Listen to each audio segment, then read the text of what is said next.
Tonight, we travel back to a time when warmth was not a setting on a thermostat, but a daily negotiation with the universe. A time when the world outside was buried under snow, and darkness didn't so much fall as collapse, heavy and total, over everything. Place yourself, if you will, in a vast stone hall. The air is thick with the smell of smoke and damp wool. Candles flicker against the draft, their small flames bending sideways as though trying to leave.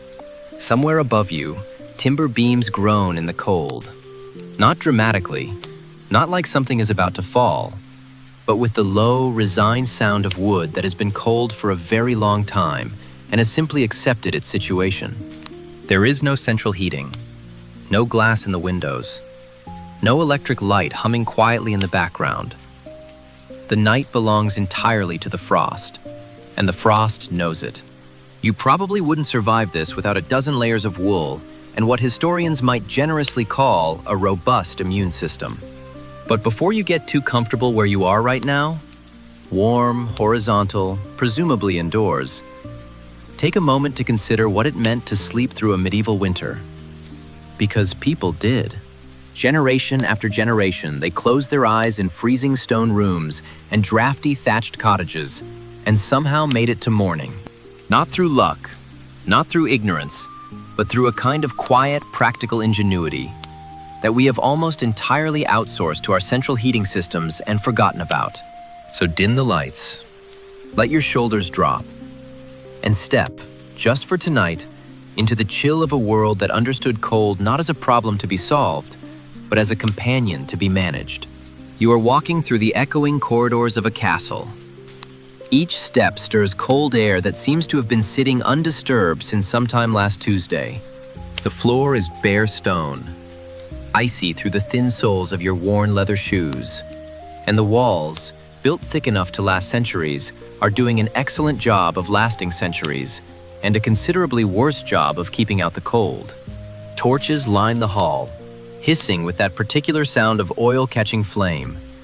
But the warmth they offer barely reaches your fingertips before the air swallows it entirely. The people who lived here understood cold not as something that arrived in winter and left in spring, but as a permanent feature of the landscape, like the walls themselves. You pass a servant moving carefully through the corridor, cradling a small pot of glowing embers. He shields it from the draft with his body, the way you might protect a candle in a breeze. Except this is not for atmosphere. That small pot of coals is warmth. And warmth in this world is approximately as precious as anything you care to name. Chimneys, it should be said, were still a relatively new invention across much of Europe. Many great halls had nothing more than an open hearth in the center of the room, fire burning directly on the stone floor, smoke curling upward and escaping, in theory, through a hole in the roof. The smell of wood smoke clung to everything. Clothing, hair, the air itself. You didn't so much smell of smoke as exist within it, like a particularly cold kipper. Even kings slept in rooms that could freeze water overnight. The thick walls that made a castle impregnable to armies were, it turned out, largely indifferent to January. Without insulation, every gust of winter air found its way through cracks, through arrow slits, through the optimistic gaps around window coverings that were never quite the right size. Historians still debate whether the grandeur of castle life ever truly compensated for its physical misery. The historians conducting this debate are, one assumes, doing so from heated offices. Servants moved through the castle hanging heavy tapestries along the walls. Not for decoration, though they were beautiful, but as makeshift insulation. Layers of woven fabric pressed against cold stone, trying to hold a little of the fire's warmth before it could escape into the night. It was an imperfect solution. Most solutions in the medieval winter were imperfect.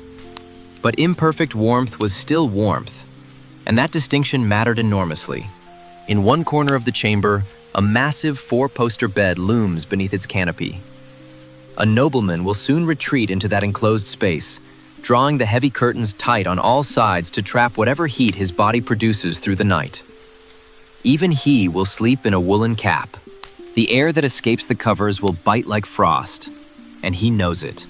The rich and poor alike understood that night was a battle. The difference was simply that the wealthy fought it with servants and silk, while everyone else fought it with straw and faith. Both of them were cold. One of them was more comfortable about it. You leave the castle behind and step outside its walls, and the cold hits you differently out here. In the Great Hall, the cold was a presence, something that had moved in uninvited and refused to leave. Out here, in the open air, it is simply the world. Total. Indifferent. Smelling faintly of wood smoke and frozen earth. The village lies before you, hunched under snow. Thatched cottages crouch low to the ground as though trying to make themselves smaller targets. Their roofs are thick with white, heavy enough that you can hear the occasional soft collapse of snow sliding from the eaves in the darkness. Doors are barred with planks against the storm. Not locked exactly, but braced, the way you might lean your shoulder against something you're not entirely sure will hold. The medieval world knew darkness more intimately than we ever will. Once the sun set, the day was genuinely over. Candles and oil lamps existed, but they were expensive enough that most people treated them the way we treat printer ink. Used sparingly, rationed carefully, and regarded with a kind of low-level resentment. Most households lived by firelight in winter. And when the fire burned low, they lived by something closer to pure darkness. The kind of darkness that has weight and texture. The kind that modern people only encounter during power cuts and immediately resolve to buy more torches. The night in this world was not simply the absence of day. It was a distinct territory, a realm of rest, of prayer, and of superstition. People feared it and respected it in roughly equal measure. They understood that certain things happened in daylight and certain things happened in darkness, and they arranged their lives accordingly, with a matter-of-fact acceptance that we have largely lost now that we can flood any room with light by tapping a rectangle of glass. The silence after dark in a medieval village was a specific kind of silence. Not empty, never quite empty, but full of small, particular sounds. The crackle of a fire somewhere inside a closed door, the occasional low sound of an animal shifting in a nearby barn, the wind moving through thatch, which makes a sound quite different from wind moving through tiles or slates. Softer, more organic, like the building itself is breathing. And then, occasionally, from somewhere in the trees beyond the village, the long, drawn note of a wolf. People who lived here did not find this romantic. They found it informative. Here is a detail that castle architects apparently considered carefully. Many of them built their interior staircases in a clockwise spiral. The theory was military. A right-handed defender at the top had more room to swing a sword than an attacker climbing toward him. Practical. Logical. It also meant that cold air spiraled upward through those same stairwells with remarkable efficiency, creating what amounted to an architectural wind tunnel connecting the frozen ground floor to every room above it.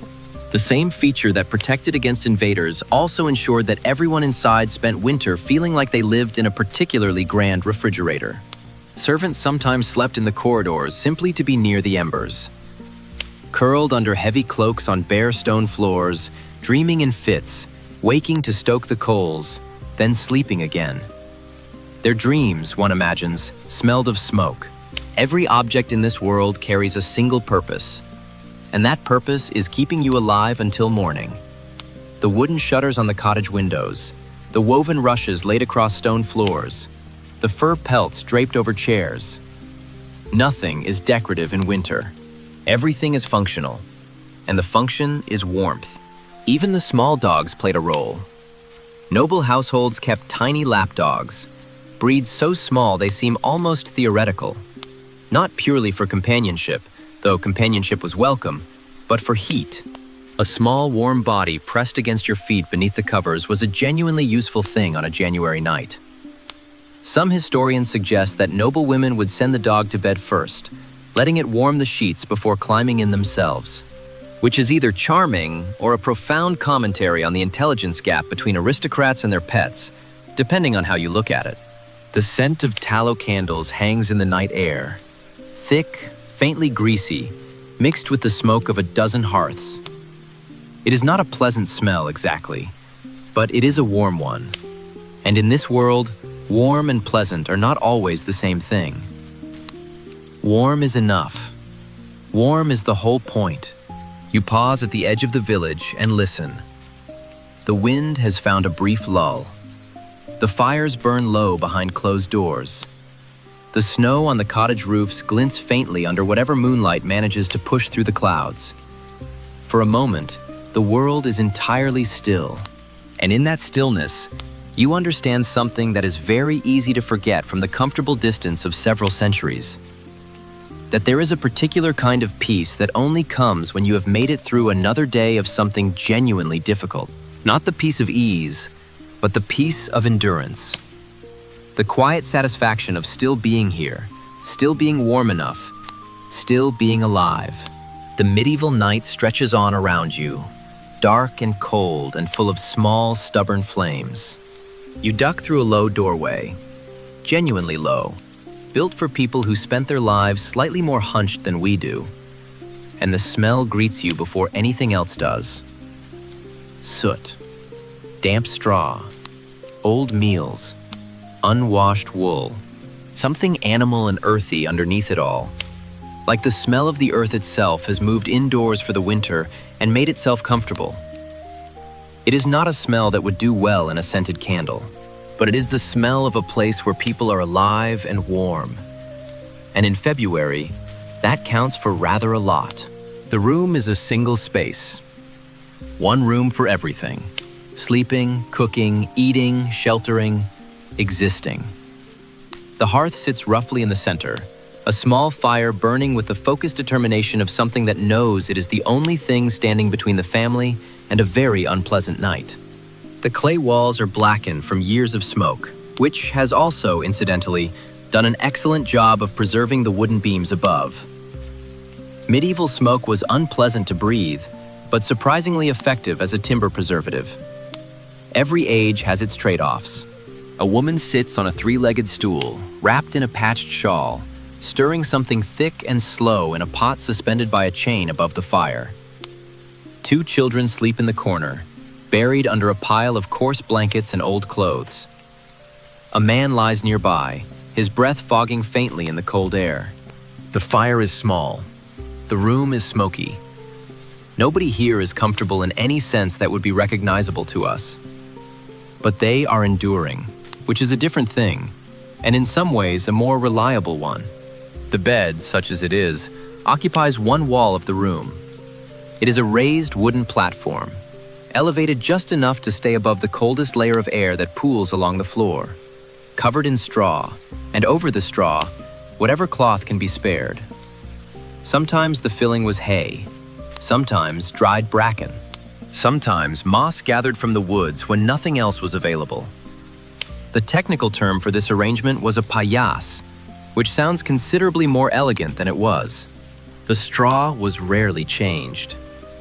Historians who have studied the evidence note this with a kind of carefully maintained neutrality, which suggests that the reality was exactly as aromatic as you are imagining.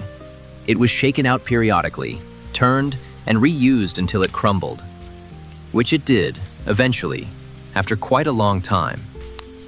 Replacing straw cost effort and resources, both of which were in limited supply in the middle of winter, so people made do. People in the Middle Ages were extraordinarily good at making do. To discourage the various small creatures that found the straw as appealing as the humans did, families spread herbs through the bedding. Lavender, wormwood, and others with strong enough sense to suggest that sleeping here was less inviting than it appeared.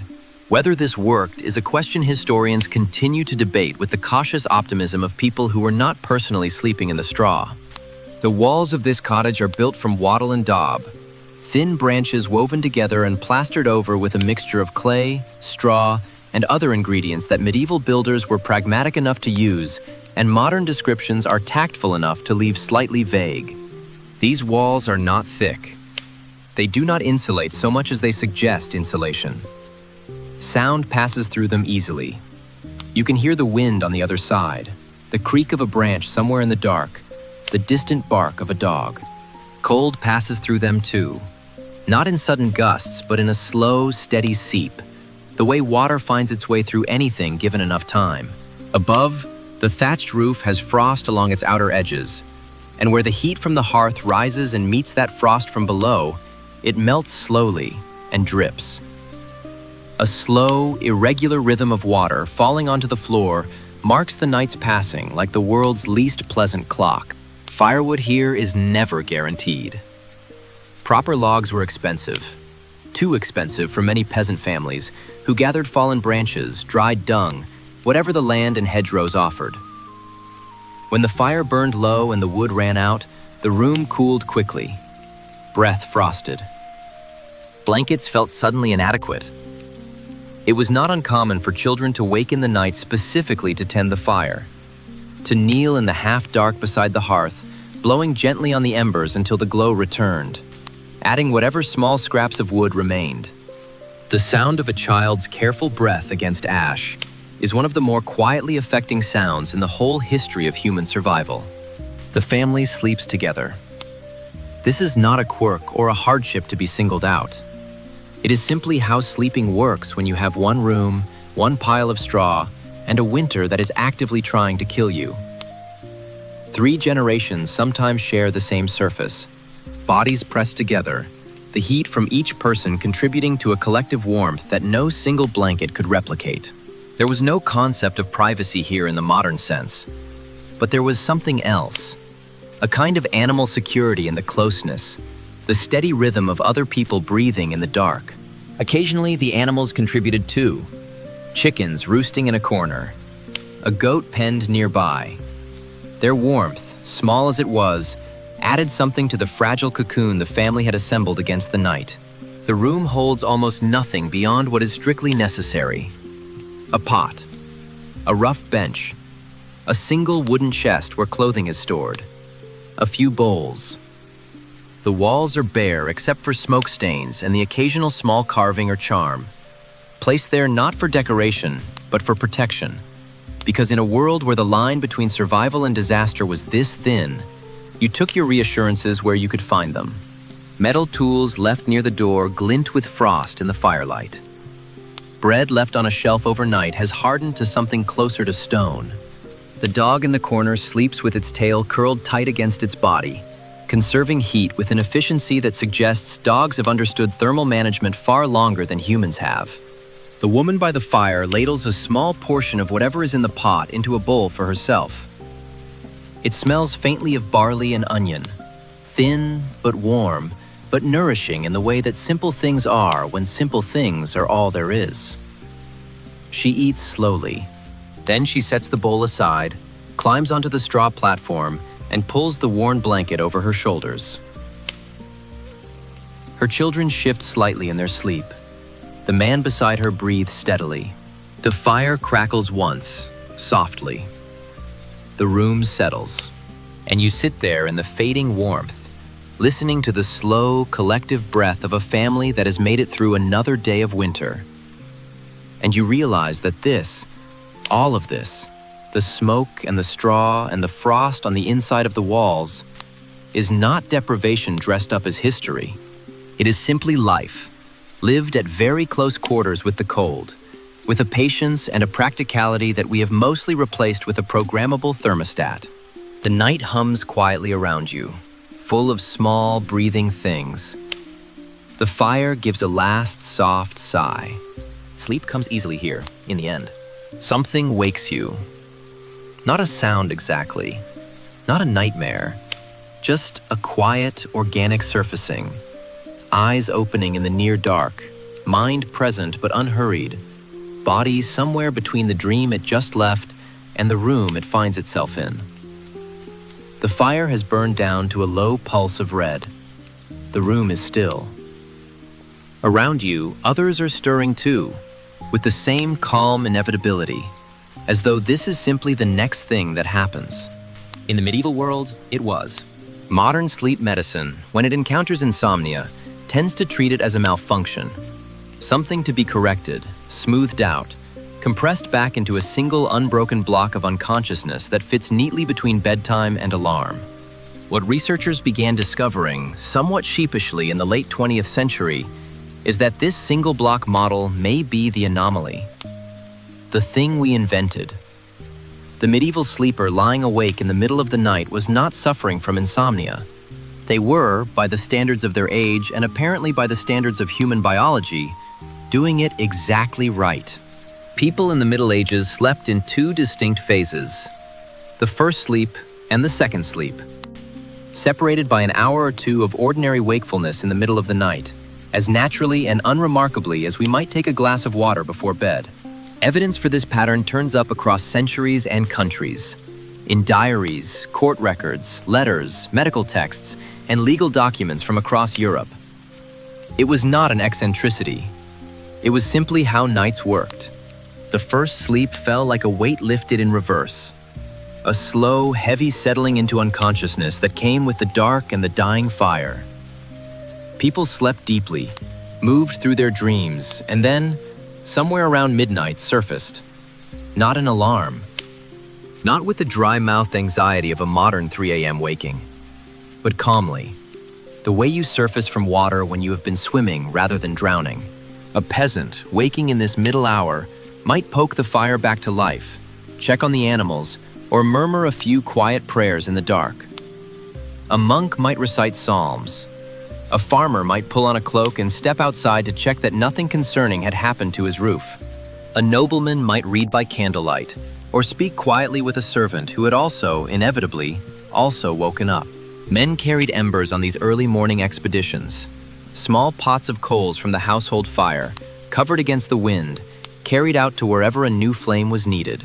The image is one of the most purely medieval things in the record.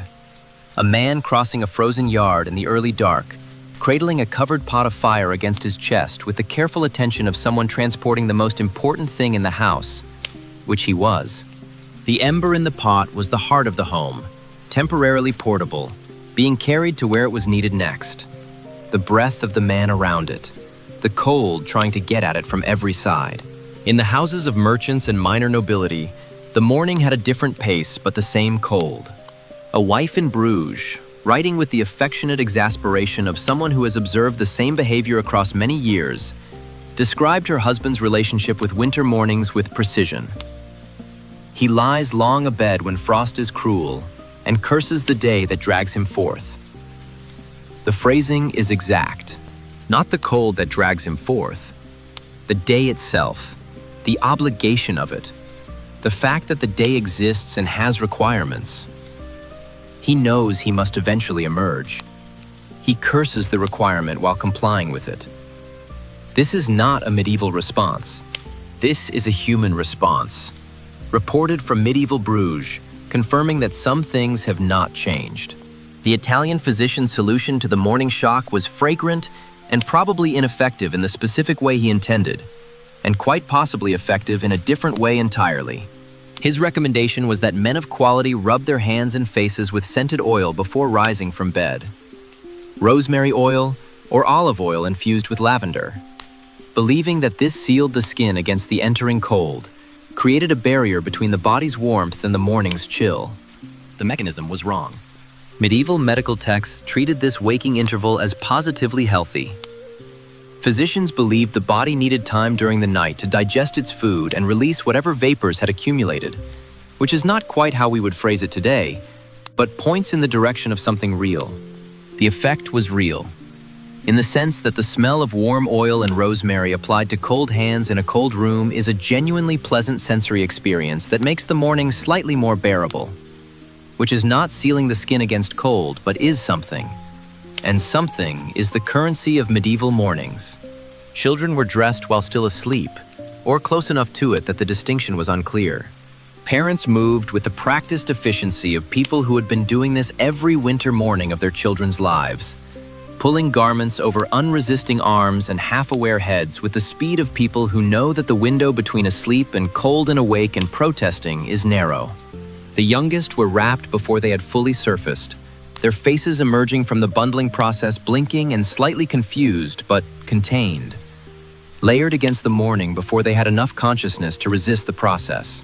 The monks had their own version of this, which was theologically grounded but arrived at the same result. Washing the face in ice-cold water before the morning's first prayers was an act of humility. The cold as a discipline, the the shock of it as a reminder of the body's limitations, the willingness to meet it without flinching as evidence of something the rule considered spiritually important. The water in the cloister basin had frozen overnight. The monks broke it and washed in what remained beneath, their breath rising around them, their faces red from the immediate cold, their minds presumably very present in the moment in a way that a comfortable morning would not have ensured.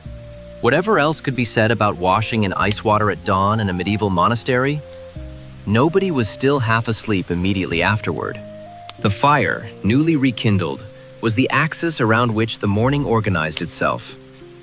People moved toward it and away from it in the particular choreography of a room where warmth is concentrated in one location and everything else needs to happen in relation to that location. Bread was held near the heat to soften, turned slowly, the crust warming and beginning to yield, the steam from the interior reaching the surface in faint wisps that smelled of grain and the previous day. Others believed the soul needed the opportunity to wander freely in prayer or quiet contemplation before being called back to rest. Either way, the medical consensus of the age was that lying awake between sleeps was not something to worry about. It was, if anything, something to use. A pot swung over the fire with the contents of last night's leftovers, whatever remained, enough for a morning meal that would constitute the first warm thing of the day. A custom preserved in English court records describes a prohibition against harsh words before the morning fire was fully established. A household rule, or perhaps a household understanding, that the first exchanges of the day should be gentle ones, that the fire was new and the warmth was new, and the day was new, and that the quality of what you said into that newness mattered in some way that the household had collectively agreed to take seriously. Whether this was enforced is uncertain. Whether anyone who has ever tried to speak civilly to other people before the house is warm will find it a sympathetic aspiration is not. Smoke from the morning fires rose from every chimney in the village simultaneously, or near enough simultaneously that from a distance it would look coordinated. A collective exhalation, every household making the same declaration at the same hour that the night was over and the day was beginning. And here was the evidence in pale columns rising into the cold morning sky. Each column was a household. Each household was a fire. Each fire was someone who had done this morning's work, broken the ice in the basin, coaxed the ember back to flame, dressed the children, started the pot, taken the frozen bread from the shelf and begun the patient process of making it edible again. All of this before anyone had said anything worth saying. All of this in the cold, before the cold had been addressed, as the condition of addressing it. The morning doesn't announce itself. It simply arrives with all its requirements already assembled, and the question is only whether you're equal to them today, as you were yesterday, as you will be tomorrow. Which is the same question that every winter morning in every century has asked of the people who woke into it. There is still some academic debate about how universal this pattern was. Some researchers argue it belonged primarily to rural communities whose days were governed by sunrise and sunset, with no artificial light to blur the boundaries between them. You stand now, finally and fully upright, the blanket relinquished, the cold having made its immediate point and received its immediate acknowledgement. The fire is going. The pot is beginning its work above it. The bread is warming against the hearthstone with the slow patience of something that has no choice but to soften in its own time. The light outside is strengthening. Not warm yet, not close to warm. The winter sun still too low and too thin to do more than suggest that the world is continuing. But the shutters are letting in a faint line of it, and the line falls across the floor with the precision of something that knows exactly where it is going. You hold your hands toward the fire. The warmth arrives in the same way it always does. Gradually, then suddenly, then simply there. The basin of water beside the hearth has thawed overnight, or mostly. You break the thin remaining skin of ice with your fingers and wash. The cold water a small, deliberate shock that clarifies something in the mind that sleep left slightly blurred. The morning arrives fully in that moment. Not welcomed exactly, but accepted. Outside, the frost glitters on everything with its usual indifference. The rooster continues his work. The smoke from the chimney bends slightly in a wind that has woken up ahead of most people. The day has begun. The cold is still here, as it will be until spring decides otherwise. But the fire is also here, and the bread is softening, and the pot is beginning to smell of something warm. Others believe that even city dwellers, with their candles and oil lamps, followed the same rhythm. That the biology was consistent even if the circumstances varied. What the evidence makes clear is that this was not rare. It was ordinary, which is, in the mathematics of a medieval winter morning, not just enough. It is everything. Time moves differently in the deep middle of winter. Not slowly exactly. The days are short enough that daylight passes with the speed of something that knows it is rationed. But thickly, with a density that summer doesn't have. Each day contains roughly the same elements as the day before it. Cold, fire, the necessary tasks, the early dark. The repetition is not tedious in the way that repetition in comfortable circumstances can be tedious. It is structural. It is the architecture of the season, and the people inside it have adapted to it the way water adapts to the shape of whatever contains it. Completely, without complaint, finding the available space and filling it. The fields are frozen solid. The building work that occupied the warmer months has paused, with the finality of something that will not resume until the ground relents. Travel is possible but expensive in effort and risk, so it is undertaken only when necessary and deferred when not. The world has contracted to the radius of what can be reached without significant cost, which is, for most people in most villages, approximately the distance from the cottage to the barn and back. Into this contracted world, people pour the full attention that summer distributes across a wider landscape. The spindle turns. This is the sound of the medieval winter interior. The particular hum and rhythm of the spinning wheel or hand spindle, continuous as breathing, filling the room with a quiet music that is not quite music, but serves some of the same purposes. Wool is spun into thread. Thread is woven into cloth. Cloth is the material of survival. Clothing, bedding, the insulation that stands between the body and January. The middle of the night waking was not an interruption to sleep. It was a component of it.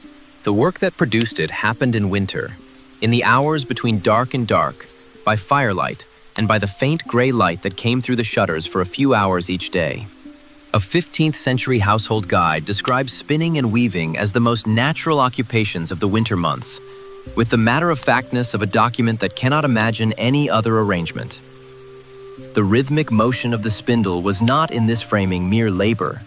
It was the winter's work, the seasonal task that matched the season's pace, slow and repetitive, and requiring a quality of attention that was also a quality of rest.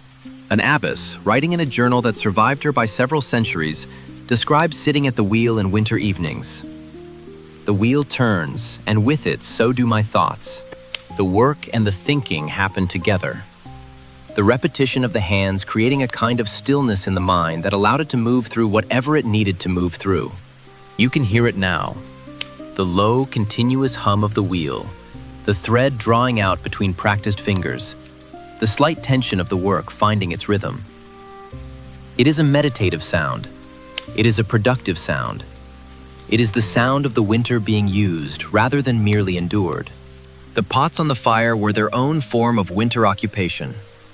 Things simmered all day in medieval winter kitchens, not because the recipes demanded it, though some did, but because a pot on the fire was a pot being made ready, a resource being developed from whatever the stores still contained. Roots and grain and dried herbs, whatever onions remained in the hanging bundles, the last of the preserved meat cut small to go further. All of it going into the pot in the morning and coming out in the evening as something warmer and more nourishing than its individual parts suggested. The smell of this slow cooking filled the cottage through the day. Not dramatically, not the rich smell of abundant food being prepared for people who have enough, but persistently, the smell of something warm being made, which is itself a comfort independent of what the something turns out to be. The smell of cooking is the smell of intention. Someone is taking the available materials and doing something purposeful with them. The result will be hot. These two facts, in February, constitute a kind of promise. When people are placed in conditions of complete darkness, no clocks, no electric light, no glowing rectangles of any kind, their bodies tend to revert to something very like this pattern. First sleep of roughly 4 hours, a waking interval of 1 to 2 hours. Candles were made in the deep winter months with the resigned ingenuity of people addressing a problem that will not go away. The tallow, rendered animal fat, available in modest quantities from the autumn's slaughter, was melted over the fire in a pot that would smell strongly and specifically of its contents for the rest of its useful life. Wicks were cut from twisted fiber. The dipping process was patient, repetitive, alchemical in the minor key. Wick into tallow, wick withdrawn, tallow cooling and thickening on the wick, the candle growing by fractions with each pass. The room during this process smelled sharp and animal and slightly terrible. The candles produced were not beautiful. They burned adequately. They were made in winter because winter was when you had the time and when you most needed the result, which is the kind of logical convergence that medieval households were very good at identifying and acting upon. A French household account describes a day devoted to candle making, with the practical satisfaction of a task completed. The children dipping, the mother maintaining the temperature of the tallow, the father cutting wicks in lengths that experience had determined were correct. The family working together at the same repetitive task in the firelight, the smell terrible and familiar, the results accumulating in a row along the shelf where they would be used in the coming weeks. Each one a small stored portion of evening light. The Welsh parish record that fined a villager for disturbing the peace of a winter evening with loud argument is one of the more human documents in the historical record. The argument itself is not described, its subject lost, its participants unnamed. But its existence suggests something real about the long middle of winter. That people confined to close quarters for extended periods, with limited light and limited food, and the same walls for weeks at a time, did not always achieve the meditative equanimity that the spinning wheel invites. Sometimes they argued. Sometimes they argued loudly enough that the community had an official response. The same parish records describe, in a different entry and a different tone, neighbors gathering in the evenings to share ale and songs by firelight. The two entries are not contradictory. They are the same winter, showing its range. Then a second sleep, carrying them through to dawn. It seems our medieval ancestors were not peculiar or poorly rested. The long middle of winter was neither pure suffering nor pure community spirit. It was both, often on the same day, in the same room, among the same people who had been together too long and needed each other completely. In noble households, the evening hours had a more deliberate shape. Musicians played near the hearth, not as entertainment in the modern sense where music is a background, but as the thing itself, the main event of the evening, the thing around which people gathered and were still. Readers read aloud from romances and chronicles and moral tales, their voices filling the hall in the way that a hall wants to be filled. The words moving through the space and reaching the people in it with the particular directness of a voice speaking into quiet. A noble household account lists among its staff one boy for reading aloud, his function described with the plainness of something that required no justification. To read softly through the evening while others work or rest or simply listen. He was paid for this. It was considered a household necessity alongside the fire and the food. The human voice, reading in a cold hall, was warmth of a particular kind, the kind that reached the mind rather than the body, the kind that made the evening feel inhabited and shaped rather than simply endured. In the monastery, the equivalent was silence filled with work. Monks copied manuscripts in the scriptorium by the light of candles that were never quite enough, their fingers stiffening in the cold that the stone walls conducted inward with perfect efficiency. The marginal notes in surviving manuscripts from winter copying sessions occasionally preserve the moment. "Too cold," one monk wrote, and then continued. The observation and the continuation together constitute something. A record of discomfort acknowledged and then set aside, because the manuscript needed finishing, and the monk had made a life built around that kind of priority. Storytelling was the great equalizer of winter evenings across every social class. In cottages, it was the elders remembering, The parents inventing, the older children elaborating what they had heard until it was half the original and half something new. Saints who had performed impossible things in impossible conditions. Always cold, always dark, always the same basic story of endurance rewarded. Ghosts who haunted familiar places with the particular intensity of stories told in the dark about places you will have to walk past tomorrow. They were simply living without the artificial compression that the industrial age imposed when it decided, for reasons of productivity, that sleep should happen all at once and be finished by a specific time. Travelers who got lost in the snow and found things, or lost things, or were transformed by the experience in ways that the teller adjusted, depending on what the audience needed to hear. The stories were not escape in the sense of pretending the winter wasn't happening. They were a way of giving the winter a shape, of making the long, dark coherent, of populating it with meaning. A winter that contained stories was a winter that meant something. The cold was the same. The fire was the same. But the evening that contained a story was different from the evening that didn't. Longer and shorter simultaneously. The time filled with something that mattered, even if it couldn't be stored or eaten or worn. You sit now in the middle of this long middle season, by a fire that has found its steady evening pace, in a room that smells of tallow candles and slow cooking and the particular wool smell of people who have been inside for most of the day. The spinning wheel has gone quiet for the moment. Someone is telling a story, low-voiced, unhurried, the shape of the narrative moving through the room like the warmth moves, reaching everyone it reaches at slightly different moments. The children are awake later than they should be, held by the story, their faces toward the teller with the focused attention that children give to things that matter to them. The adults are listening too, or half listening, their hands still moving through whatever task the evening requires, mending, sorting, the small maintenance that a household needs and that winter provides time for. Outside, the frost deepens on the fields. The stars, where the sky is clear, are the cold, precise stars of a winter night with no moon. Inside, the story continues. The fire burns. You are, right now, lying in the dark at an hour that medieval people would have considered entirely normal for being awake. They would have found your alarm clock considerably more alarming than the arrangement. The wheel waits. The long middle of winter does what the long middle of winter always does, which is pass. Slowly, thickly, filled with small things that are not small, carrying everyone inside it forward toward a spring that is still weeks away, but is, in the direction of time, as certain as anything there is. You close your eyes and listen to the voice in the firelit room, the words moving through the warm air around you, and feel the season settling around you like a blanket. Heavy, close, familiar, and, in its own way, sufficient. Something has changed in the quality of the light. Not the temperature. The temperature is still committed to its position and will be for some weeks yet. But the light. It arrives at a slightly different angle than it did last month. It stays a few minutes longer in the afternoon before conceding to the dark. It falls across the frost-covered fields with a quality that is almost, not quite, but almost warm. The way a thought of warmth is almost warmth. The way a memory of summer is almost summer. The season has not turned, but it has shifted its weight slightly.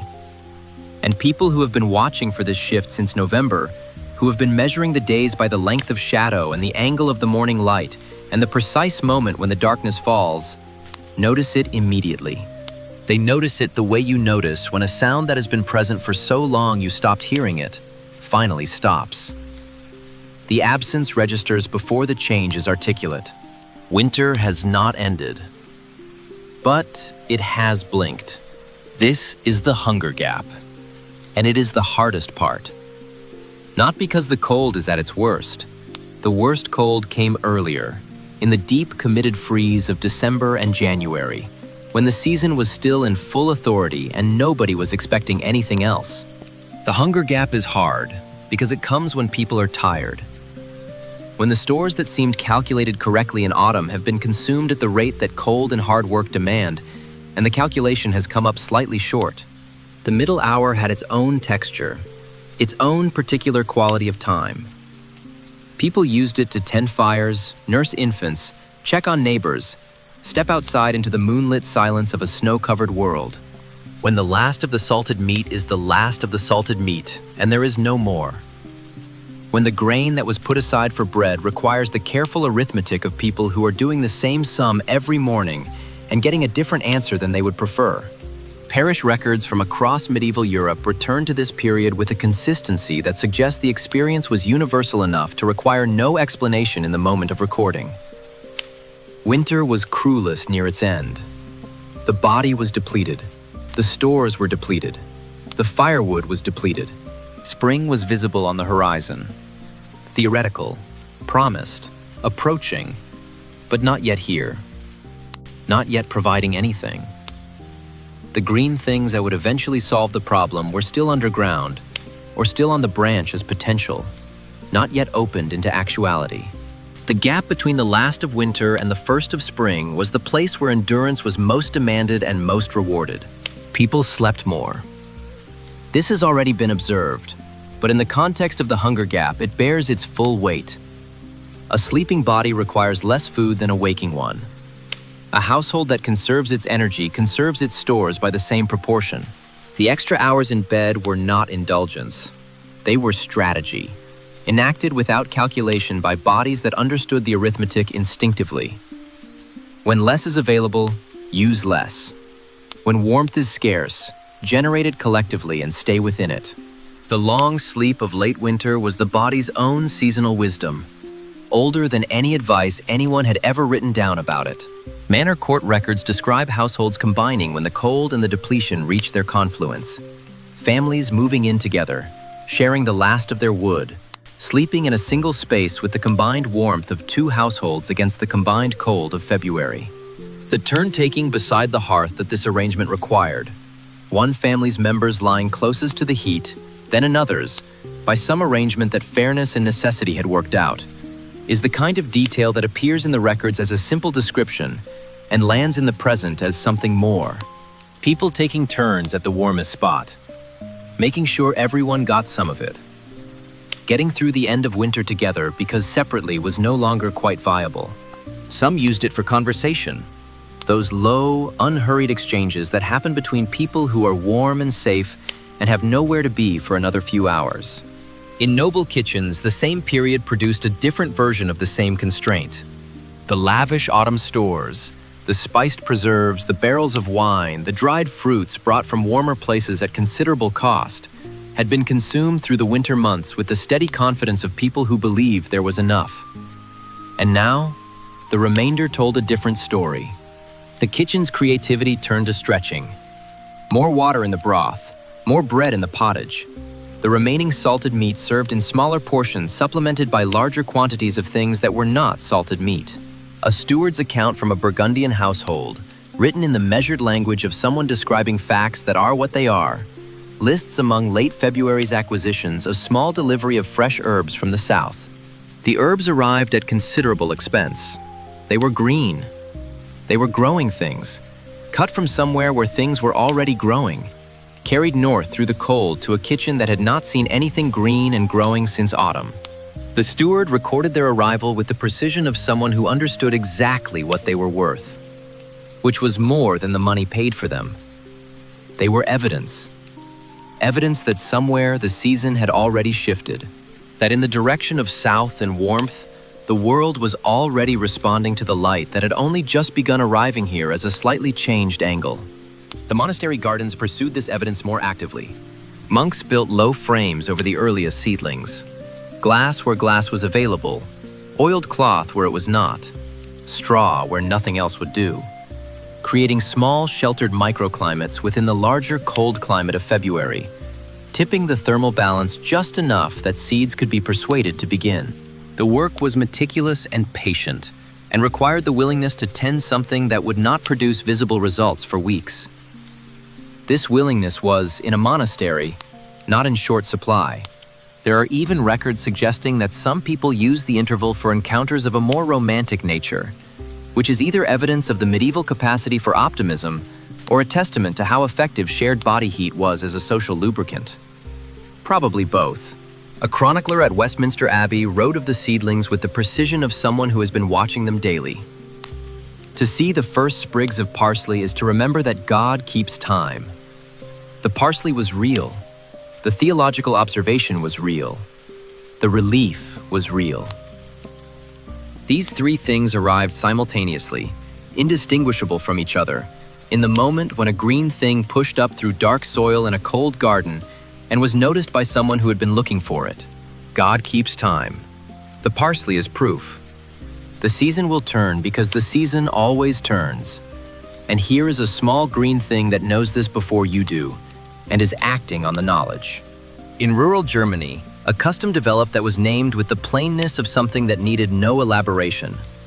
The promise branch. A small cutting of ivy, taken in autumn before the cold killed the green from it, kept alive through the winter months in some sheltered spot, near the hearth perhaps, on a south-facing sill, wherever the cold was marginally less absolute.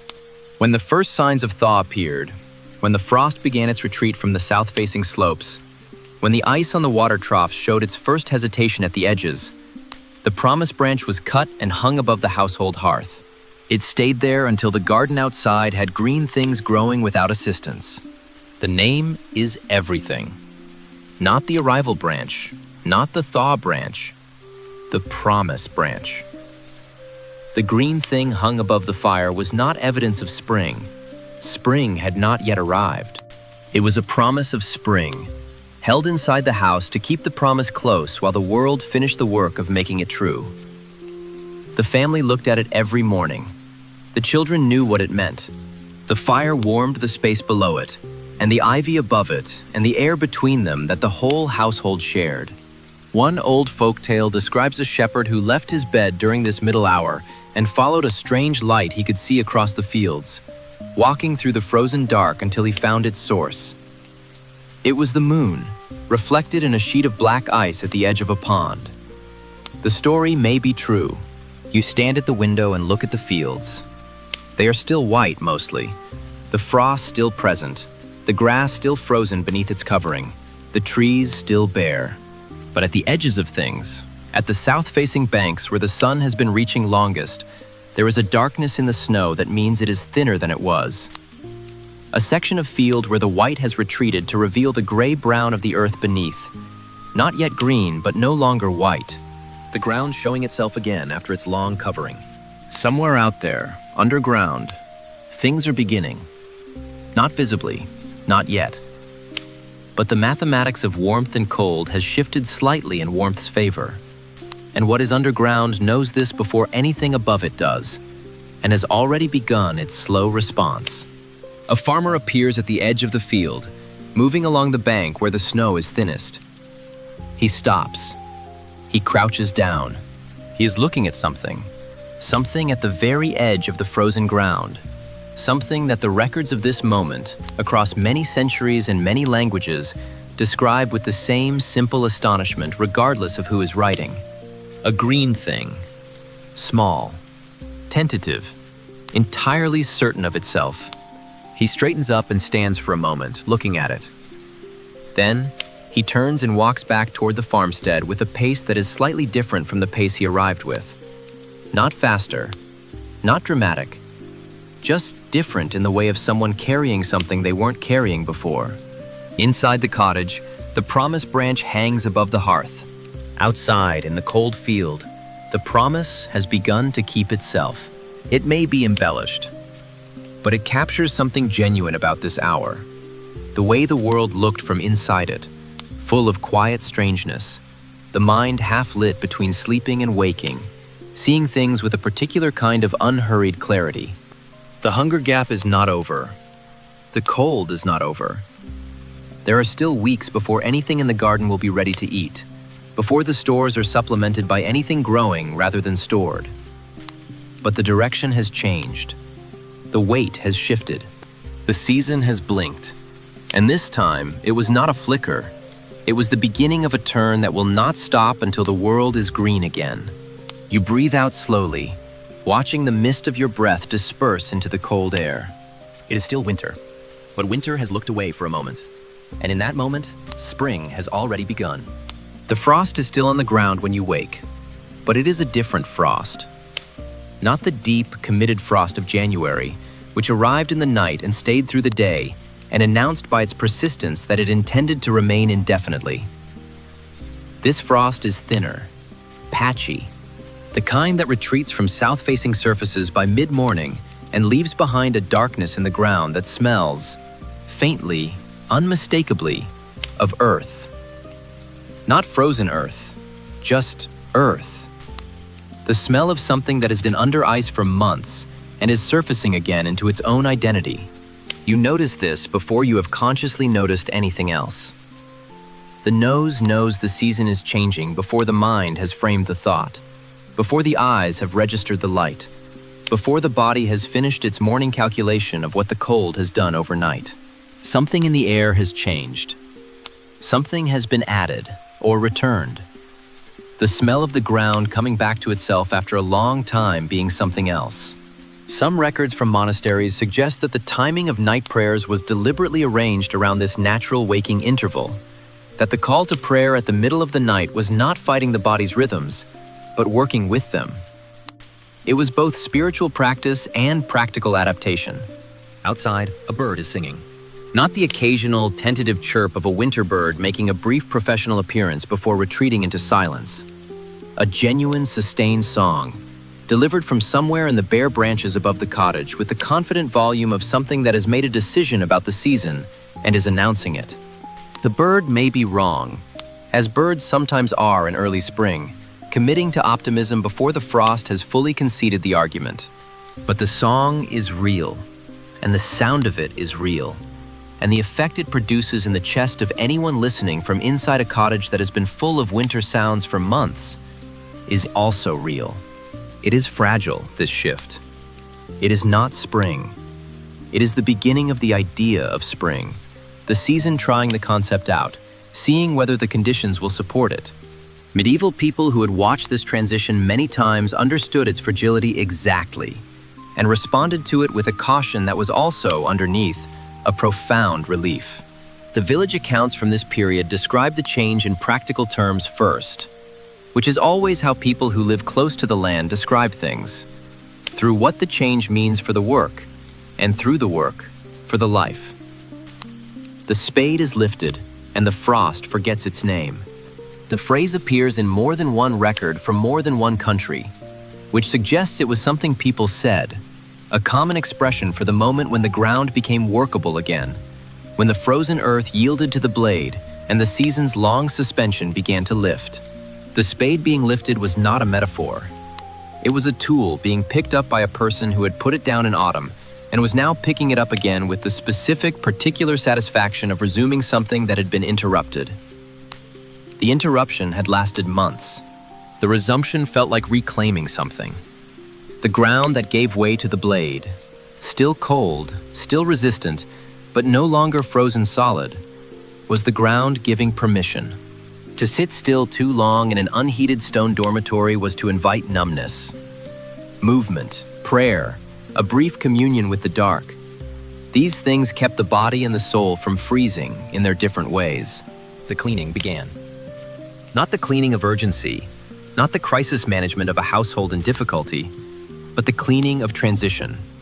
The deliberate marking of the boundary between the season that was ending and the one that was beginning, made physical through the act of airing and washing and renewing. Blankets carried outside and shaken in the cold air, the dust and the winter rising from them in clouds before they were hung to dry in whatever pale sunlight was available. Straw replaced in the mattresses, windows opened, briefly, cautiously, the cold still present, to let the winter air out and the not quite spring air in. A 15th century English household guide offers the instruction with a confidence that suggests it was considered obvious. On the first warm day, open all windows and let the air strike through the house, that the spirits of the cold may flee. The spirits of the cold is doing two things at once. It is the language of superstition, the belief that the accumulated chill of a winter had a kind of presence that needed to be actively expelled. And it is also a perfectly accurate description of what old, stale, smoke-heavy winter air feels like when it is replaced by something moving and fresh. The spirits of the cold did flee. They fled because you opened the windows and let the outside air in. The mechanism was material. The description was metaphorical. The result was the same. Parish calendars marked these transition weeks with the accumulated weight of everything the church and the community needed them to carry. Candlemas, which fell in early February, was the Christian feast of light, the presentation of candles, the blessing of what would be burned through the rest of the year, the liturgical acknowledgement that the light was returning. Lent followed with its weeks of fasting and reflection, which aligned with the hunger gap so precisely that it is difficult to say whether the religious calendar was shaped by the agricultural one, or vice versa, or whether they grew up together in a relationship so long that the distinction had stopped mattering. As the middle hour passes, you feel the familiar pull of the second sleep beginning. It is different from the first, softer somehow, less urgent, carrying you closer to morning rather than deeper into the night. The fire has been coaxed back to a quiet glow. The room is as warm as it is going to be. And beyond Lent, Easter, the great celebration of return, of what had died coming back, set deliberately at the time of year when the natural world was doing exactly that. The timing less a coincidence than a conversation. In the villages, the celebration of the season's turn was older than the Christian calendar and ran alongside it with the comfortable coexistence of traditions that served the same human need from different directions. In southern France, villagers lit small fires at the edge of their fields in the early evenings of late winter. Not large fires, not bonfires, but careful flames set at intervals along the field margins, the smoke rising in thin columns into the fading light. The practice was described by chroniclers with varying degrees of disapproval, which in the historical record is usually evidence that the practice was widespread and persistent enough to attract official notice. People were calling the sun closer, sending warmth upward as an offering or an invitation, or simply a declaration that they were ready for it, that they had been ready for it for some time, that the season was welcome to arrive. The smoke rising from dozens of small fires in a winter field at dusk, each one tended by the people who farmed that ground, the columns merging into a general haze above the village. It looked, one chronicler noted with an involuntary poetry he did not seem to intend, like hundreds of candles offered to the sky. The image is the right one. It was an act of faith performed outdoors in the cold, directed upward towards something that was coming whether the fires were lit or not, but that felt more certain, more invited, more actively welcomed because the fires were lit. For the wealthy, the thaw meant movement. Castles and manor houses that had been islands in the winter landscape, connected to the world by necessity rather than comfort, opened their gates again with the relief of places that had been waiting. Kings and lords began their progresses, the tours of their lands, the visits to subjects, the inspections and negotiations and ceremonies that required roads that could bear a horse and a cart without surrendering them to the mud. A steward's letter from Burgundy, written with the particular pleasure of someone who has been waiting to write it, describes the resumption of outdoor life. The air is sharp but kind, and the horses breathe steam like spirits returning. The breathing around you is slowed again, one by one, until the whole space hums with the steady rhythm of people genuinely, deeply asleep. The sharpness is still there. Spring in Northern Europe is not immediately warm, but the kindness is new. The air that had been hostile is now merely cool. The difference is everything. The spring market announced itself by its smell before anything else. The smell of fresh eggs, of milk not preserved or salted, of green things cut that morning from somewhere they had grown. The stalls that had been selling wool and wax and salted fish since October rearranged themselves around new merchandise. Early onions. The first eggs of hens that had been hoarding their production through the short, dark days and were now releasing it into a world that had daylight enough to deserve it. Herbs from gardens that had survived the winter under careful protection. The market that had been a supply line became, briefly, something closer to a celebration. The abundance modest by summer standards and extraordinary by February's. A German farming manual, written with the earned authority of someone who has watched false springs destroy early plantings enough times to have opinions about it, offers a caution that cuts across the celebration with the precision of experience. Do not sow before the frost has kissed you twice. The warning is specific. One frost after a warm spell was a hazard. 2 frosts was a pattern. The seed that went into ground that had thawed once and might freeze again was a seed at risk. And the food that seed was supposed to produce was not something that could afford to be gambled. The joy of the first warmth was real. The soil's willingness to sustain it was still being established. The careful farmer who had planted his fields through enough springs to know the difference between a warming trend and a turned season watched the sky and the ground and the trees with the concentrated attention of someone reading a language that has no text. The angle of the light, the depth of the frost in the early morning, the behavior of the birds, whether the wild plants at the field margins were responding or waiting. Outside, frost thickens on the thatch. The moon has moved. The village is as still as a held breath. All of it data. Gathered and held and interpreted against the accumulated knowledge of decades spent in the same fields, in the same country, making the same annual decision about when to commit the seed. You stand at the edge of the field in the early morning, the frost still present but thin, the ground darker where it has retreated. The air carries the smell of earth, real, specific, the smell of the soil returning to its full self after months as something else. Your breath still fogs. The cold is still present, but it is present differently. Present as a remainder, as what is left when warmth has already begun its approach, rather than as the condition of everything. The bird that was singing earlier has moved to a different tree and is singing from there now. The song the same, the location changed, the principle unaltered. The principle is that it is singing at all, that a bird has made the assessment and found the season worth singing into. From the farmstead behind you, smoke rises in the straight column of cold, still air. The morning fire lit, the day beginning, the household making its daily declaration that the cold has been acknowledged and responded to, and is not winning today. The promise branch inside, above the hearth, has been there since the first signs appeared. It is still there. The garden outside is not yet green, but the gap between the promise and its fulfillment is narrowing. One morning at a time, at the rate that things have always narrowed when the direction of the season has turned. You breathe in slowly, feeling the cold and the earth smell together in your lungs. The last cold and the first spring sharing the same breath. The frost is retreating. The ground is returning. You close your eyes. The world, which has been remembering how to do this for as long as the world has existed, is remembering again. There is a morning that is different from the morning before it. Not dramatically different. Not the sudden, decisive arrival of warmth that the imagination reaches for when it pictures a season ending. More subtle than that. More honest. You wake and the cold is still there, as it has been every morning since October, but it is present at a different pressure. Less insistent, less total.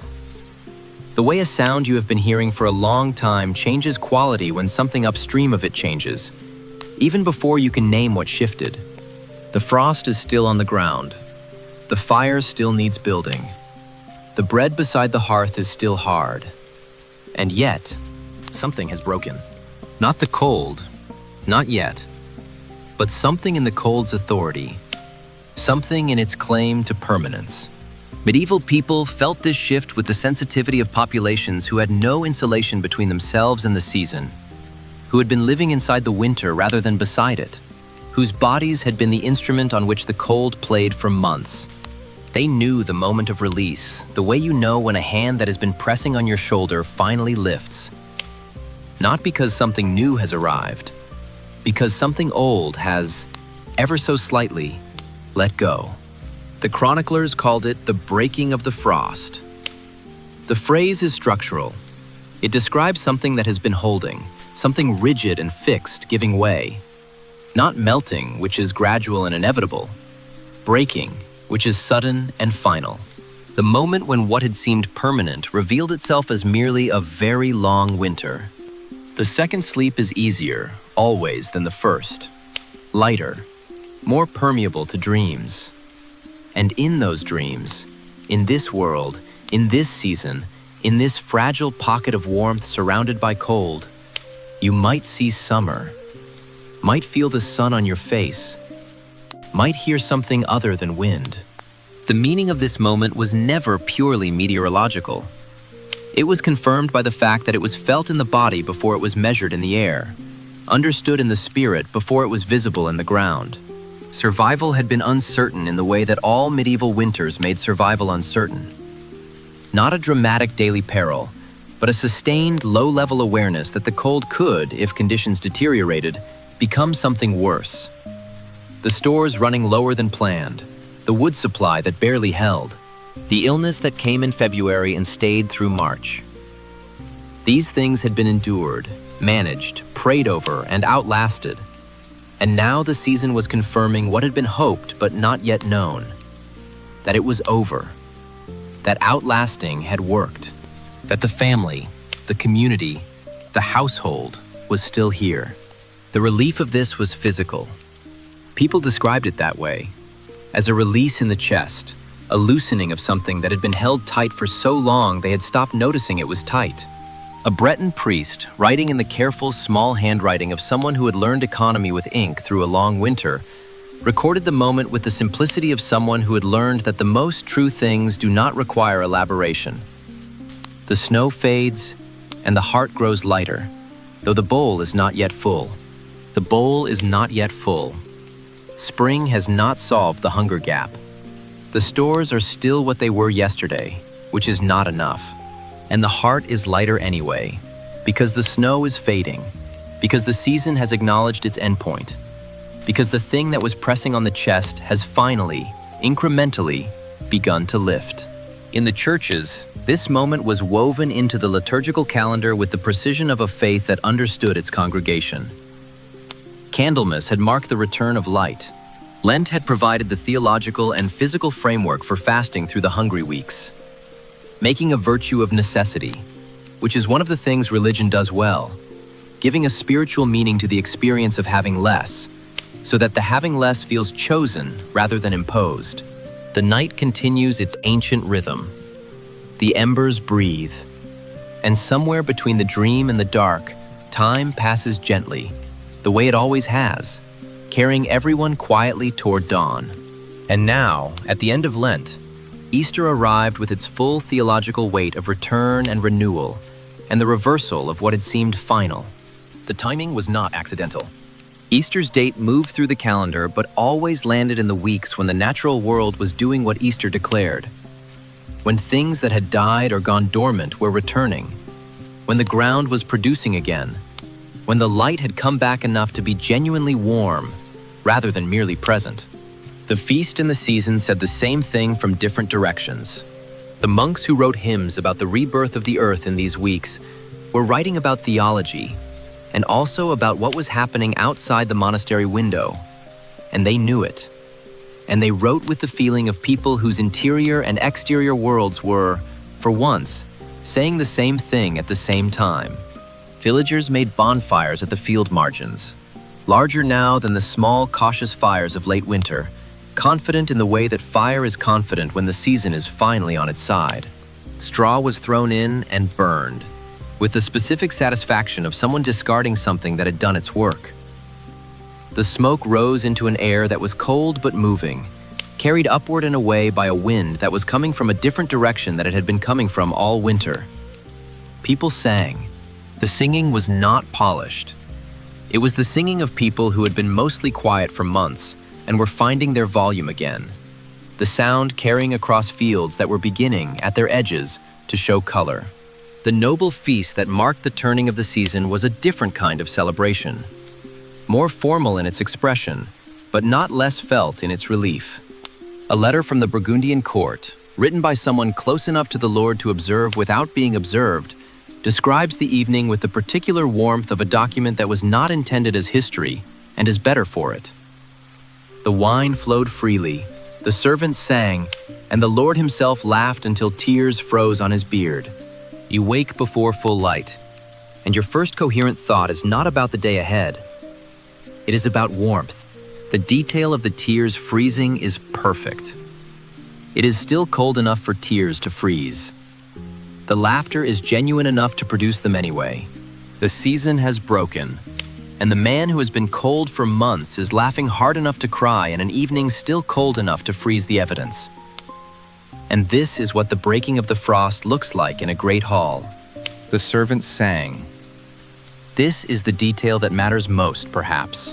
Not that they were directed to or permitted to, but that they did. That the occasion produced in people whose lives were defined by service and its requirements, a spontaneous music, a collective expression of the same relief that the Lord was expressing through tears and laughter. They were all cold. They had all survived. The wine was warm. The season had broken, and the servants sang. In the village, the celebration was smaller and in some ways more complete. Flat cakes baked from the last of the stored flour, marked with a symbol of the sun. Not because anyone had decided this was the practice, but because it was the practice, carried forward from further back than anyone could say. The instinct to mark the return of warmth with the image of warmth baked into something edible. The cakes were shared by the fire, each piece broken carefully and passed, the sharing itself the ritual as much as the eating. The last apples from the stored autumn harvest came out for the occasion, kept until now because they were dense and hard and patient enough to wait, and now brought out because waiting was over. They were softer than they had been in October. Time and the storage had changed them. But they were sweet in the particular way of things that have been kept through difficulty and are now ready, the sweetness sharpened by the length of the keeping. Specifically, how to acquire more of it, how to keep what you have, and how to prevent the air in this room, which has developed what can only be described as hostile intentions overnight, from taking it away again. Families gathered by fires that they were feeding freely for the first time in weeks, not rationing the wood, not watching the supply, just building the fire up and letting it be warm because warmth, for a few days at least, could be expansive rather than careful. The change in the quality of the fire's management was itself a celebration. The careful, hoarding fire of February was different from the generous fire of March's first thaw, and the body knew the difference immediately and responded to it with the specific pleasure of restraint released. The first warm evenings after the break carried a quality that the accounts returned to with consistency. A kind of sacred quiet, a stillness that was different from the frozen stillness of deep winter. People stepped outside and stood for a moment in the evening air, which was cold but no longer hostile. Cold in the way that the edge of night is cold, rather than in the way that January is cold. The stars, where the sky had cleared, were the same stars as always, but looked different. Softer somehow, less brittle, as though the light was coming through air that had relaxed. People listened. The dripping of meltwater from the eaves, which had been ice all winter, now released.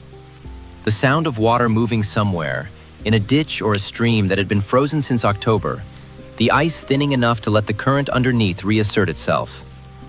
Small sounds, definitive sounds, the sounds of things that had been stopped beginning again. A peasant stood in his doorway, looking out at the field that in a few weeks he would be planting. He was not planning it yet. Planning was for when the ground was ready. He was simply looking at it in the evening light, at the field that had carried him through another year, at the ground that had been frozen and would thaw and would grow things again as it had always grown things, as it would keep growing things. The season was not over. The cold would return on some nights for weeks yet. There was still the last of the hunger gap to cross, still the stores running on their careful margins, still the work of spring ahead of him before abundance was anything more than a direction. In the medieval world, this was not a morning mood. It was a system. But the frost had broken. And in the breaking, something that had been held under pressure for months released into the air. He breathed it in. So do you. The fire is nearly out. Not extinguished. Not the sudden absence of warmth. Not the cold announcement of a flame that has given up. Just low. Reduced to what remains when everything that burns has burned. And what is left is the patient, warm breathing of embers that have done their work and are now in their final hours. The glow from the hearth is red and soft and moves slightly, the way a sleeping breath moves, barely but unmistakably alive. The room is quiet, in the particular way of a room where everyone has finally, fully, completely let go of the day. The straw shifts occasionally beneath a sleeping body, but only barely, only as much as the body's breathing requires. The wind outside has fallen to something below a whisper, present but not insisting, moving through the world without the urgency of earlier in the season. The cold is there, as it has always been there. But it is the cold of very early morning rather than the cold of winter's worst intent, and the distinction is real and felt. Going to bed in winter was not the casual, vaguely optimistic act it is today. The pulling on of whatever soft thing lives on the floor near the bed and the approximate arrangement of a duvet. It was a deliberate, layered, almost military procedure. You are awake.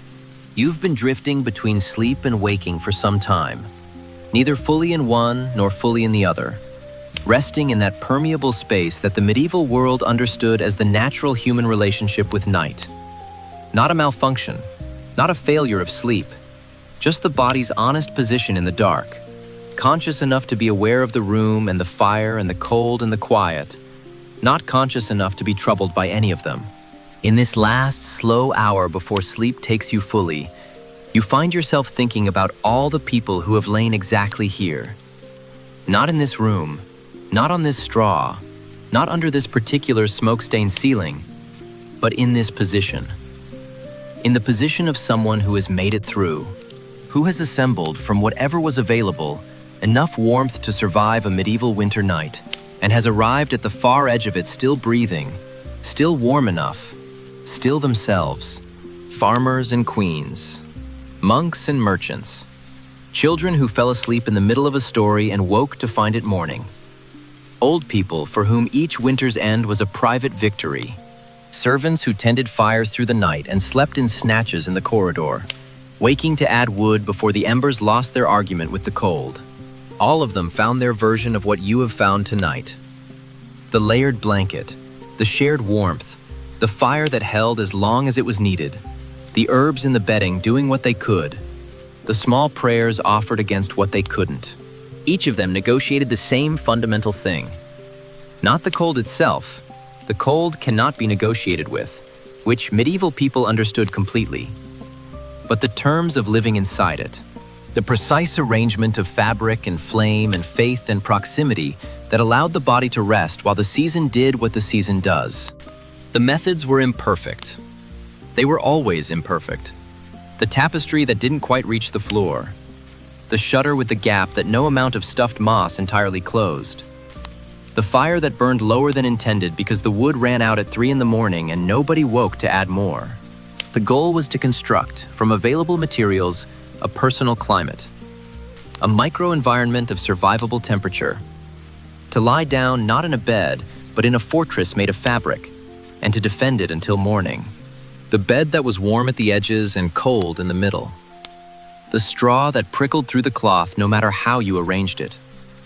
The small creatures in the mattress that no amount of lavender fully discouraged. None of it was solved. All of it was managed, with a patience and a resourcefulness, and a fundamental good humor about the gap between what was wanted and what was available that reads across the centuries as something genuinely admirable. Not romantic. Medievalism that papers over the hunger gap and the cold that killed the unlucky is dishonest. And those who died in those winters deserve better than romance. But admirable in the plain sense. People who faced something hard, every night, for months, and found the available ways through it, and used them, and told stories by the fire, and laughed when laughter was available, and scratched prayers into the plaster above their beds, and got up in the morning and lit the fire again. The ember in the hearth breathes one more time, and then less.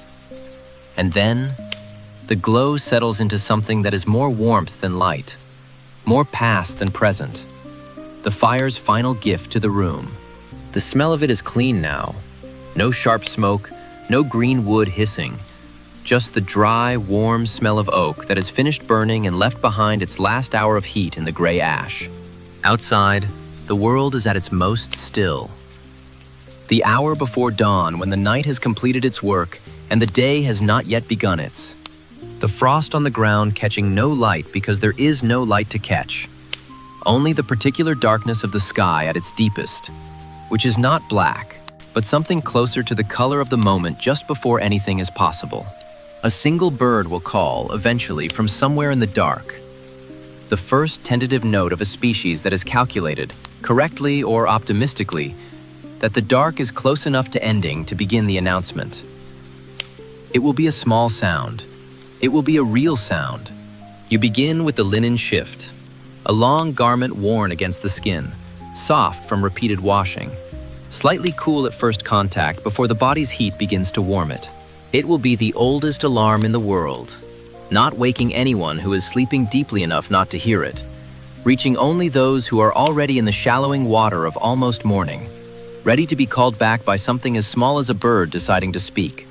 You have been on a long journey tonight, through stone corridors and thatched cottages and monastery dormitories and noble bedchambers and peasant one-room worlds of smoke and straw, through the midnight watch and the herb-scattered dreams and the shared warmth of beds too small for their occupants and fires too large for their rooms to hold the heat, through the hunger gap and the first green thing and the breaking of the frost. You have been, for the length of this night, a medieval person in winter. Not in the costume of one, not in a reconstruction, in the actual position of one, lying in the dark with the cold pressing in from outside and the warmth assembled by human effort holding it at the margins. The fire doing its work, the blankets doing their work, the body doing its work, the most fundamental work of all, generating the heat that makes everything else possible. The distance between you and them is real. You have things they never had.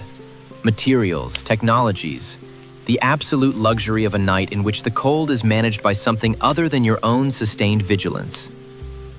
But the position is the same, horizontal in the dark, warm enough, breathing, present in the particular way of a person who is not yet asleep and is therefore available for the thought that comes last before sleep, which is not usually a thought at all, but more of a settling. The body's final assessment of the situation, which tonight, as every night that has ever ended, is that things are sufficiently all right for sleep to proceed. The fire's last glow pulses once, softly, and steadies. The ember will hold until morning. It always holds, if it has been tended, if the ash has been left to insulate it, if someone has done the patient nightly work of keeping it alive. And it has been tended. You have been here, in this room, in this night, and the fire has been tended. Your breath comes slower now. It smells faintly of lye soap and the particular staleness of a garment that has been worn, washed, and worn again more times than it strictly wants to be. It is thin. It is not enough. But it is the foundation, and foundations matter.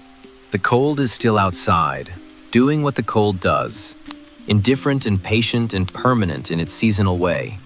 The world is frozen and dark and very old, and has been frozen and dark and very old through every winter that any of the people in this story ever lived, and will be again through winters that no one currently alive will see. But here, in this room, in this bed, in this careful arrangement of wool and warmth and the last red breath of the fire, here is the thing that has always been true, in every winter, in every place, in every century that people have been doing this. The cold is outside. The warmth is here. You made it. Let your body settle into the straw beneath you, or the mattress, or whatever softness this night has offered you. Let the weight of the blanket be the weight of everything that kept people alive through winters harder than this one. Let the last of the fire's warmth reach your face, faint and real, and entirely sufficient. The monks are praying somewhere in the frozen dark of a cloister. The woman by the cottage fire has finally gone to bed. The farmer is sleeping through his second sleep, moving toward morning. The servants are curled in the corridors beside the banked embers. The noble's curtains are drawn. The promise branch hangs above the hearth. Over the shift go the woolens, hose pulled up and tied, a long woolen tunic, possibly a second tunic if the knight looks particularly committed to its work. Women layered chemises and petticoats. Men added extra shirts. Everyone who made it through tonight is asleep. It is your turn. The fire breathes. The night holds. Sleep comes, the way it always comes to those who have earned it. Quietly, completely, like a hand placed gently on the chest. Good night. The long winter is over. Both added whatever shawls, scarves, or surplus garments the household possessed, with the calm pragmatism of people who had learned through direct experience that modesty was considerably less important than not freezing. Archaeological finds from medieval sites confirm this instinct in physical form. Preserved textiles, burial garments, and household inventories all show the same pattern. Layers upon layers, each one chosen with a purpose. Wool against the cold because wool held warmth even when damp, a property that no amount of synthetic alternatives has ever quite replicated. Linen against the skin, because linen was soft and breathable and drew moisture away. Silk, when available, was used for linings. Not for luxury exactly, but because silk is surprisingly effective insulation. And also because if you have silk and winter is 6 months long, you may as well use it somewhere. A surviving inventory from a 15th century merchant's household lists his preparations for bed with the thoroughness of a man packing for an expedition. 1 woolen gown for night, 1 pair of hose for sleeping, 1 coif for the head, 1 pair of gloves for the frost. Gloves. For sleeping. In bed. This is a man who has thought carefully about his situation and responded with appropriate seriousness. The nightcap deserves its own moment of consideration, because it has been the subject of considerable mockery across the centuries, and this mockery is entirely undeserved. The human head loses heat at a rate that medieval people understood through lived experience long before anyone measured it scientifically. To sleep without a cap was to spend the night slowly donating warmth to the ceiling. The nightcap. Close-fitting, covering the ears, sometimes tied under the chin, was not a comic accessory. It was engineering. That it eventually became a symbol of fusty old age and became a fixture in Christmas illustrations is one of history's minor injustices to a genuinely practical piece of technology. Servants and the poor wrapped their feet in rags, strips torn from worn-out garments, wound around the feet before sleep, sometimes coated in fat to repel moisture. Wealthier households had knitted hose for sleeping, or slippers lined with felt or fur. The feet, like the head, were understood to be critical points in the body's thermal strategy. Keep the extremities covered and the rest of the body follows. This is not folk wisdom. This is thermoregulation, practiced by people who had no word for thermoregulation, but a great deal of incentive to understand it. One account from 14th century France describes men sleeping with their belts still tied around their waists, believing this kept their organs properly positioned during the night and prevented them from wandering in the cold. The exact mechanism by which a leather belt was supposed to anchor the internal organs is not fully explained by the historical record, which is perhaps for the best, but the habit reveals something genuine about the medieval relationship with the body. The sense that warmth and safety were connected to order, to everything being held in its proper place against the chaos of the cold. Bedtime in a medieval household was, quietly, a social act. Families helped one another prepare, tying laces that were difficult to reach, smoothing sleeves, adjusting caps with the matter-of-fact tenderness of people who performed this ritual every night of every winter of their lives. In larger households, maids assisted their ladies in layering bedclothes, tucking and smoothing with practiced efficiency. Children waited by the fire for their turn, already drowsy, leaning against one another in the warmth. There is something in this that the modern world has largely lost.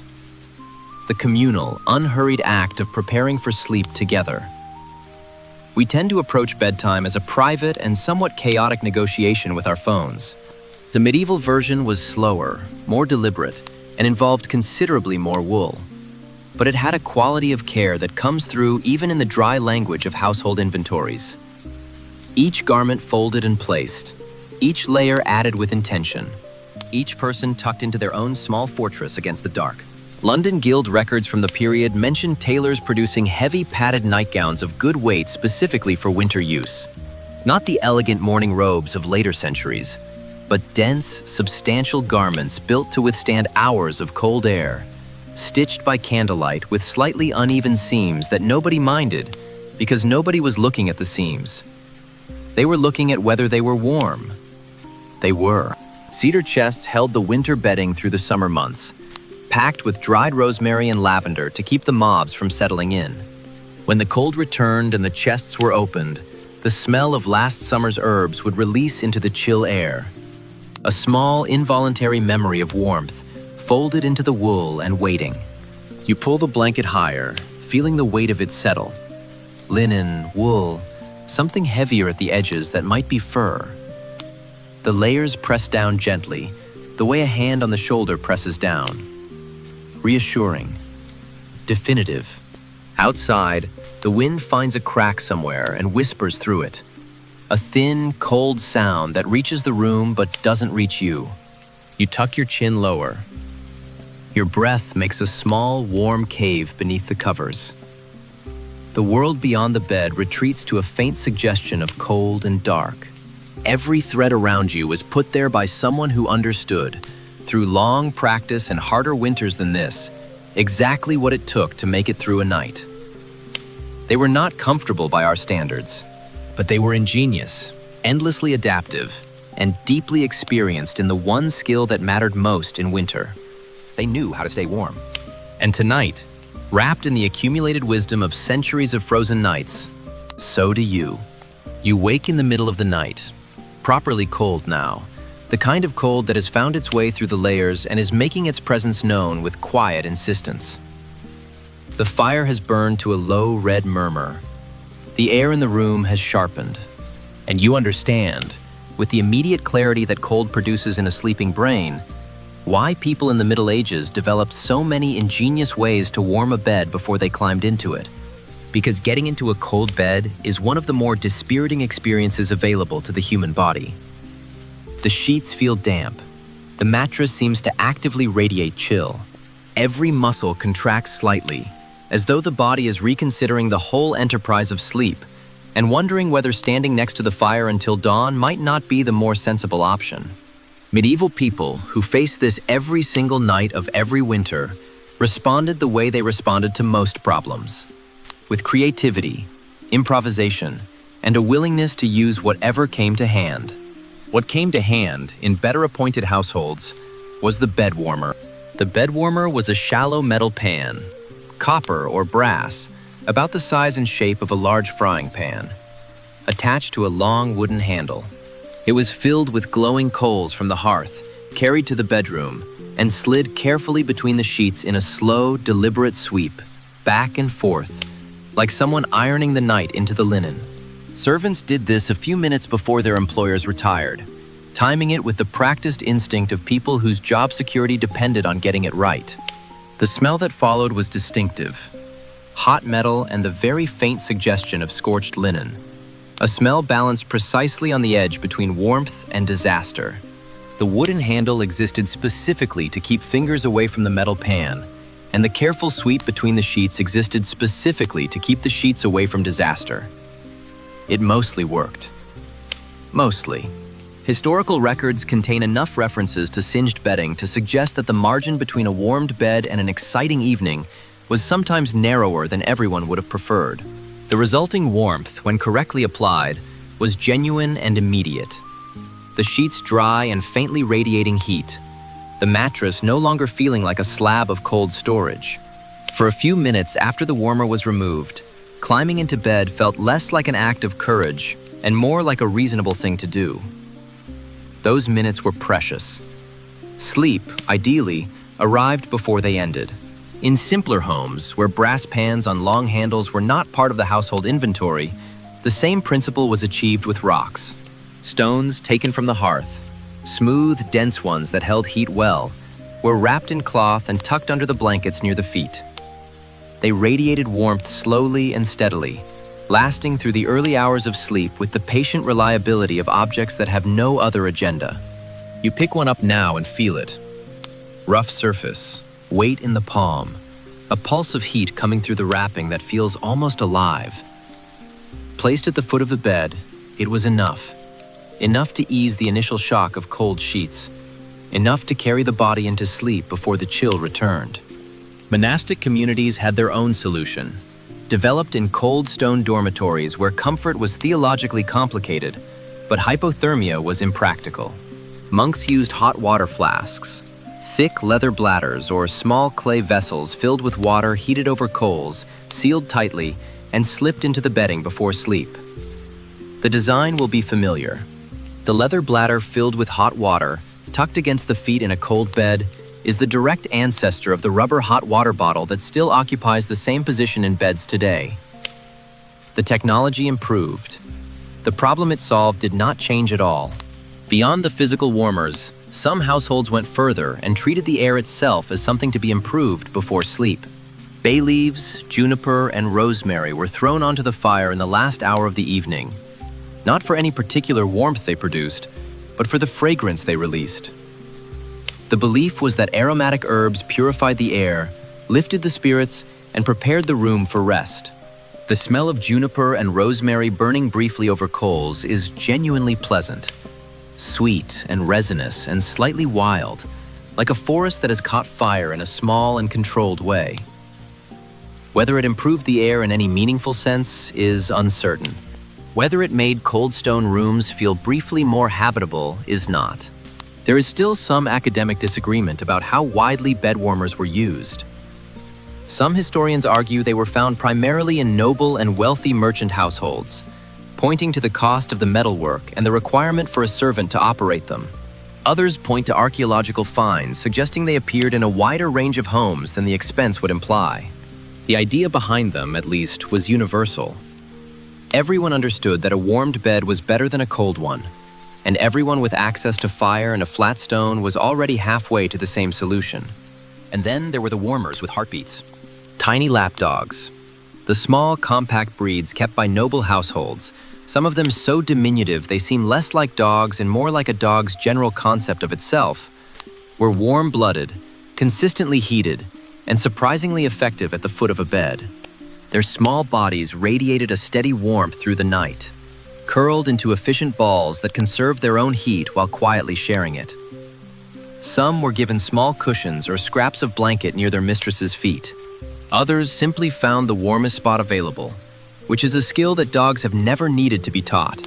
Cats served a similar function, though with considerably less reliability. A cat will find the warmest spot in any room and occupy it with absolute commitment. But the warmest spot is not always where you would like it to be, and a cat's willingness to perform warming duties on behalf of a specific human is subject to negotiation. In rural households, cats roamed freely through the night, and if they chose to sleep beside you, that was a bonus. If they chose to sleep on the hearth or on top of the grain sack, or in some location known only to themselves, you accepted this and made other arrangements. A piece of folklore from northern France records the belief that keeping a dog or cat near your feet during winter sleep prevented not only cold, but evil dreams. That the warmth of an animal drove away whatever wandered in the dark. Whether this was meant literally or was simply a way of explaining why it felt better to have something warm and living nearby, the comfort was real either way. The dog did not know it was guarding anything. It was just warm and present, which is sometimes all protection needs to be. A traveler's account from the late 1300s describes arriving at a roadside inn on a particularly brutal winter night and discovering that the innkeeper's daughter made a circuit of the guest rooms each evening, carrying a brass pan of coals, moving from room to room, trailing light and the faint smell of smoke, leaving behind sheets that were, for a brief and grateful window, warm. He described the anticipation of her arrival as one of the more sincere pleasures the journey had offered. You can picture the scene. Cold travelers, faces still raw from the road, sitting on the edges of their beds watching the door. The glow of the pan appearing in the corridor. The smell of warm metal preceding her into the room. The careful sweep between the sheets. The small ceremony of warmth being installed in the place where they were about to be vulnerable. It is a very human thing, this preparation for sleep. the deliberate making of a small, safe place before surrendering consciousness. We still do it, adjusting pillows, pulling blankets, checking the temperature one last time. The details have changed. The impulse is identical. You settle back now, feeling the warmth that has been carefully assembled around you. The heated stone at your feet, the layers of wool and linen, the small glow of the rebuilt fire reflected on the ceiling. Outside, the frost continues its patient work on the world. Inside, within this carefully constructed pocket of warmth, the cold has been, for tonight, successfully negotiated with. The bed warmer has done its job and been returned to the hearth. The herbs have burned down to fragrant ash. The dog at the foot of the bed has settled into its small, warm, self-contained world. You close your eyes. The cold is still out there. It will always be out there. But here, in this carefully warmed, carefully layered, carefully tended space, it cannot quite reach you. Sleep comes like a stone finding the bottom of still water. Slow, quiet, and complete. You are aware, before you are fully awake, of another person's breathing. Close, steady. The particular rhythm of someone deep in genuine sleep, which is different from the rhythm of someone pretending to be asleep, though medieval people rarely had reason to make that distinction, because the concept of wanting to be alone in bed was, for most of history, a luxury so remote as to be essentially theoretical. You open your eyes. The room is dim, the fire low, and there are people sleeping around you with the comfortable density of a situation that nobody present finds unusual. Because in the medieval world, nobody did. Sleeping alone was not the default. It was the exception, and an expensive, impractical, vaguely suspicious one at that. Sharing a bed was not a symptom of poverty or a consequence of cramped quarters, though it was sometimes both of those things too. It was simply how sleeping worked. The bed was warm. Warmth was scarce. Bodies produced it for free. The logic was irrefutable, and it operated across every layer of medieval society with a democratic thoroughness that the rest of medieval society rarely managed. Servants slept beside masters. Siblings slept beside siblings. Travelers arriving at inns were assigned not a room, but a space, in a shared bed, beside whichever strangers had arrived before them, under an arrangement that prioritized the efficient distribution of warmth over any other consideration. Legal records, household accounts, letters, and court documents all confirm this. It was ordinary. It was unremarkable. It was Tuesday. A 15th century innkeeper in York was actually fined for allowing too many guests per bed, which raises the immediate question of what the threshold was, and then, perhaps the decision to let that question go unanswered. The fine implies a regulation. The regulation implies the practice was common enough to require managing. The practice implies that somewhere in 15th century York, a number of strangers were lying in a row under a shared blanket, and at least some of them were perfectly fine with this. In farmhouses, entire families shared a single straw mattress. Grandparents, parents, and children layered together with the pragmatic closeness of people who understand that collective warmth is real warmth, while individual warmth in a room with no insulation and a dying fire is largely aspirational. There was no sense of indignity in this. The indignity, if anything, was in being cold. In Scotland, some households built what were called box beds, wooden sleeping enclosures constructed directly into the walls of the room, like cupboards designed for people. The family climbed in, pulled the shutters closed, and the small space filled with their collective warmth. The dimensions were not generous. The smell, after a winter night shared between several people and occasionally a small animal, was almost certainly remarkable. But the temperature inside was meaningfully higher than the temperature outside the box. And in January in Scotland, that was the only metric that mattered. You picture the sound of it. The low creak of the wooden shutters being pulled to, the rustle of straw, the soft sounds of a family arranging themselves in a space just large enough for the purpose. Muffled laughter, perhaps, from the children, the quiet of adults who are already exhausted. And then, gradually, the shared warmth building in that small wooden space until it became a kind of refuge, tight and close, and smelling of everyone who lived there, but warm, genuinely, reliably warm. A traveler's diary from the 1300s records a night spent in a cottage in Brittany, where the family, strangers to him, encountered on the road, insisted he share their bedding rather than sleep apart from the group and risk the frost. He wrote of the strangeness of waking between people he did not know, their breathing mingling with his own in the dark. And then, almost reluctantly, he wrote of the gratitude, the straightforward, uncomplicated gratitude of having survived the night in warmth because other people made space for you in theirs. In noble households, the arrangement was more ceremonial, but not fundamentally different.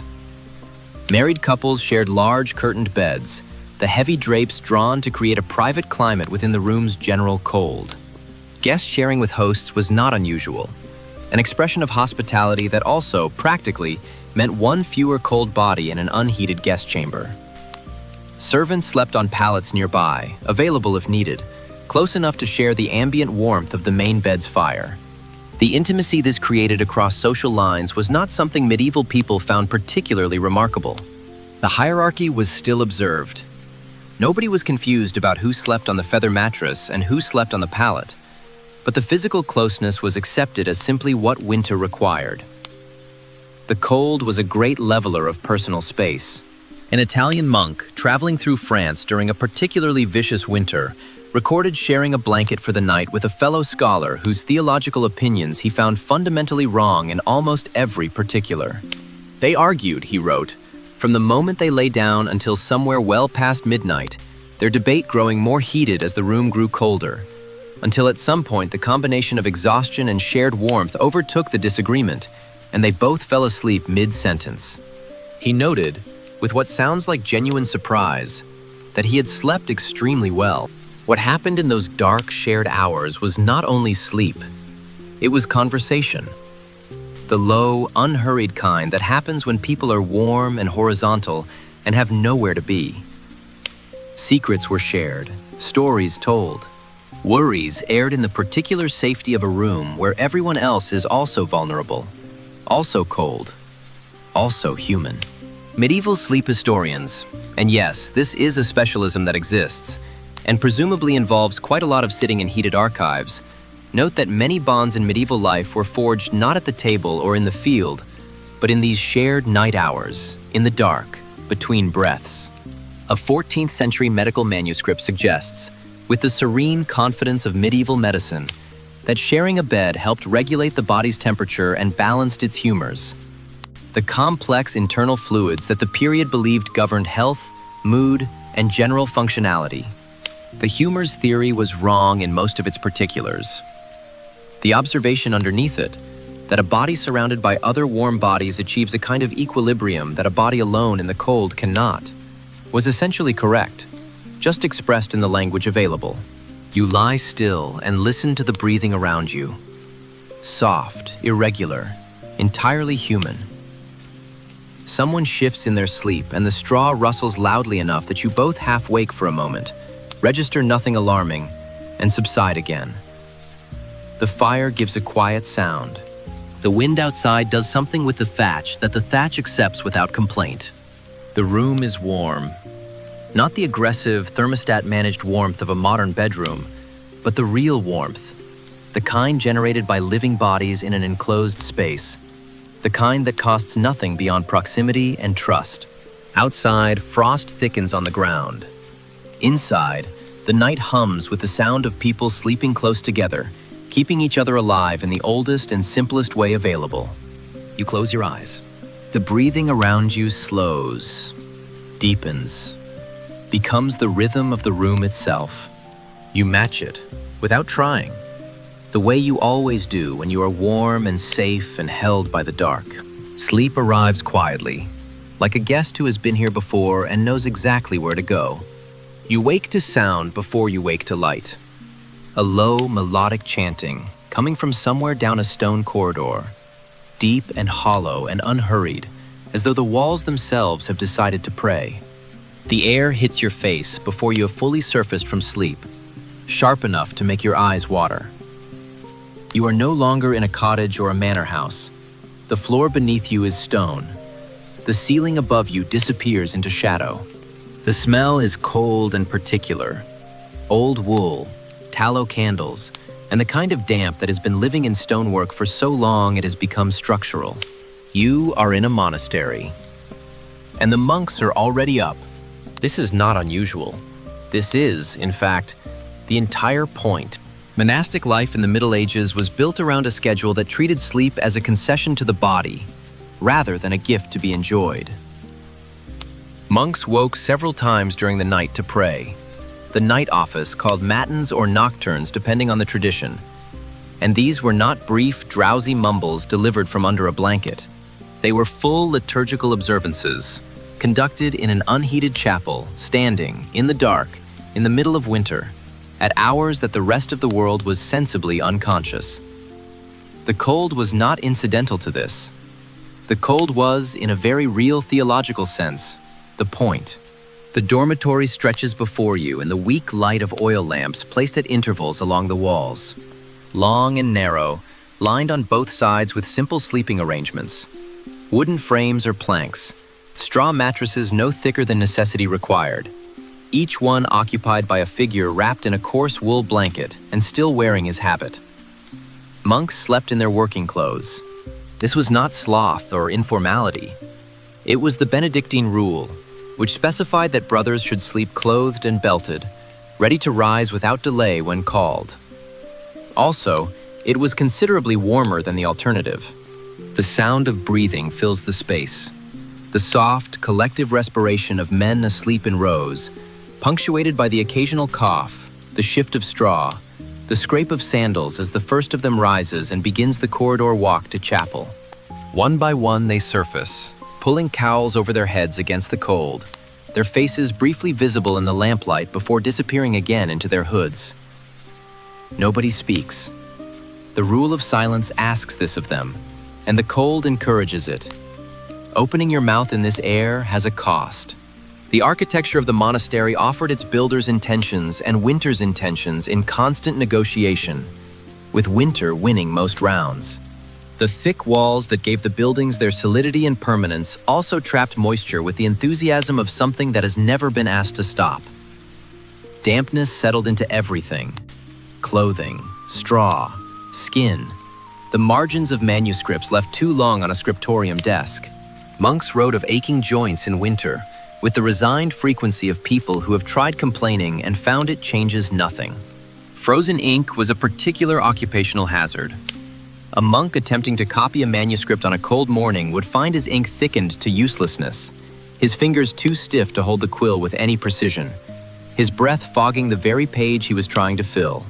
One marginal note in a surviving manuscript, written in a hand that gets noticeably shakier toward the bottom of the page, reads simply, "It is too cold to write. My fingers are stiff as sticks." And then, a line below, the text continues.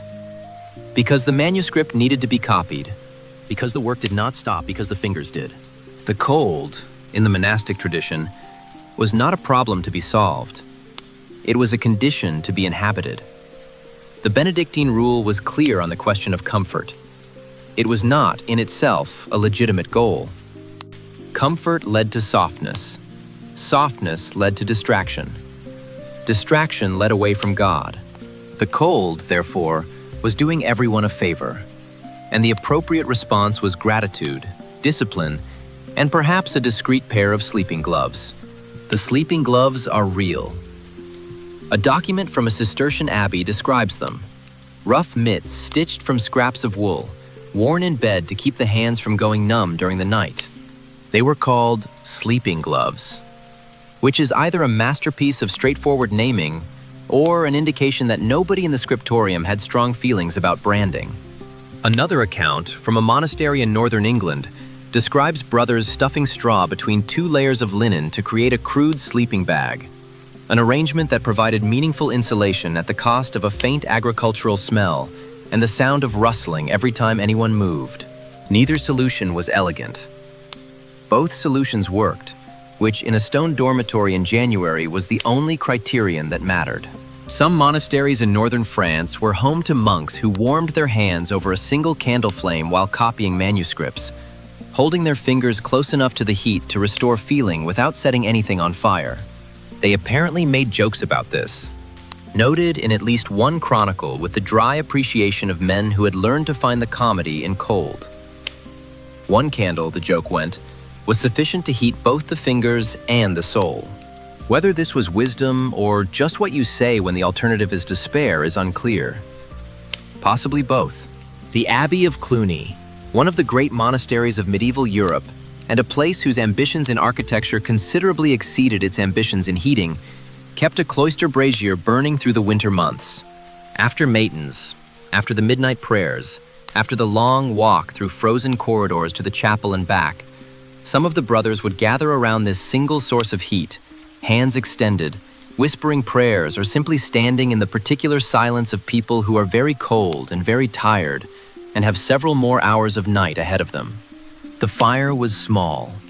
It was rationed. To stand beside it was a moment of grace, not an entitlement. You can almost see them now. Faces lit by the orange glow of the brazier, eyes half closed, breath rising in small clouds above their cowls. Men who had chosen this life, who believed in what they were doing, who found meaning in the rhythm of prayer and labor and cold, who would rise again in a few hours and do it all again, as they had yesterday and would tomorrow, until spring came and the stone corridors became merely cool rather than actively hostile. There remains genuine scholarly disagreement about how strictly these aesthetic rules were observed across all monasteries and all periods. Wealthier abbeys may have permitted modest concessions. Extra blankets for elderly brothers, small fires in certain rooms, a pragmatic acknowledgement that a dead monk contributes nothing to the liturgy. Others held to the rule with a rigor that suggests either profound faith or a governing body with a very high threshold for complaint. The truth, as historical truth tends to, probably varied considerably from place to place and century to century. What is consistent across the accounts is the quality of the peace. Not comfort, never comfort, not in any conventional sense, but something else. A stillness that came from the removal of everything unnecessary. The cold, the darkness, the hard bed and early rising in silence.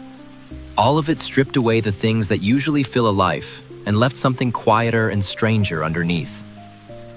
Men who lived this way wrote about it with a consistency that suggests they were describing something real.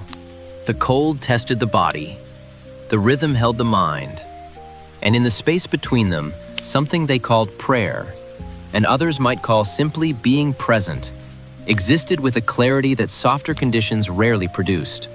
The chanting rises again from the direction of the chapel, and the last of the monks moves past you in the corridor, sandals whispering on stone, breath rising in a small cloud before he rounds the corner and disappears. The dormitory is empty now. The straw mattresses are dented where bodies lay. The oil lamps flicker in the draft from the open door. Outside the cloister, visible through a narrow arch, the courtyard is covered in frost that the moonlight turns to something close to silver. The sky above it is very clear and very cold and full of stars that look, from this angle, through this archway, like they have been placed there deliberately. The chanting continues, low and steady, filling the cold air of the cloister and disappearing into the dark above the roofline. You stand still and listen, and something in the rhythm of it, the repetition, the low register, the unhurried pace, does the thing that all rhythm eventually does to a tired mind. It slows everything down. The cold recedes slightly, or perhaps you simply stop noticing it, and the long, cold, faithful night continues its ancient work.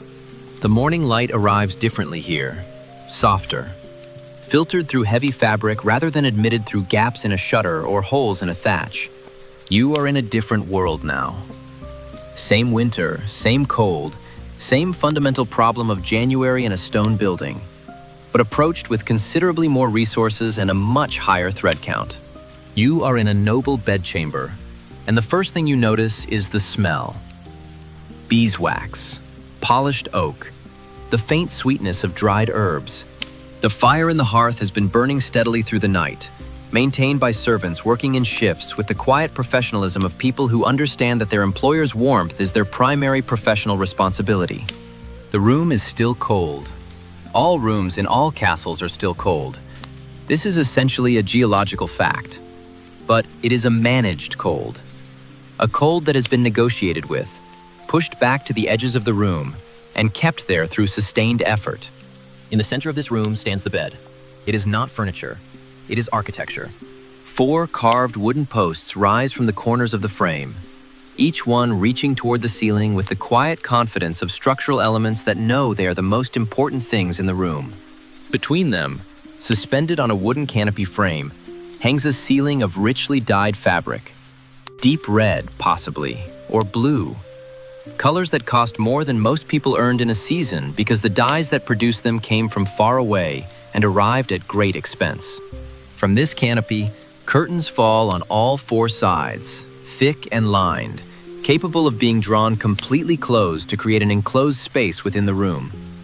A room within a room. A climate within a climate. This was the point. The curtains were not decorative, or not only decorative. They were functional in exactly the same way that a tent is functional. They created a contained airspace that the body's heat could actually warm, rather than a vast stone chamber where warmth rose to the ceiling and cold pooled at the floor. Draw the curtains, and within a few minutes the air inside the enclosure was meaningfully warmer than the air outside it.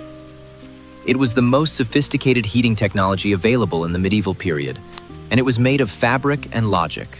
According to inventories and household accounts from the 14th and 15th centuries, the bed itself was layered with the systematic attention of someone building something that needed to work. At the base, a straw mattress for structure and support. Above it, a wool mattress for insulation. Above that, a feather mattress, filled with the down of geese, ducks, or, in the most lavish cases, swans, for softness. Then, linen sheets, bleached white by sunlight or wood ash lye. Then, embroidered wool blankets. Then, velvet or heavy woven covers. Then, fur. Each layer had a function. Together, they constituted what a medieval household manual described with technical precision as a kind of textile fortress against the cold. A description that sounds like poetry, but was intended as engineering. Travelers who slept in great households and left accounts of the experience described these canopied beds with a consistency that suggests genuine astonishment. One noted that the air within the curtains, once drawn, did keep my limbs from shivering, which, given what we know about unheated stone chambers in winter, was a significant achievement. Another described the moment of climbing in as passing through a threshold, from the cold public world of the room into a small, private, warm one. The curtains fell behind you. The cold became theoretical. For a few hours, you existed inside a pocket of warmth that you had made yourself, with your own body heat, contained by fabric and intention. The bed was also, and this cannot be entirely separated from its function, a statement. A nobleman's bed could cost more than a farmer's cottage. The carved posts, the dyed hangings, the feather mattresses and fur covers, all of it announced to anyone who saw it that the person who slept here had control over their environment in a way that most people did not. In a world where everyone was cold, the ability to not be cold was power. The canopy bed was that power made visible and slept in every night. A French castle inventory from the period lists entire sets of bedding by name, as though they were members of the household staff. The king's great bed, the lady's red hangings, the guest bed by the window, which last detail suggests that even in the realm of luxury there was a hierarchy, and the window was not where you wanted to be. Before the lord or lady retired, a maid would have warmed the sheets using a brass pan of coals on a long handle, sliding it carefully between the layers in the slow ceremony of a task performed every night of every winter. The smell left behind was distinctive. Hot metal, the ghost of singed linen, the faint sweetness of the herbs that had been scattered in the bedding.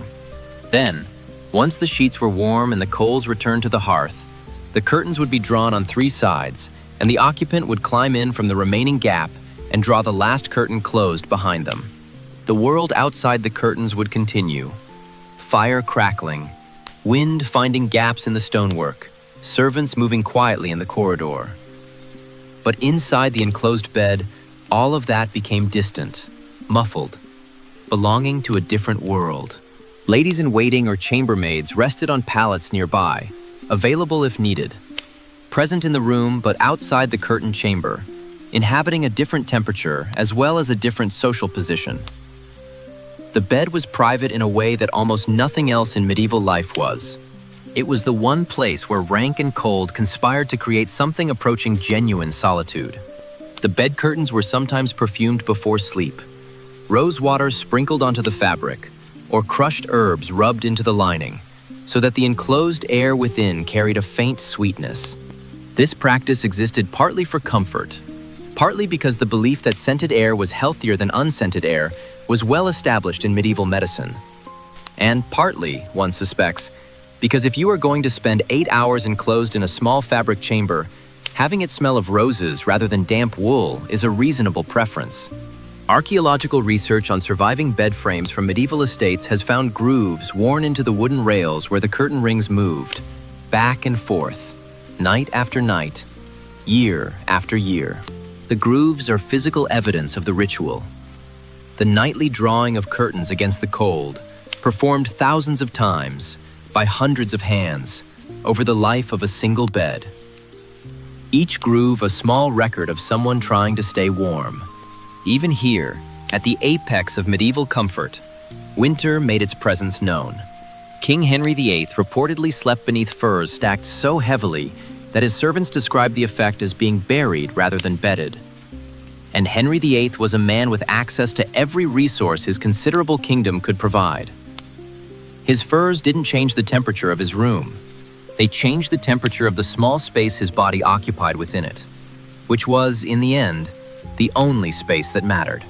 You stand beside the bed now, one hand resting on the curtain fabric, feeling its weight and softness.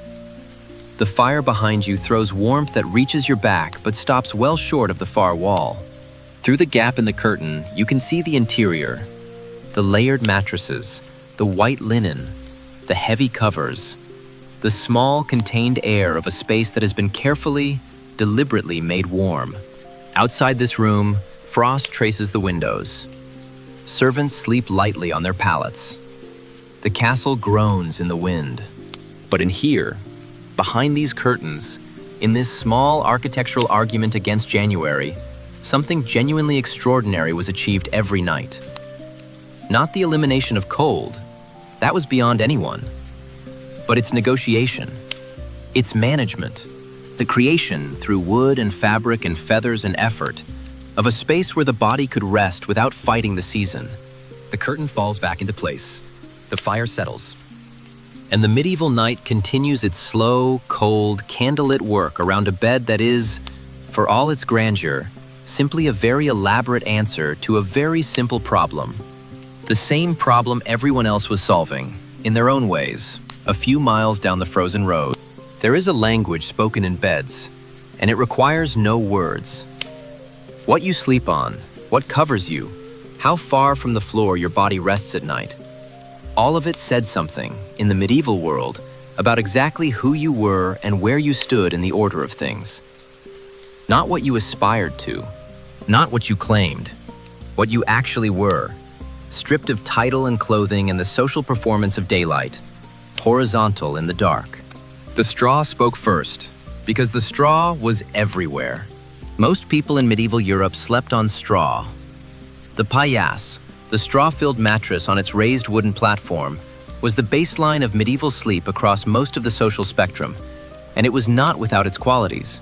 It was warmer than the floor, which was stone, and the floor was very cold. It was softer than the floor, which was also stone, and also very hard. It absorbed some of the cold that rose from below. It provided a layer of insulation between the sleeper and the ground that was genuinely meaningful on a January night. What it was not was comfortable. Not in any sense that required more than a few minutes of acquaintance to establish. The straw shifted and compressed under weight, forming lumps and hollows that redistributed themselves unpredictably through the night. It prickled through the thin cloth, covering it with the patient insistence of something that has all the time in the world. It retained moisture, sweat, damp air, the general humidity of a room full of breathing people and a smoking fire. And in retaining moisture, it retained smell. Archaeological digs at medieval rural sites have found the remnants of these mattresses preserved by time and circumstance. And what examination reveals is a material that was reused for very long periods with minimal intervention. The straw was shaken out, perhaps, turned over, possibly. Replaced with any regularity? Rarely. To make this more bearable, and to address the livestock problem, the various small creatures who found straw an ideal habitat regardless of whether it was also occupied by humans, families mixed herbs through the filling. Pennyroyal, mint, and other plants with strong enough scents to at least complicate life for anything that had moved in uninvited. Whether this worked as pest deterrence is debated. That it made the mattress smell better than it otherwise would is not. The poor used rolled clothing or stuffed sacks in place of pillows, a folded tunic, a grain bag packed tight, whatever could be elevated enough to support the head. The smell of these improvised pillows was the smell of the life they had been gathered from, which is to say the smell of work and smoke, and the particular damp of winter clothing that has been worn in all weathers and dried by a fire and worn again. Now cross the fields, enter a different building, climb the stairs. The feather mattress is waiting. It was filled with the down of geese, most commonly, or ducks, or in the households of the very wealthy, swans, which adds a certain uncomfortable grandeur to the image of someone sleeping on it. The process of making a feather mattress was slow and labor-intensive. Sewing linen casings, filling them by hand, distributing the down evenly, stitching the compartments closed to prevent migration. The result? Beaten into shape and laid upon its wool and straw foundations, was something that received the body differently from straw in every particular. It gave. It conformed. It closed around you slightly, the way water closes around a hand. Not aggressively, but completely. Historians who have reconstructed these beds and actually slept in them report, with the mixed feelings of people whose job sometimes requires lying down in the name of scholarship, that the feather mattress was genuinely comfortable in some ways and genuinely uneven in others. Feathers compressed over time, creating thick patches and thin ones. The mattress that started the night as a cloud became by morning a topography. Servants were required to beat it back into shape each day, a task that produced clouds of dust and feathers, and the particular smell of old down disturbed, which is a smell of considerable antiquity and moderate unpleasantness. A 14th century English will, preserved among legal documents with the careful attention that medieval law paid to property, describes a woman leaving her best feather bed to her eldest daughter. Not her land, not her silver, her best feather bed, along with its pillows, its blankets, and its curtains. The specificity of the bequest reveals everything. This was not furniture. This was inheritance. This was warmth made tangible and transferable.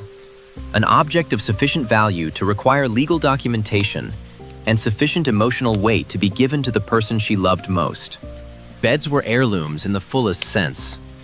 They were passed down through families across generations, carrying with them not just physical warmth, but the accumulated weight of all the winters they had survived.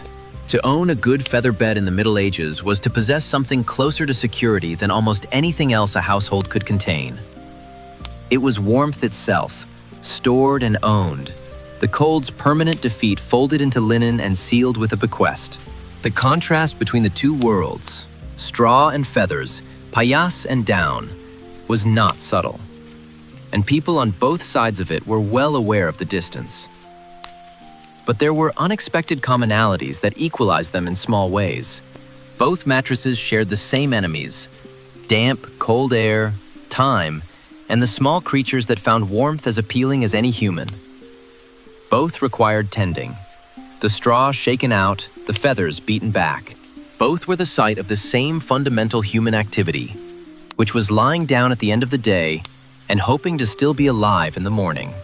A superstition recorded in several medieval household accounts warned against shaking a bed after sunset. The belief was that doing so might disturb wandering spirits, entities that moved through the night and found unmade beds congenial. Whether this was taken literally or served primarily as a reason to stop fluffing pillows once the light was bad is unclear. But it suggests something real about the bed's status in the medieval imagination. It was not merely furniture. It was a threshold. The place where the waking world was surrendered and the other one began. In the end, the difference between straw and feathers was the difference between surviving and resting. Both mattresses held the same darkness. Both felt the same frost seeping in from beyond the walls. On the straw mattress, you endured the cold. On the feather mattress, you endured it more softly. But you endured it. You lie back now and feel both textures at once. The imagined scratch of straw beneath you and the imagined give of feathers above. And somewhere between the two, you find what every medieval sleeper was looking for, regardless of their station. A surface that held them. A night that ended. A morning that came. The fire burns low across the room, casting the same warm light on both kinds of sleeper, making no distinction between the softness of their mattress or the weight of their blankets or the relative merit of their situations. The cold presses in from all sides. And everyone sleeps anyway, each in their own way, wrapped in whatever warmth they have managed to claim from the winter, which, when you think about it, is all any of us ever do. Something wakes you that is not quite a sound, more of a sensation. A thin, cold finger of air finding the side of your face with the precision of something that has been looking for exactly that gap for some time. You open your eyes. The room is dim, the fire low, the darkness outside the window a solid, frost-edged blue-black. And there, in the corner of the window frame, is the source. A gap between the wood and the wall, perhaps the width of a finger, through which the outside world is making its considered entry. You stare at it for a moment. The outside world, for its part, continues entering. This was the fundamental architectural problem of the medieval winter, and it was never fully solved. The walls could be made thick. The doors could be barred. The hearth could be fed through the night. But the window, the opening that let in light, which human beings require, and air, which human beings also require, and cold, which human beings do not require, but which came bundled with the other two as a non-negotiable package. The window was always a negotiation that winter won more often than not. Glass, in the medieval period, was expensive in the way that things are expensive when they require specialized knowledge, scarce materials, and considerable skill to produce, and when the people who need them most are the least able to pay for them. Transparent glass had existed since Roman times, but producing it in sheets suitable for windows required a particular technique. Molten glass spun rapidly on the end of a rod until centrifugal force spread it into a flat disc, which was then cut into panes. The resulting pieces were small, thick at the edges and thin at the center, and distorted vision in the particular way of something that is technically transparent but practically impressionistic. Looking through medieval window glass was less like looking through a window, and more like looking at the world through a description of a window. Only churches and royal residences could afford it regularly. When it appeared in private homes, the homes of wealthy merchants, prosperous landowners, it was a statement of such significant financial standing that a London chronicler recorded, with what sounds like barely concealed satisfaction, the story of a merchant who owned 3 glass windows. One shattered in a winter storm. The man wept. The chronicler noted this. The detail survived. Glass was not merely functional. Glass was pride. For everyone without glass, which was almost everyone, the window was covered by other means. Horn, scraped thin enough to become translucent, could be cut into panes and set into frames, admitting a dim, yellowish light. Oiled cloth stretched across a frame let in more light but less weather. Wooden shutters, hinged at the top and propped open during the day, and barred firmly shut at night, offered the simplest solution and the worst light. In castles, servants stuffed the gaps around window frames with moss or with tow, the fibrous waste product of processing flax, soft and compressible, and well suited to being pushed into the irregular spaces where medieval construction and winter cold met. In cottages, straw served the same purpose. Rags, mud, whatever was available and small enough to be pressed into a crack. The medieval approach to draft-proofing was essentially the same as the approach to everything else in winter. Use what you have, apply it directly to the problem, and accept that the result will be imperfect but better than nothing. A 13th century building manual advises householders to hang heavy fabric over their windows each night, explicitly framing this as necessary rather than decorative. The curtains in a noble house might be velvet, lined with fur. In a cottage, they were old cloaks stitched together, or grain sacks repurposed, or whatever cloth could be spared from other uses. The principle was identical in both cases. Cover the window, slow the cold, buy a few more hours of bearable temperature from the fire's limited reserves. The question of how much light people actually wanted indoors during winter is one that historians have found surprisingly complex. On one hand, daylight in a medieval room was precious. The difference between being able to see what you were doing and not being able to see what you were doing was the difference between productive hours and wasted ones, and productive hours in winter were already scarce. On the other hand, every gap that admitted light also admitted cold, and cold was actively dangerous in a way that dim light was merely inconvenient. Most households seem to have resolved this tension pragmatically and seasonally. In summer, windows were opened freely. In winter, they were treated with caution. Opened briefly during the warmest part of the short day to let in light and air, then sealed again as afternoon faded. The rhythm of the medieval day in winter was partly governed by this calculus, this constant small negotiation between visibility and warmth. In Northern European homes, some builders included recessed alcoves beside windows, small niches built into the thickness of the wall, just deep enough for a person to sit in, just sheltered enough that a candle placed there was protected from the draft that came through the window above it. On winter nights, these alcoves glowed with a particular quality of light. The candle flame steady in its protected corner, the frost on the window glass catching the light and refracting it into small, bright points. From outside, a cottage window with a candle in its alcove would have glowed like an ember, warm and specific against the dark. A traveler writing in 1390 described spending a night in a manor where the windows had no glass, only parchment stretched across the frame and made translucent by the application of oil. The firelight in the room turned this parchment amber from within. He wrote that lying in that room felt like lying inside a lantern, the world outside reduced to a faint, dark suggestion beyond the warm glow of the membrane. The image stayed with him long enough to find its way into his diary, which survived long enough to find its way to us. There is something in it that stays. The idea of a room made into a lantern by frost and firelight.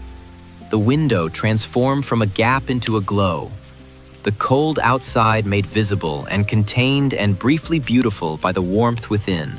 Medieval people did not have the option of solving the window problem entirely, but they found ways, sometimes, to make it into something other than just a problem.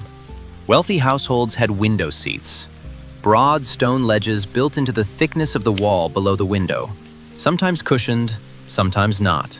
During the short winter days, children sat in these alcoves wrapped in furs, watching the snow fall through the distorted glass, the world outside rippling and white and unreachable. The cold came through the glass and the stone beneath them, and they sat in it anyway, because children have always found the specific combination of warmth behind them and cold in front of them irresistible. You stand at the window now and touch the frame. The wood is rough and slightly damp, the grain raised by years of moisture. The surface cold enough that your fingertip comes away with a faint sting. Through the gap, the one that woke you, you can feel the night air, thin and direct, and smelling of frost and something cleaner underneath. The smell of open fields and frozen water and sky. You press a fold of the curtain into the gap. The draft stops. The room settles slightly around this small intervention. Outside, the frost continues its patient work on everything it can reach. Inside, the candle in its alcove burns with the stillness of something that has found shelter and knows it. You step back from the window.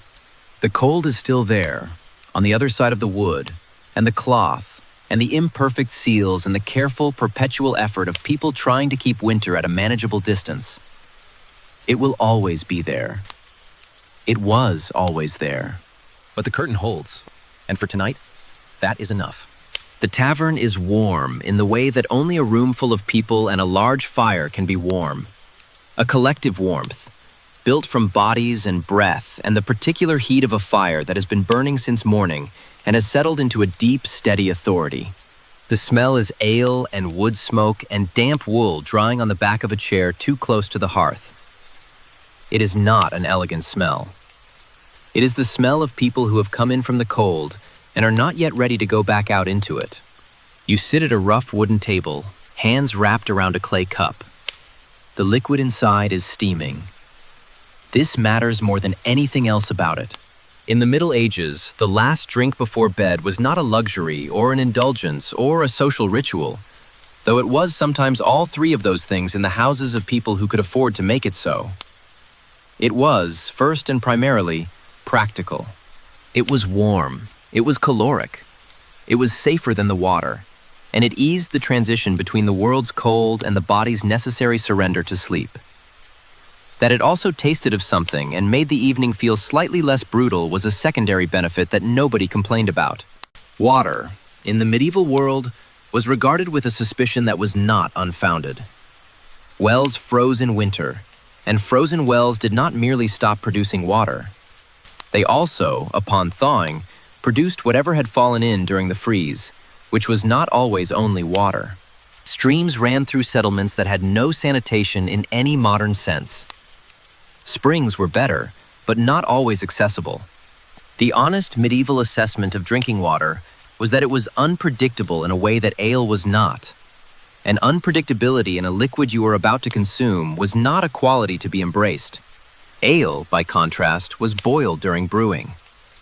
Whatever had been living in the grain before was not living in the ale after. It was low in alcohol, considerably lower than modern beer, closer to what we might call small ale, which meant that children drank it, laborers drank it throughout the working day, and nobody was performing particularly well if they tried to use it as a euphemism for something stronger. It was fermented grain water, essentially. It was caloric. It was warm when warmed. And it was brewed fresh each week in most households, filling the air of the village with the smell of yeast and malt that mixed with hearth smoke into something you would recognize immediately as belonging to somewhere specific and particular. The alewife's ledger from a London household records, with the matter-of-fact detail that makes historical accounts genuinely wonderful, the addition of cloves, cinnamon, and honey to the evening ale, warmed over the fire until the spices bloomed into the liquid. What she was making was essentially mulled ale, the same instinct that produces mulled wine at winter markets today, translated into the ingredients available to a medieval household without access to a wine merchant. The result was thick, slightly sweet, faintly spiced, and warm in a way that started on the tongue and moved inward.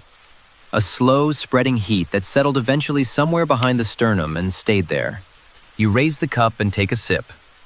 The liquid is dense and slightly sour underneath the spice, the honey softening the edges. It is not subtle.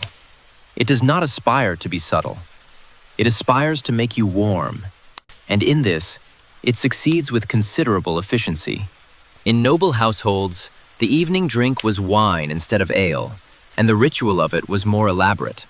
Servants carried steaming cups of mulled wine, red, sweetened with sugar, heated with pepper and nutmeg and sometimes saffron, which turned the liquid a color that suggested medical intervention, to their employers' chambers as part of the nightly preparation for sleep. Medieval physicians recommended this practice with the cheerful authority of people whose professional opinion happened to align perfectly with what their patients already wanted to do. Sweetened wine before retiring, the physicians advised, balanced the body's humors and promoted restful sleep. The body's humors theory was, as a system of medicine, substantially wrong. The recommendation was, as practical advice, substantially correct. Warm wine before bed does promote rest. This is not a coincidence. This is biology, arrived at by observation rather than mechanism.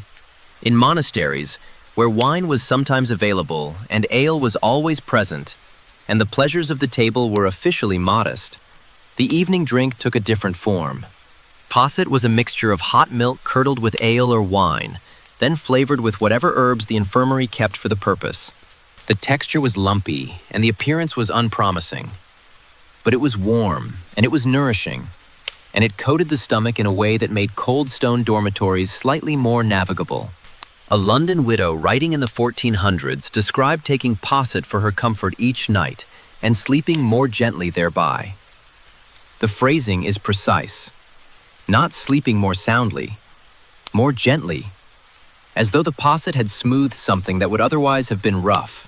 One Benedictine herbal describes the monastic warming drink with the name Spiritus Comforter, the spirit that comforts, which is either a piece of beautiful medieval branding or a genuine reflection of what the drink meant to men who had very few comforts and were expected to be grateful for that. Either way, sage, thyme, and strong ale, heated together in a small pot and distributed in modest portions to brothers who had just walked back from midnight prayers through a frozen cloister, was doing exactly what its name claimed. The cups themselves deserve a moment. Archaeological finds from medieval kitchen sites show that vessels used for hot drinks were made of heavy clay or pewter, thick-walled, dense, designed to hold heat rather than display it. You wrap your hands around one now and feel the warmth seeping through the material, persistent and steady. The rim is rough against your lips. The cup is not beautiful. It is functional with the total commitment of an object that has never been asked to be anything else. And it holds the heat of the drink for longer than anything thinner would, which is the only quality that matters at this hour.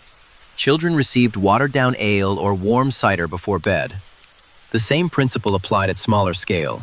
The same instinct to send the body into sleep with warmth already in it rather than leaving it to generate warmth from scratch in a cold room under insufficient blankets. A 15th century herbal manual, approaching the subject with the earnest thoroughness of someone who has tried many things, recommends adding a pinch of ground ginger or a drop of honey to the bedtime drink for pleasant dreams. The mechanism by which ginger promotes pleasant dreams is not explained. It is possible the author did not feel explanation was required. It is possible they were right. The tavern empties slowly around you. One by one, people finish their cups, pull their cloaks tighter, and step out into the cold. The door opens and closes, each time admitting a breath of frozen air that crosses the room before the fire absorbs it. The tavern keeper wipes the tables with the unhurried efficiency of someone who has been doing this every night for 20 years. The fire crackles steadily, banking itself down toward its overnight configuration. Low, controlled, enough to keep the room from freezing without consuming all the wood before morning. You take the last sip. The warmth of it traces its way downward, familiar and immediate. Outside, the snow has stopped, and the night is very still.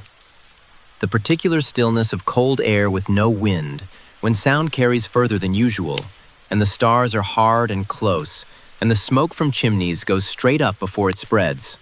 The last few people leave. The door closes a final time. You stand, feeling the warmth in your chest like something you are carrying, something to be protected on the walk home through the cold. It will not last the whole night. Nothing does. But it will last long enough to carry you to the bed, to the blankets, to the moment when the body's own heat takes over, and the drink's warmth becomes the night's warmth becomes sleep. You step outside. The cold meets you immediately, wrapping around your shoulders with the confident familiarity of something that has been waiting. But inside your chest, the warmth holds. And overhead, indifferent to all of it, the winter stars burn cold and clear and ancient, lighting the way home along a path made white by frost. The sound reaches you before the smell, which is unusual because the smell is considerable. A low, collective breathing. Not human, but not entirely unlike human either. The steady respiration of large, warm bodies at rest. Then the smell arrives. Hay, milk, the deep organic richness of animals that have been living in an enclosed space through a long winter and have made their peace with that arrangement. And then, as your eyes adjust, the shapes. A cow, mostly still, one ear twitching. A goat shifting its weight in the dark. A huddle of chickens on a beam above, compact and self-contained as small, warm packages that have decided, quite reasonably, not to be cold. You are standing in a space that is simultaneously barn and home, animal shelter and human dwelling. And the line between these categories is, deliberately, practically, by design, not a line at all. In much of medieval Europe, the wall between where the animals lived and where the people lived was architectural politeness rather than genuine separation. A thin partition, a low step, a doorway with no door. The families who built these arrangements were not making a compromise. They were making a calculation. Animals were warm. Warmth was the primary resource of winter. The most efficient thing to do with warm animals in a cold climate was to sleep next to them. And so that is what people did, with the practical unself-consciousness of those who have never been offered an alternative. Records from English and Scandinavian villages describe cottages that included a byre, an animal enclosure, connected directly to the human living space, sometimes sharing the same roof, sometimes sharing the same floor, separated by whatever barrier the household deemed sufficient. The heat generated by a cow or a pair of goats or a small collection of pigs drifted through these barriers with reliable generosity. A single cow produces roughly as much heat as a small radiator, a comparison that would have meant nothing to a medieval farmer, but whose implication they understood completely.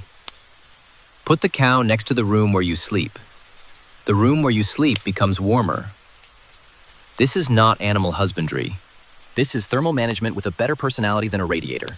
A 14th century farming guide, written with the practical optimism of agricultural manuals across all periods, praises what it calls the gentle heat of the ox as the finest gift of winter, and recommends keeping livestock close during the coldest months, on grounds that their warmth blesses the house as surely as fire. This is partly poetry. It is also entirely correct. The warmth of large animals in an adjacent space was not symbolic or approximate. It was real, measurable, and essential. Wealthier farmsteads took the principle one step further. Archaeological evidence from larger rural properties shows structures where the living quarters were built above the barn, a loft or sleeping platform directly over the animal enclosure, elevated enough to be above the worst of the smell and close enough to receive the full benefit of the heat that rose from below. Heat rises. Animals generate it. People sleep above them. The geometry is elegant in the way that all solutions are elegant when they work without requiring anything complicated. You imagine lying in that loft, the wooden planks of the floor beneath you warm from the bodies below, the sound of the animals breathing drifting up through the boards, slow and rhythmic and deeply, fundamentally alive. The smell of hay rising with it, the occasional shift of hooves on the earthen floor, the quiet sound of a cow exhaling through wide nostrils in the dark below.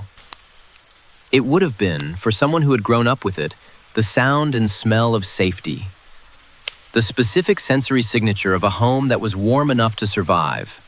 A 15th century traveler in the Alps, a man who presents himself in his own account as someone accustomed to rather better arrangements, wrote of staying with a peasant family whose sleeping quarters were directly above their livestock. He noted, with the strained diplomacy of someone trying to be fair, that the peasants sleep beside their beasts and smell of them also, yet they laugh more heartily than the rich. He seems to have been genuinely surprised by this. He probably should not have been. People who are warm enough to sleep well tend to wake up in better moods than people who are not, regardless of the olfactory cost. The smaller animals had roles too, and played them with varying degrees of cooperation. Dogs were the most willing participants. The breeds kept in medieval households ranged from the large working dogs of farms and hunts, animals with their own considerable warmth and a professional relationship with the outdoors, to the tiny lapdogs of noble households whose primary function was thermal, and whose secondary function was company, and whose tertiary function was apparently serving as a subject for miniature portraits in the margins of illuminated manuscripts.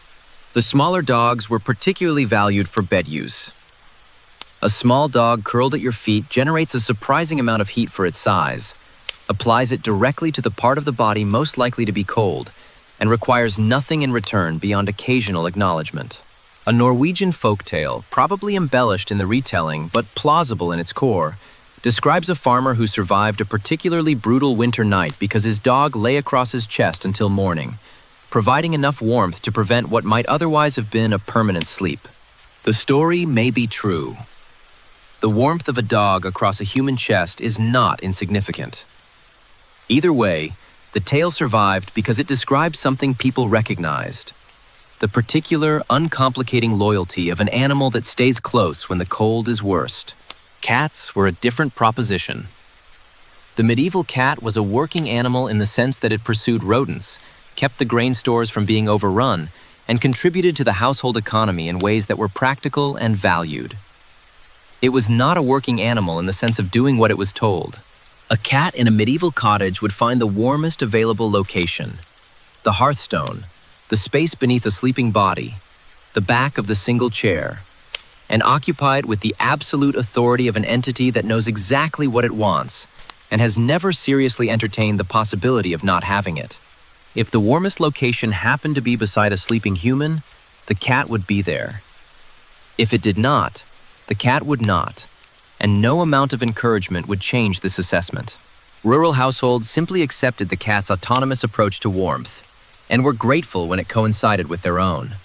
The soft sound of a cat purring beside the fire, a low, continuous vibration that suggests an animal that has evaluated its situation and found it acceptable, was one of the small, unpurchasable luxuries of a peasant household in winter. It cost nothing. It required nothing. And it meant that something warm and living had decided of its own free will to be near you. A piece of folklore from northern France records the belief that keeping a dog or cat near your feet in bed during the winter months prevented evil dreams and discouraged whatever spirits might otherwise steal your warmth in the night. The practical and the supernatural were wound together in this, as in most things medieval. The dog was warm, and it was also protection, and these two things were not understood as separate categories. Warmth itself was a kind of protection. To be warm was to be defended. The animal at your feet was both heater and guardian. And the medieval mind found nothing contradictory in this. You sit now on a low wooden stool in the dim warmth of this shared space, listening to the animals breathe.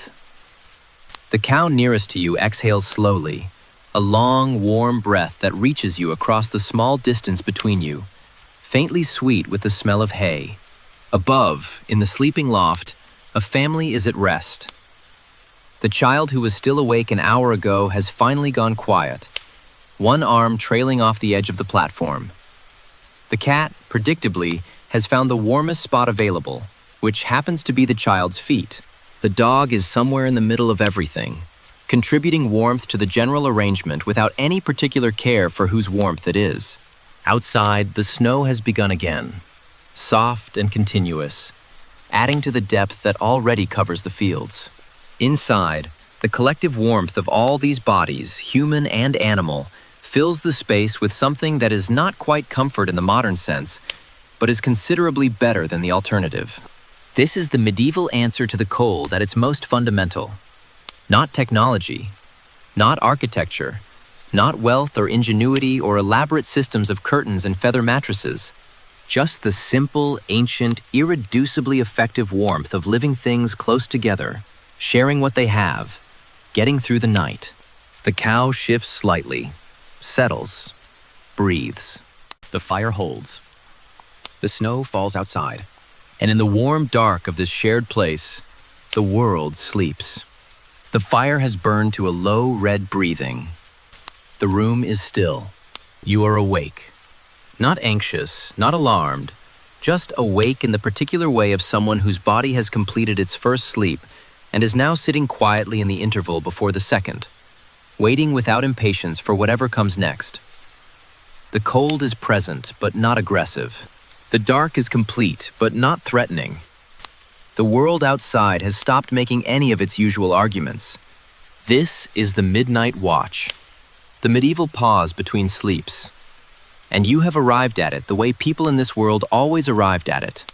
Naturally, without an alarm, without the slightest suggestion that anything had gone wrong. You have, in fact, been awake at this hour more often than you have probably noticed.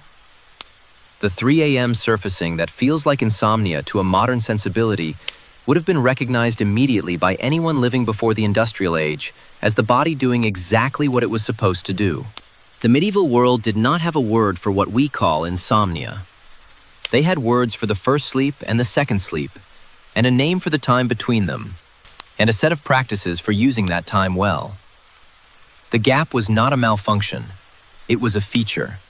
You are lying in the dark at this hour right now, which either means you have insomnia or you are more medieval than you realized. Possibly both. The French physician's advice on the subject was delivered with the calm authority of someone who has seen enough nighttime anxiety to have opinions about it. Walk to the fire, he counseled. Sip a warm drink. Speak kindly. Then return to slumber. The prescription is so straightforward and so human that it requires no translation across 7 centuries. Move your body. Put something warm inside it. Be gentle with yourself and whoever else is awake. Then, lie back down. This is not medicine. This is just wisdom, wearing a physician's robe. People used the midnight watch for the small, unhurried tasks that the day was too busy or too bright for. Checking on livestock. Stepping quietly into the adjacent byre to make sure the cow was still breathing steadily. The goat hadn't got into something. Tending the fire with the focused care of someone who knows that the embers allowed to die now will be a cold room by dawn. Nursing an infant who had woken hungry, in the particular silence of a house where everyone else was asleep, the two of you in the firelight with the whole quiet dark outside. Some people stepped outdoors altogether, wrapping a cloak around their shoulders and going out into the night to stand for a moment in the cold air. The village at this hour was as still as anything in the world ever gets. Every door closed, every window shuttered, the snow lying undisturbed over the rooftops and the fields, the smoke from chimneys going straight up into the dark. One faint window glowing somewhere. Someone else awake. Someone else in their midnight interval. The 2 lit windows in conversation across the frozen silence of the sleeping world. In noble households, the midnight watch took a more ceremonial shape. A lord might rise for a cup of spiced wine, served by a servant who had been dozing on a pallet and roused themselves with practiced efficiency. Guards were instructed to walk their rounds during this interval with specific intent. Military records note that men sleep deeply in the hours after midnight, and that the watch was therefore most necessary precisely when the watchmen were most inclined to skip it. The practical and the devotional ran together here, as they did in most things medieval. The guard walking the cold battlements at the midnight hour was doing the same thing the monk reciting psalms in the frozen chapel was doing. Keeping faith with the dark, maintaining the watch, refusing to simply surrender the night to whatever moved through it. Some households kept plants specifically beside the bed for use during the midnight interval.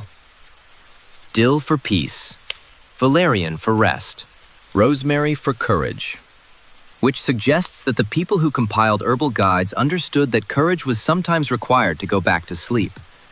A sentiment that anyone who has ever lain awake at 3 in the morning cataloging their concerns will find entirely relatable.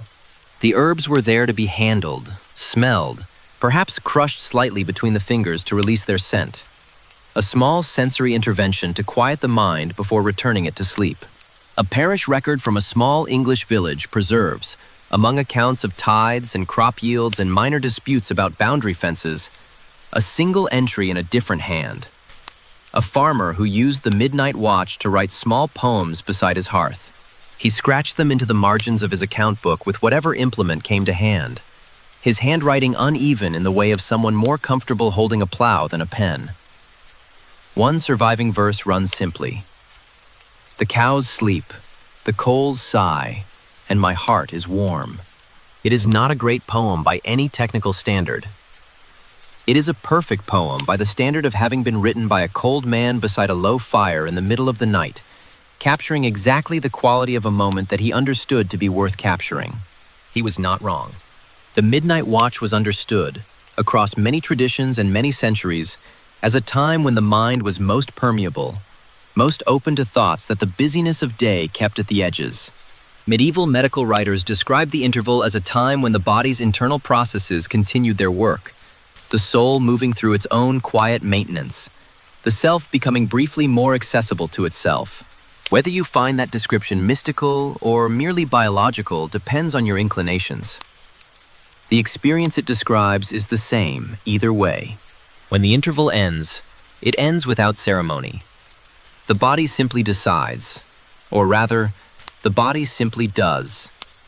A heaviness returning behind the eyes, a slowing of thought, the world becoming softer at its edges. The second sleep that follows is different from the first in quality, not just in timing.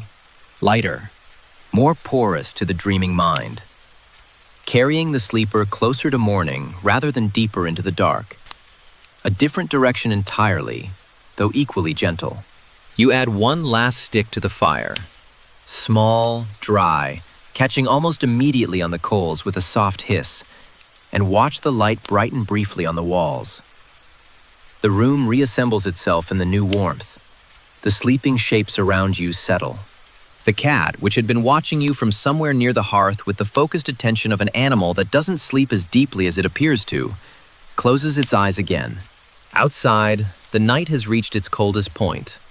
The deepest valley of temperature that comes in the hours before dawn, when the accumulated cold of the whole dark has nowhere left to go and presses down on everything beneath it with its full weight. Inside, the fire holds. The blankets hold. The shared warmth of the room holds. You lie back down. The straw shifts softly beneath you, registering your return. The second sleep is already arriving at the edges of your awareness. Patient, unhurried, asking nothing more of you than what you are already doing. The cows sleep. The coals sigh. And the long watch is over. The dark behind your eyelids is not empty. It moves.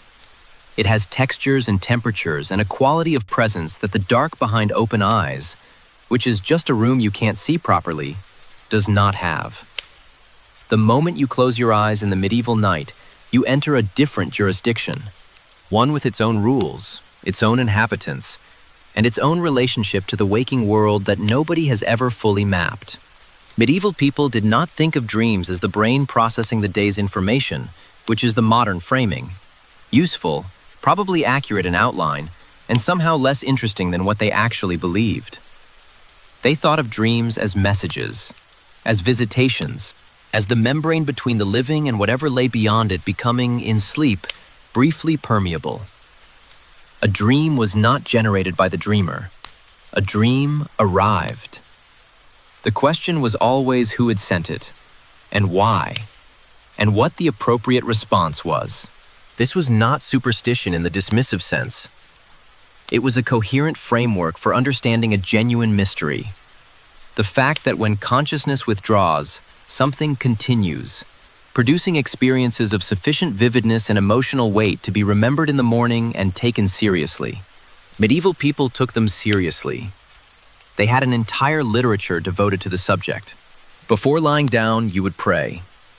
Not the long formal prayers of the liturgy. Those belong to daylight and ceremony, but the short, specific, personal prayers of someone about to surrender consciousness in a world that was not entirely safe. Let no evil visit my sleep. The wording varies across records and regions and centuries, but the request is consistent. Keep me. Protect what I am about to become, which is unconscious and horizontal and vulnerable to whatever moves in the dark.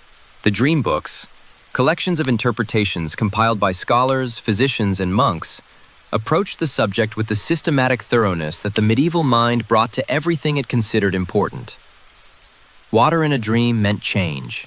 Fire meant danger, or passion, or both, which suggests the compilers understood that danger and passion were closer than either would prefer to admit. Warmth in a dream signified God's favor, which tells you something about what warmth meant to people for whom it was never guaranteed. Ice and snow foretold hardship.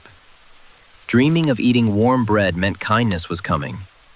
Dreaming of a frozen hearth meant someone you loved might be ill.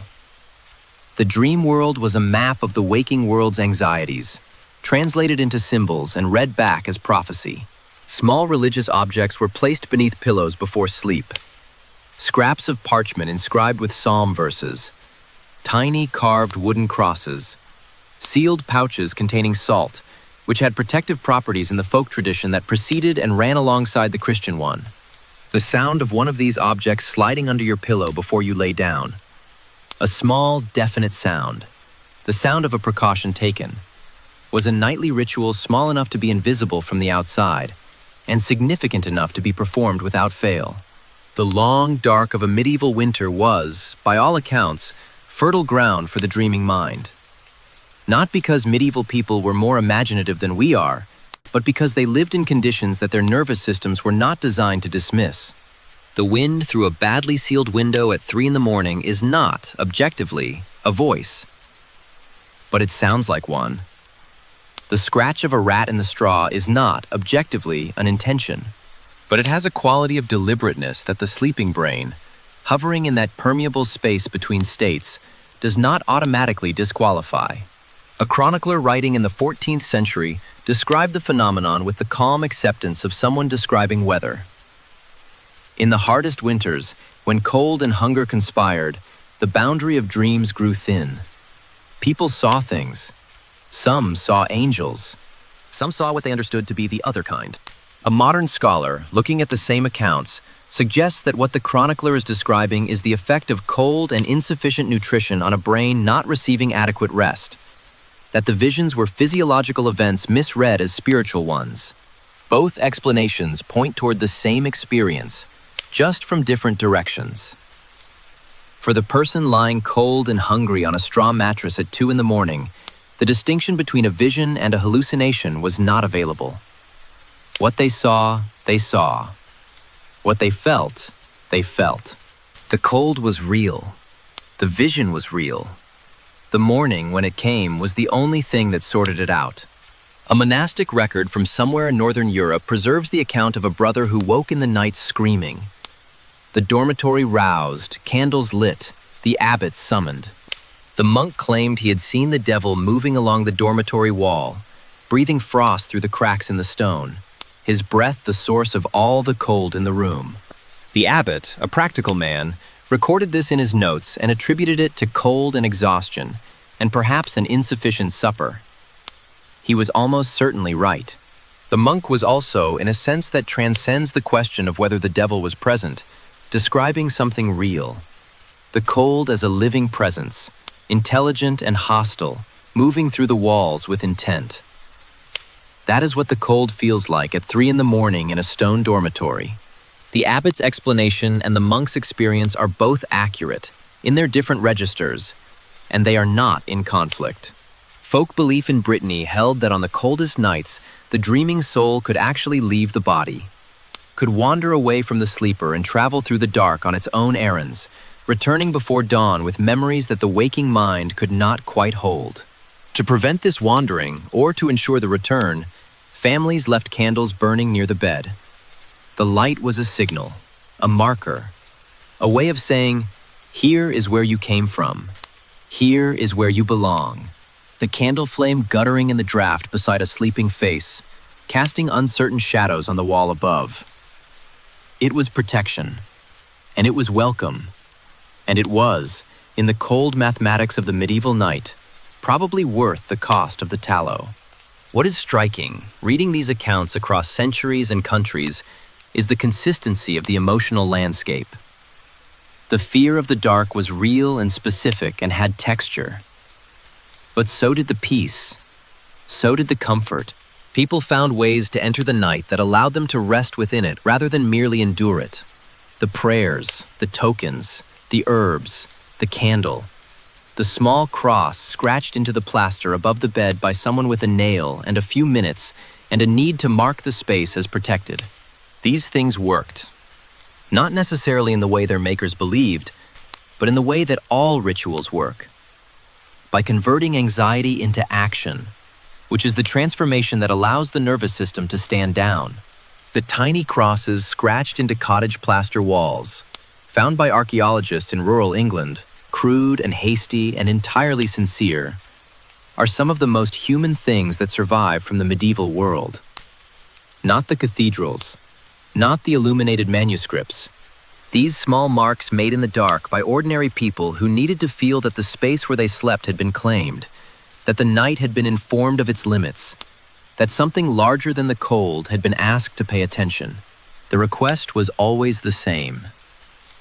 Keep us. Keep us through the dark. Let us arrive at morning still ourselves, still warm, still breathing. The dreams come now as they always come, unbidden, unscheduled, following their own geography. You are somewhere warm, somewhere bright, somewhere that the cold cannot follow. The winter world recedes behind you as you move deeper into the dream, and the sounds of the room, the fire's quiet breath, the wind's distant commentary, the collective respiration of people sleeping close together, become the texture of the dream itself, woven into its fabric so completely that you cannot separate them. The herbs beneath your pillow release the last of their scent. The candle beside the bed burns quietly, keeping its promise. And the night, the vast, cold, ancient speaking night, continues its long conversation with the dreaming world, carrying all its sleepers gently toward morning.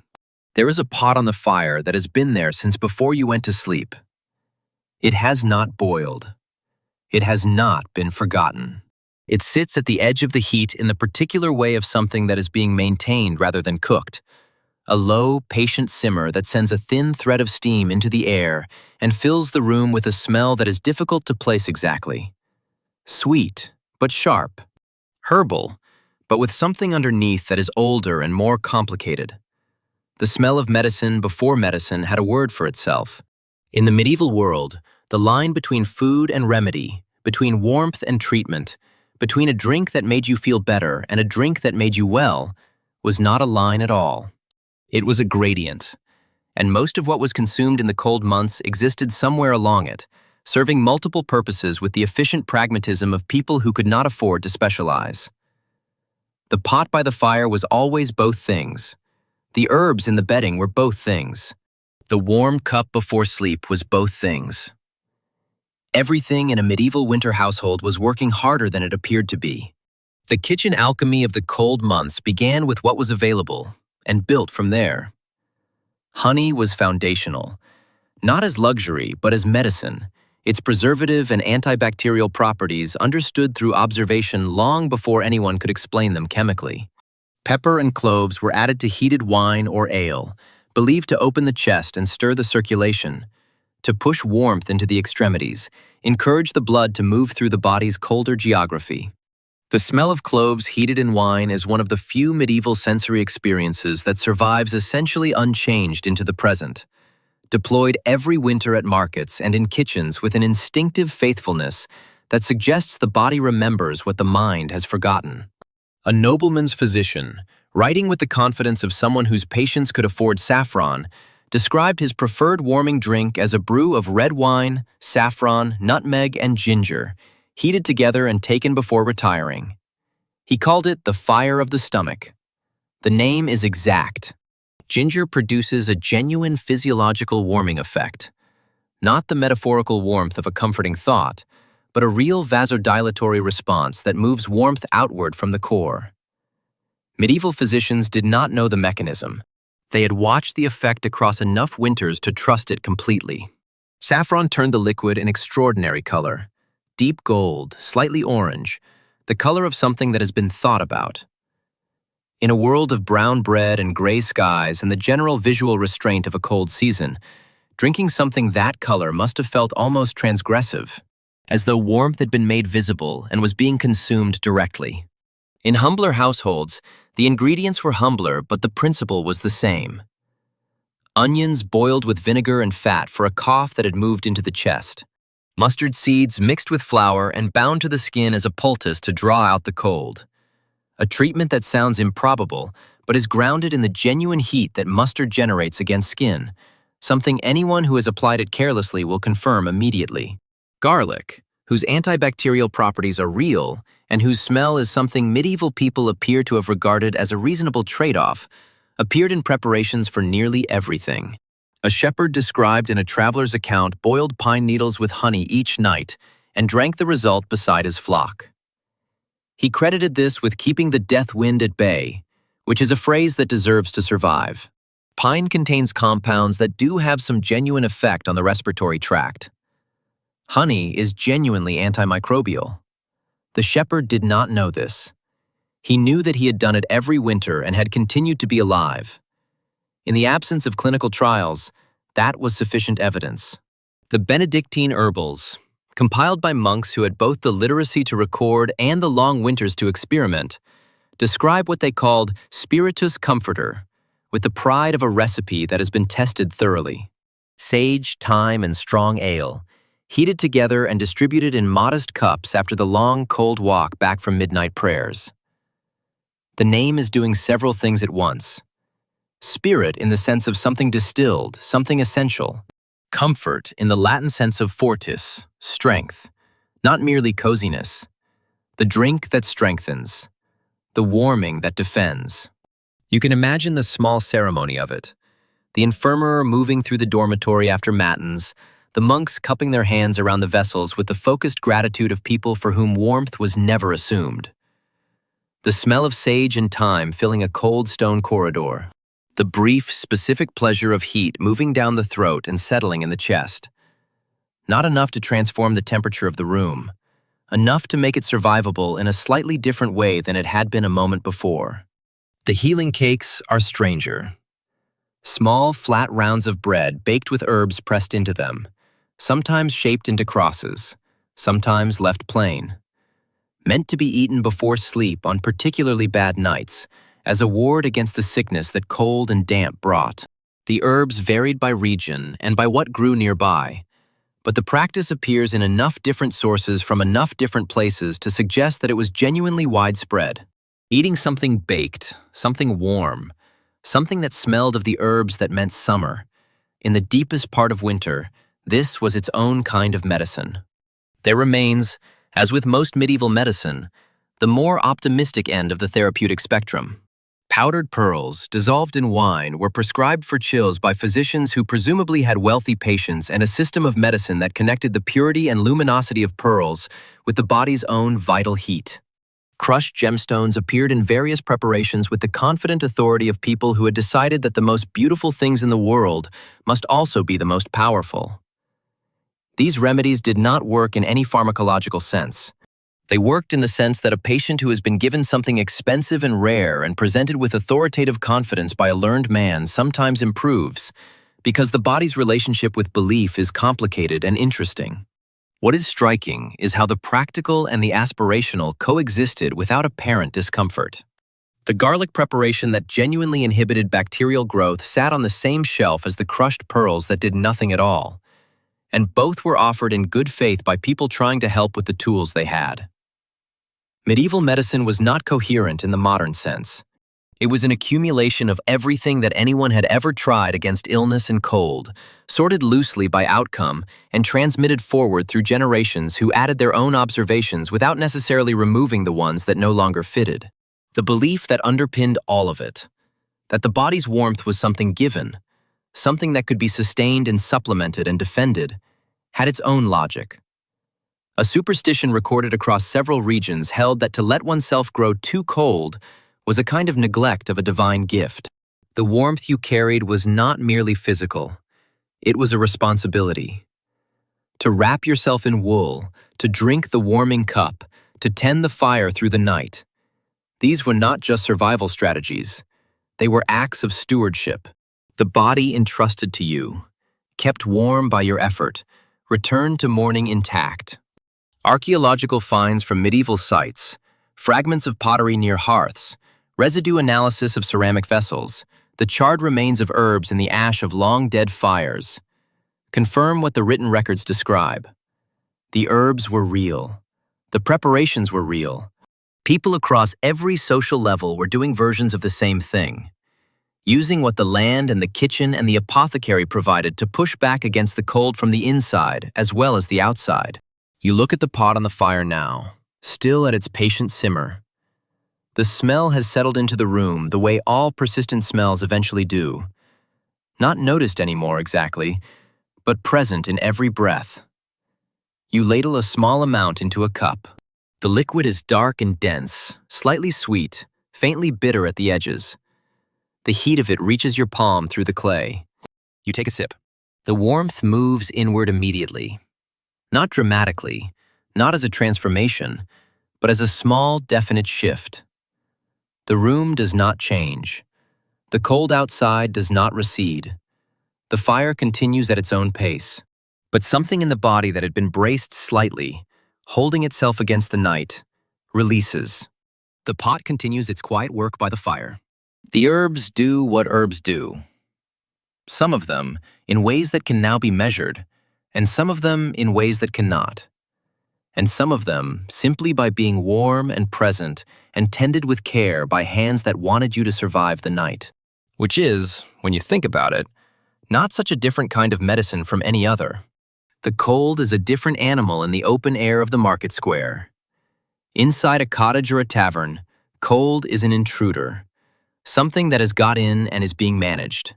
Out here, it is simply the condition of the world, total and unapologetic, turning every exhaled breath into a small, brief cloud, and making the cobblestones underfoot into something requiring more attention than usual. The sky is the particular white of a winter sky that has not decided yet whether it intends to snow. The torches at the market stalls are burning with the slightly desperate brightness of flames that know they are working against conditions.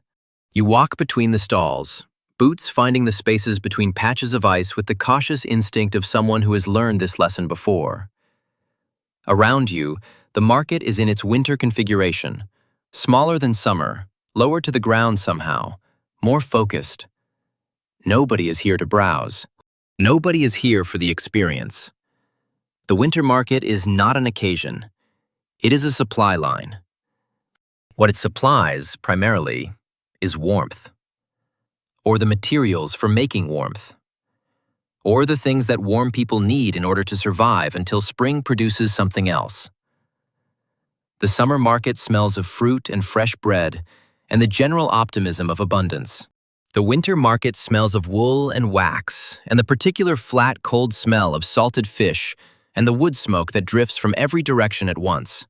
A traveler from the Low Countries, writing after a journey through northern France in the depths of January, described the winter market smell with the compressed accuracy of someone who has thought about it.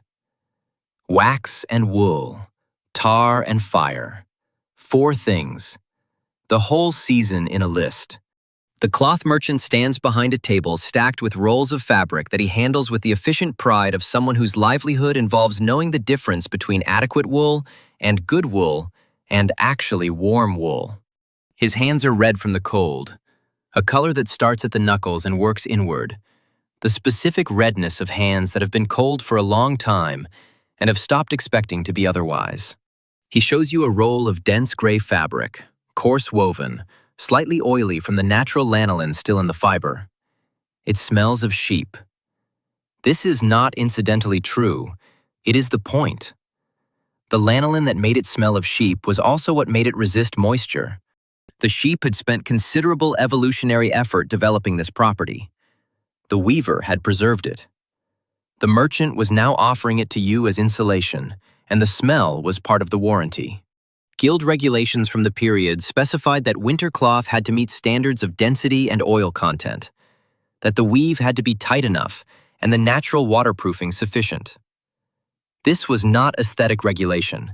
It was safety regulation, dressed in the language of trade. Cloth that let in cold and damp was cloth that let in death, slowly. And the guild records reflect a collective understanding of this that had been built up over enough winters to be taken seriously. Candles occupied an entire section of the market, with the significance of something that everyone needed and nobody could produce quite enough of. They were sold by the dozen, bought in as many dozens as could be afforded, stored with the same care as grain. A single tallow candle burned for a few hours. A few hours of light in a winter evening was the difference between useful darkness and simply dark. People stood at the candle stalls and made calculations that were genuinely difficult. How many nights remained before spring became plausible? How many candles remained at home? Whether the arithmetic worked, or whether the family would be sitting in firelight only for the last weeks of the season. The chandler selling them understood this and did not pretend otherwise. His prices were what they were because candles cost what they cost to make, and because winter was when everyone needed them at once, which is the oldest and most reliable mechanism of market pricing. He sold them without fanfare, wrapped in rough cloth against the cold, to people who tucked them under their arms with the careful attention of something valuable being transported. A merchant's journal from the period describes, with quiet satisfaction, a side business he had developed of selling what he called bottles of comfort. Small, sealed vessels of spiced ale or wine, the contents warmed before sealing, the wax over the stopper still faintly warm when it reached the buyer. The label, if it existed, apparently promised cheer to the heart and warmth to the bones, which is either medieval marketing or a sincere description, and in this context the distinction barely matters. People bought them. The bottles were warm in the hand, warm in the pocket, warm when opened later beside a failing fire. They were warmth made portable and tradable, and the merchant understood exactly what he was selling. The blacksmith working at the edge of the market square has drawn a small crowd, not because anyone is particularly interested in the blacksmith, but because the forge is warm. He is making nails and hinges, unglamorous work, the necessary connective tissue of buildings, and the fire he is doing it with is throwing heat outward in a radius that several people have discovered and are occupying with the casual determination of people who have not yet decided they are doing anything other than passing by. Children have positioned themselves closest to the forge with the unapologetic priority of short people who know how to use their size. Their faces in the orange light are entirely content. Sparks jump from the hammer strike and die in the cold air within a foot of the forge. Each one a brief negotiation between heat and cold that cold wins in under a second. The sound of hammer on metal rings through the square with a clarity that cold air produces. Sharp, carrying, ringing slightly longer than it would in summer air. The blacksmith does not appear to notice his audience. He has work to do and a fire to do it with, and everything else is secondary. The social function of the winter market appears in the records alongside the commercial one, given roughly equal weight by people who understood that both were essential. The isolation of winter was not merely physical, not just roads made impassable by snow and households made self-contained by cold. It was psychological. The long, dark months, the shortened days, the compression of activity into the space around a single fire. These things had effects on mood and community that the winter market partially addressed simply by existing. By being a place where people gathered, news moved through a market the way warmth moves through a shared bed, person to person, body to body, accumulating in the telling. Marriages were arranged in the brief negotiations of market transactions. Disputes were aired and sometimes resolved in the wider forum that the square provided. Prayers were offered at the small shrine that stood at one corner, practical petitions for the health of livestock and the survival of stores, and the departure of the season at the earliest reasonable opportunity. The market was church and tavern and town hall and supply depot and social club, compressed into a few hours of cold air and the particular urgency of a community that knew it needed these hours to get through the weeks ahead. An archaeological find at the site of a 15th century marketplace, excavated with the patient attention of people whose job is to find meaning in fragments, revealed, in the gaps between the old cobblestones, a collection of small objects. Coins mostly, but also broken pins and small personal items dropped over years of market days. And traces of wax, pooled and hardened in the crevices of the stone, at regular intervals along what would have been the path between stalls. The candles had burned down where people stood. Merchants and buyers had talked, negotiated, exchanged, lingered, and the candles they carried had burned while they talked, dripping onto the stones below, leaving behind these small, waxy records of conversations that were otherwise entirely gone. People stood in the cold and talked, holding their candles, and the candles dripped. The cold pressed from all sides. The conversation continued anyway. The wax remained. The market begins to empty as the afternoon fades, which it does early in winter, with the decisive finality of a door being closed.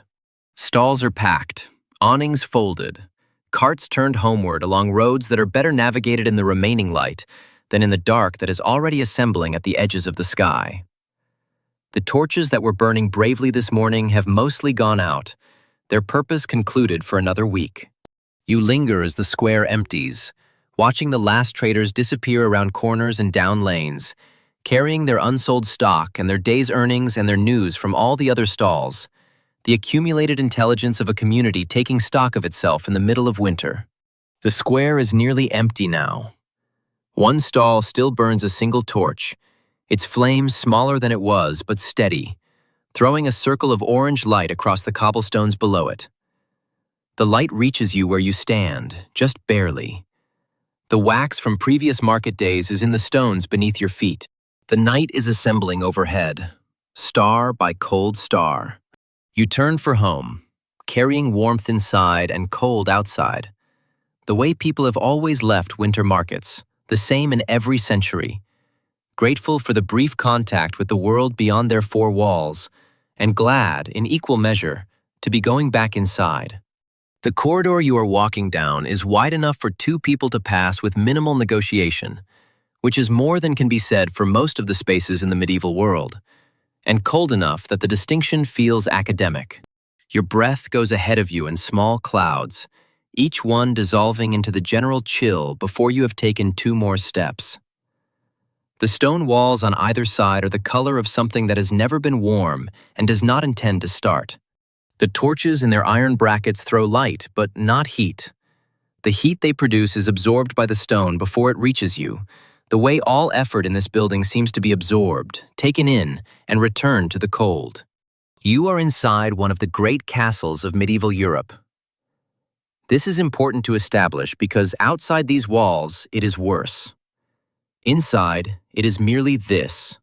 Castles were built by people whose primary concerns were structural permanence, military defensibility, and the expression of political power through architecture. Warmth was not on the specification. Warmth was what you arranged for yourself once you were inside the permanent, defensible, politically expressive stone structure, using whatever resources you had brought with you or could generate from the available materials. The available materials were fire, fabric, fur, and the body heat of everyone present. That was the complete list. A servant writing to his family from the court of King Henry II described the situation with the compressed honesty of someone who has been in the cold long enough to stop softening it. The frost creeps even to the king's bed, though the fire roars like a beast. The fire roaring like a beast is doing everything it can. The frost creeping to the king's bed is doing everything it can.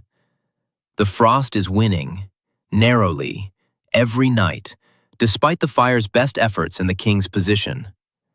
The queen, another account confirms, wore gloves during morning prayers. Indoors. This is the thermal reality of medieval royal life, and it is presented in the historical record without particular drama, because by the people recording it, it was not particularly dramatic. It was just winter. Teams of servants were assigned specifically to fire management, a role that in the depths of January became something close to a military operation, with its own logistics and its own chain of command and its own particular exhaustion.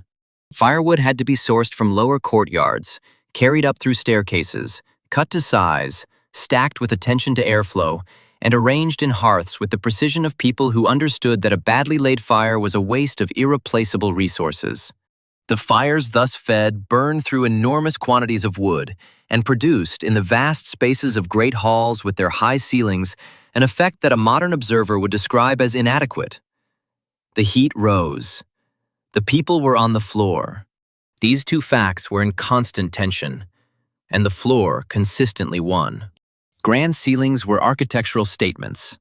They announced ambition, status, the ability to build high. They also announced, to anyone standing beneath them in January, that warmth produced at floor level would be absorbed by a volume of air too large to heat before reaching the ceiling and dispersing into the general cold above. The tapestries hung along the walls, those expensive, beautiful, narrative tapestries depicting hunting scenes and biblical episodes and the genealogies of people who would prefer you to remember their lineage, were doing double duty as insulation. They were pressed against the cold stone, trapping a thin layer of air between themselves and the wall, reducing the rate at which the stone consumed the room's warmth. The saints and knights woven into their surfaces were, functionally, draft excluders. Nobody advertised this. Floors were covered with rushes, cut reeds scattered across the stone in a layer thick enough to provide minimal insulation and maximum absorption of everything that fell, dripped, or was dropped over the course of a medieval day, which was considerable. The rushes were sometimes mixed with lavender or sweet flag, which helped with the smell and did nothing for the cold. They were replaced periodically, the old ones swept out with their accumulated contents and fresh ones laid, a process that temporarily improved the smell and had no effect at all on the temperature. The French court in winter produced one of the more vivid images in the historical record. Courtiers warming their hands on polished brass plates that had been heated near the fire and then carried by servants through the halls. The plates cooled as they moved. The servants moved quickly. The courtiers held the warm metal with the focused attention of people for whom this was the warmest thing in the room, which it was. You can reconstruct the scene without difficulty. Expensively dressed people cupping heated metal in their palms in a stone corridor, the warmth lasting perhaps 2 minutes before the brass matched the ambient temperature and became one more cold object in a cold space. It was not an elegant solution. It was the solution available, deployed with the dignified desperation of people who had not yet developed any better ones. The castle of Coucy in France, large enough and cold enough and sufficiently documented to appear in multiple historical accounts, reportedly developed icicles along the inside of its walls during the most severe winters. Not outside, inside. Servants were dispatched each morning to remove them, breaking ice from interior stonework as a normal domestic task, their breath fogging as they worked, the ice falling in pieces onto the rush-covered floor where it melted slowly through the morning as the fires built. The detail appears in the records without comment, which suggests that whoever wrote it down did not find it remarkable. This is perhaps the single most effective illustration of castle winters available. When the staff are chipping ice off the interior walls, the thermodynamics of the situation are clear. Ladies of the court had warming stools, wooden frames with compartments beneath the seat for hot coals, placed under their skirts during long evenings of needlework or entertainment, directing warmth upward in the manner of an extremely localized and slightly dangerous personal heating system. The gowns occasionally smoldered. This is mentioned in enough sources to indicate it was not a rare occurrence. The response to a smoldering gown in a medieval great hall was presumably swift and practiced, suggesting the warming stool's reputation for mild unreliability was well established and accommodated rather than corrected. The morning warming ceremony was the daily acknowledgement that night had been survived and the body needed help reassembling itself for the day. Servants appeared in the chamber before the occupant rose, carrying hot water, heated carefully over the kitchen fire and transported without spillage through cold corridors. Warm clothing that had been held near the hearth until the fabric itself was heated through. Steaming cups of wine or broth, the first warm thing of the day offered as a kind of reorientation, a signal to the body that the cold portion of the 24 hours was now, provisionally, concluded. The ceremony was practical, and it was ritual simultaneously, as the best ceremonies always are. It acknowledged the reality of the cold, that the body had been through something and needed recovery, while also performing the fiction that the household was in control, that warmth was something commanded rather than coaxed, that the morning was being managed rather than merely survived. A royal servant writing in the 1500s described the morning warming of a great lord with the same vocabulary he used for military preparations. It was a mobilization, a marshalling of resources, a declaration, made in hot water and warm cloth, that the day was beginning under human authority rather than winter's. Even with all of this, the tapestries, the braziers, the warming stools, the servants dedicated to fires, the morning ceremonies, the brass plates carried through corridors, everyone in a castle was still cold in January. The king's furs and the servant's cloak were different in quality and origin and everything else.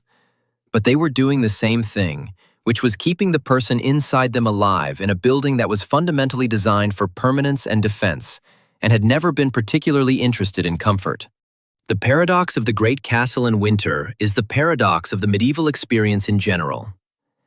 Extraordinary effort and ingenuity deployed against a problem that was never fully solved, producing not victory, but something more interesting.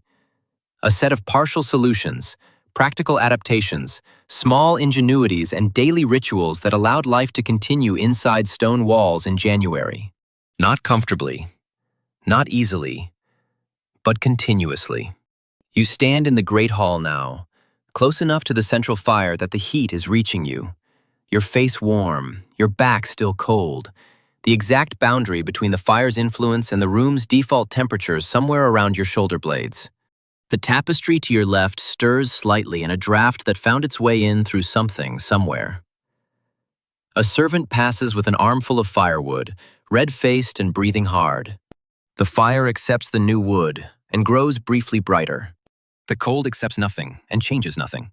And between them, as always, life continues its patient negotiation. The morning has arrived with the flat, gray certainty of a winter morning that has no particular ambitions. The frost is on everything, on the rooftops and the cartwheels, and the frozen mud of the roads, on the window coverings and the thatch, and the bare branches of whatever trees survived the autumn close enough to the walls to be visible.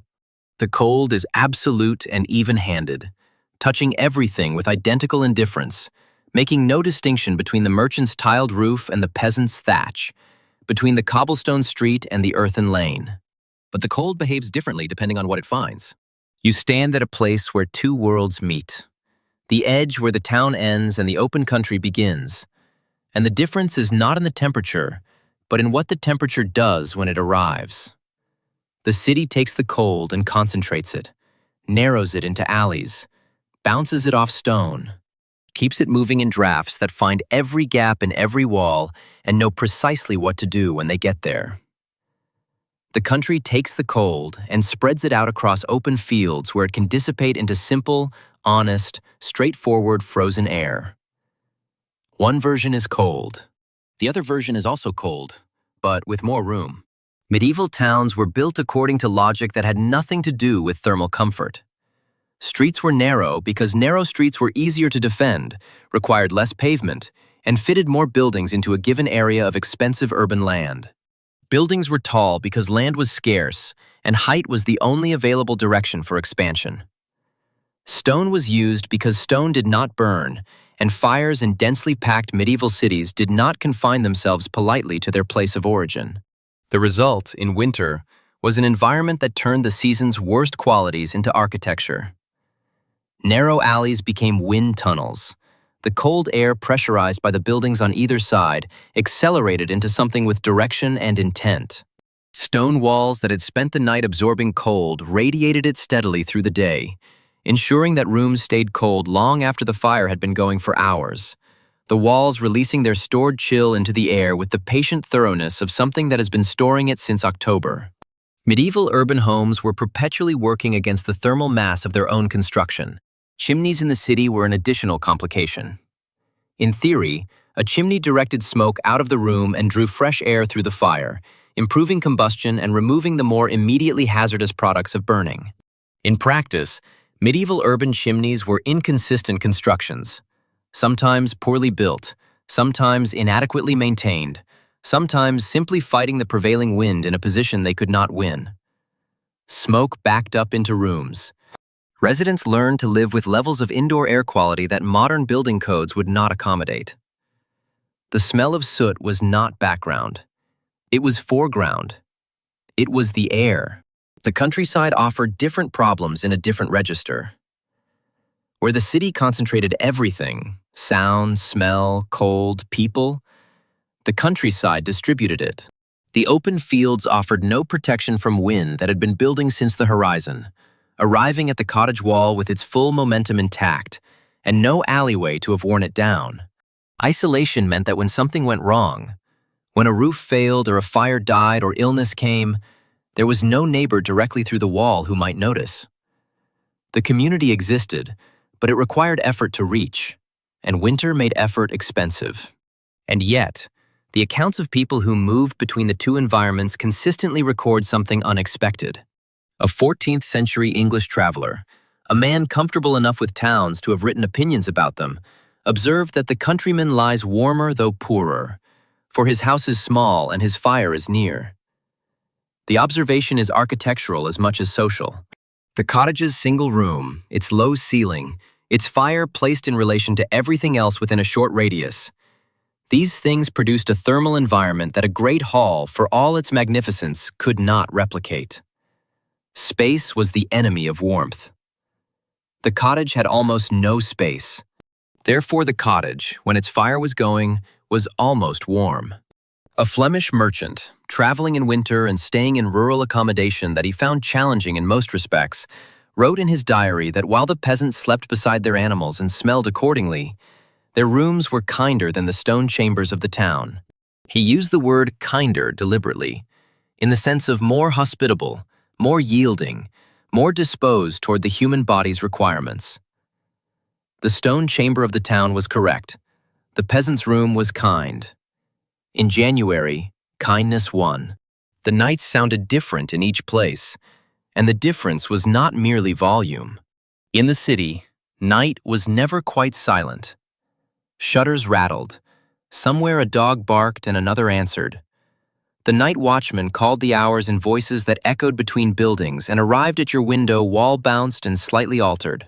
Carts moved on cobblestones, the sound hard and specific, each wheel finding the gaps between stones with a rhythm that carried through the walls. Neighbors were close enough that their lives were audible. Their arguments, their infants, their fires being stoked at midnight when the cold became intolerable. Urban sleep was sleep conducted alongside the evidence of other lives. In the country, the same hour was a different proposition. The sounds were fewer and further apart, which made each one more distinct. An owl from somewhere in the dark. The shift of straw in the byre adjacent to the sleeping room. The low, periodic breathing of the cow, which you could hear through the thin partition with the focused clarity that silence produces. Wind across open fields made a sound quite different from wind through urban alleys, broader, less targeted, more like weather than like an event. Snow falling in open country made almost no sound at all, which was itself a kind of sound. The sound of the world adding weight to itself in silence. The city's relationship with fire was complicated by fear. Buildings in dense urban areas were made of materials that burned with enthusiasm once started, and fires in medieval cities had a history of demonstrating that neighborhood boundaries were not, in practice, fire breaks. City bylaws in many European towns specifically restricted certain kinds of firemaking after dark. Large open fires, some industrial processes, anything that might escape its container in a densely packed street of timber-framed buildings. The practical effect was that urban households went to bed earlier in winter, relying on heavy layering and whatever residual warmth the fire had produced before it was banked to its overnight minimum. Urban winter nights were dark because candles were expensive and fires were managed down for safety. Rural households had no such regulation. A farmstead fire could burn as long as there was wood to feed it, and nobody from the town council was coming out to check. The glow of a fire visible through cottage shutters at midnight in open countryside. That particular amber seam of light around a closed wooden shutter was a signal of life, of warmth, of someone still awake and tending things. From a distance in winter darkness, it looked like something valuable had been lit deliberately to guide you home. Archaeological study of surviving structures from both environments shows the difference in physical form. Urban buildings built of stone and with multiple stories show soot patterns concentrated near poorly functioning chimney openings, evidence of the smoke that backed up into rooms. Rural cottages show charring in the roof structure, the evidence of open hearths whose smoke took the scenic route out through the thatch, staining the rafters black over decades, while providing the additional benefit of preserving the wood against insects. Two different relationships with fire. Two different kinds of smoke. Two different smells that became so familiar they stopped being smells and became simply the quality of the air. Both smells meant the same thing. Someone had made a fire. The fire was still going. Morning was possible. You stand at the boundary between the two worlds and look in both directions. The town behind you, stone and echo, narrow streets, the smell of coal and accumulated humanity. Windows showing the faint movement of firelight. The country ahead. Open, still. the fields laid out under frost in the pale light of early morning. A farmstead visible in the distance, with smoke rising from its chimney in a straight column that means no wind, cold air, a clear sky. A farmer is already moving near the farmstead, small against the white of the fields, breaking ice from a water trough with a tool that catches the light briefly with each swing. His breath rises around him in a cloud that thickens and disperses with each effort. He does not look up. He has done this every winter morning of his life and intends to keep doing it. In the town behind you, a baker has opened his door, and the warmth spills out into the lane in a brief, extravagant exhalation. The smell of bread and heat reaching you before the warmth does. For a moment, the cold retreats slightly, edged back by the sheer thermal confidence of an oven that has been burning since before dawn. Both worlds are cold. Both worlds have fire. Both worlds have people who woke this morning with the practical intention of surviving until evening. The frost on the road between them glitters without preference, equally beautiful in both directions. You breathe it in. Cold, clean, the specific air of a winter morning that has arrived again despite everything, and begin to walk. Something wakes you that is definitively not the cold, and definitively not a sound, and definitively not a dream. It is smaller than any of those things, and more persistent than all of them. You reach under the edge of the blanket with the resigned instinct of someone who already knows what they will find, and scratch your arm. And the brief relief confirms what the waking already told you. You are not sleeping alone. You were not sleeping alone even when you thought you were. This is, in the historical record, entirely normal. The medieval bed was a shared environment in the most comprehensive possible sense. Shared with family members, shared with visiting travelers, shared with animals by design and warmth by necessity, and shared, without anyone's explicit invitation, with a category of small resident life that found the combination of straw, warmth, and human presence as appealing as any tenant has ever found affordable accommodation near good transport links. Fleas, lice, bedbugs. The small, tireless, thoroughly committed cohabitants of every mattress in medieval Europe, rich or poor, feathered or strawed, curtained or open to the rafters. The historical record addresses this with a matter-of-fact brevity that speaks volumes. These creatures are mentioned the way weather is mentioned, as a condition of the environment rather than an event to be described. They were there. They had always been there. They would be there tomorrow. The question was not how to eliminate them, which was not available as an option, but how to make their presence marginally less intrusive, which was. Straw mattresses, reused across seasons with the economical thoroughness of households that replaced nothing before it had entirely ceased to function, were ideal habitat. Warm, enclosed, full of organic material, visited nightly by a warm-blooded host who remained conveniently still for several hours. From the perspective of a flea, a medieval straw mattress was not a problem to be solved, but a solution that had been arrived at. The flea had done nothing wrong. It had simply found somewhere excellent to live. The effects on the human occupant were less positive. The scratch and prickle of straw through thin cloth, the small, targeted attentions of its residents, the general biological liveliness of a mattress that had been in service since last spring. These were the sensory texture of sleep for most people in medieval Europe, across most of the period, in most of the available sleeping arrangements.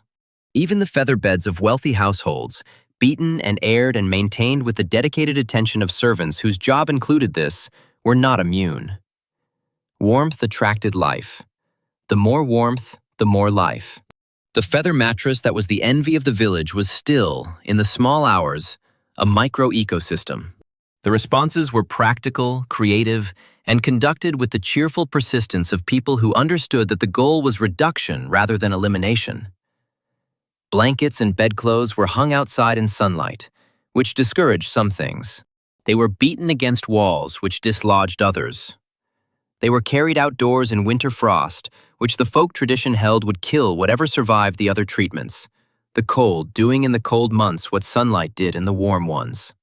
The frost-hung sheets came back inside stiff and smelling of snow, and probably marginally improved, the method being sound even if its effectiveness was partial. Herbs were the primary chemical intervention. Lavender, wormwood, pennyroyal, mint, tansy. Plants whose strong volatile compounds made the immediate environment less hospitable to insects, while simultaneously providing the human occupant with a smell that was considerably more agreeable than the alternative. A bed scattered with dried lavenders smelled of summer, faintly, distantly, through the wool and the smoke and the general winter atmosphere of the room. Whether it worked as a deterrent is the kind of question that produces genuine scholarly debate.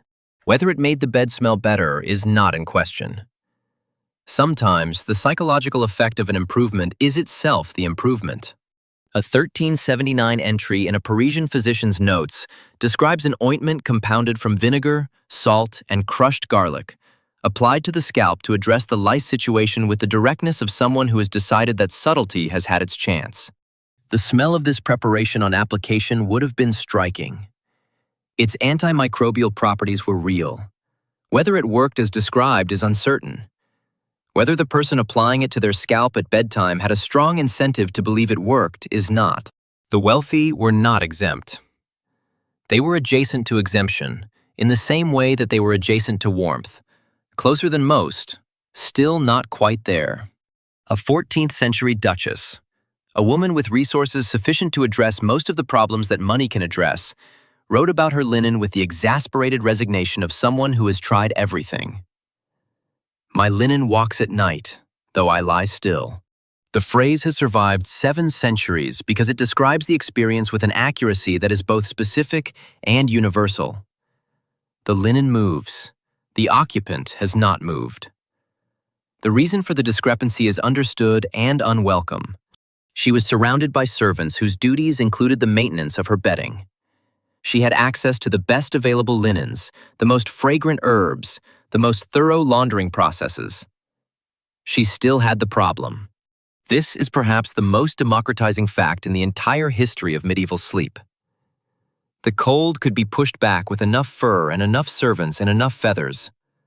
The small life in the straw respected none of these arrangements.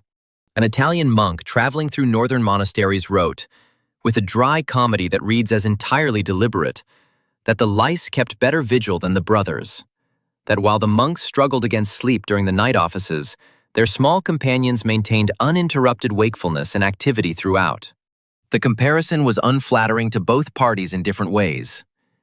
It has survived because it is accurate. The practice of hanging bedclothes in the winter frost deserves a moment of appreciation for the faith it represents. The theory was sound in outline. Extreme cold does kill insects, eggs, and larvae, given sufficient exposure time. The practice was imperfect in execution. The temperatures available in a medieval winter varied, and the time required for effective treatment was longer than the time most people could leave their only blankets outside in January. But the practice persisted, because it was better than doing nothing, and because the sheets came back inside smelling of clean, cold air, which was itself a kind of improvement, and because humans, faced with intractable problems, will always prefer a partial solution to the acknowledgement that no complete solution exists.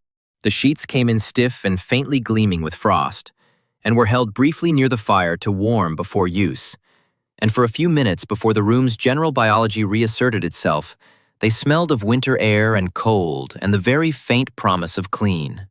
Children sometimes wrapped themselves in these freshly warm sheets in the moment before they were remade, standing close to the fire in clouds of steam for the specific pleasure of the combination. Clean, cold smell warming to room temperature against their skin.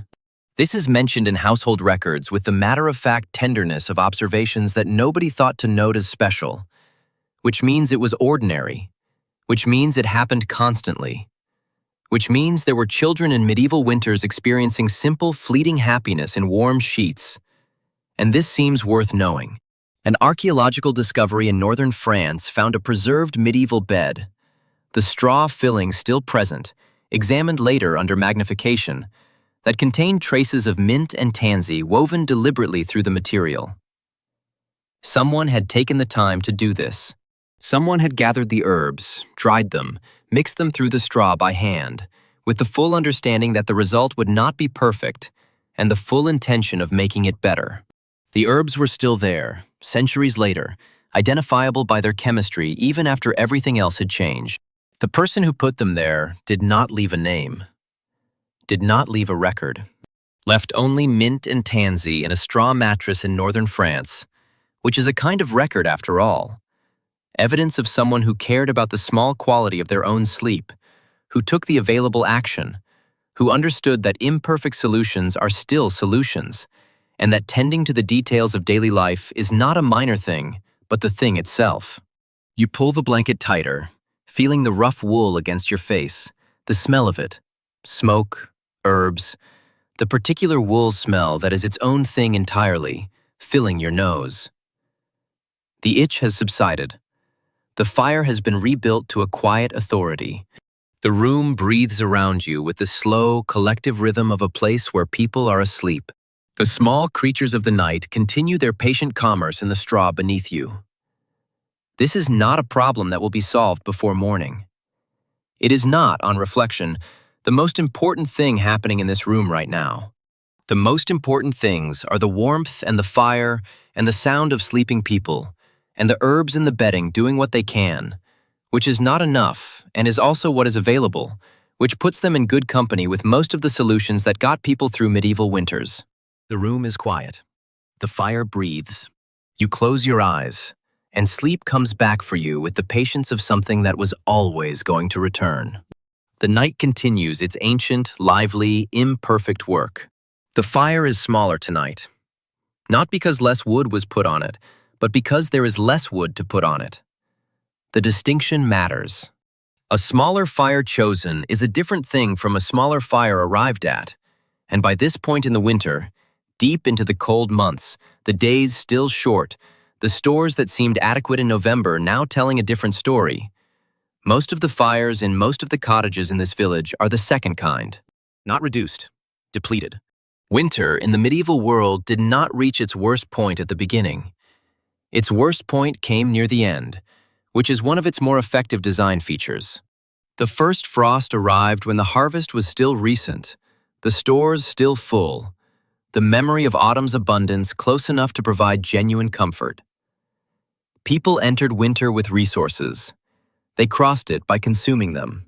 And somewhere in the long middle stretch between the last stored apple and the first new green thing willing to grow in the still cold ground, they arrived at what the records call, with the flat accuracy of people describing something they knew well, the hunger gap.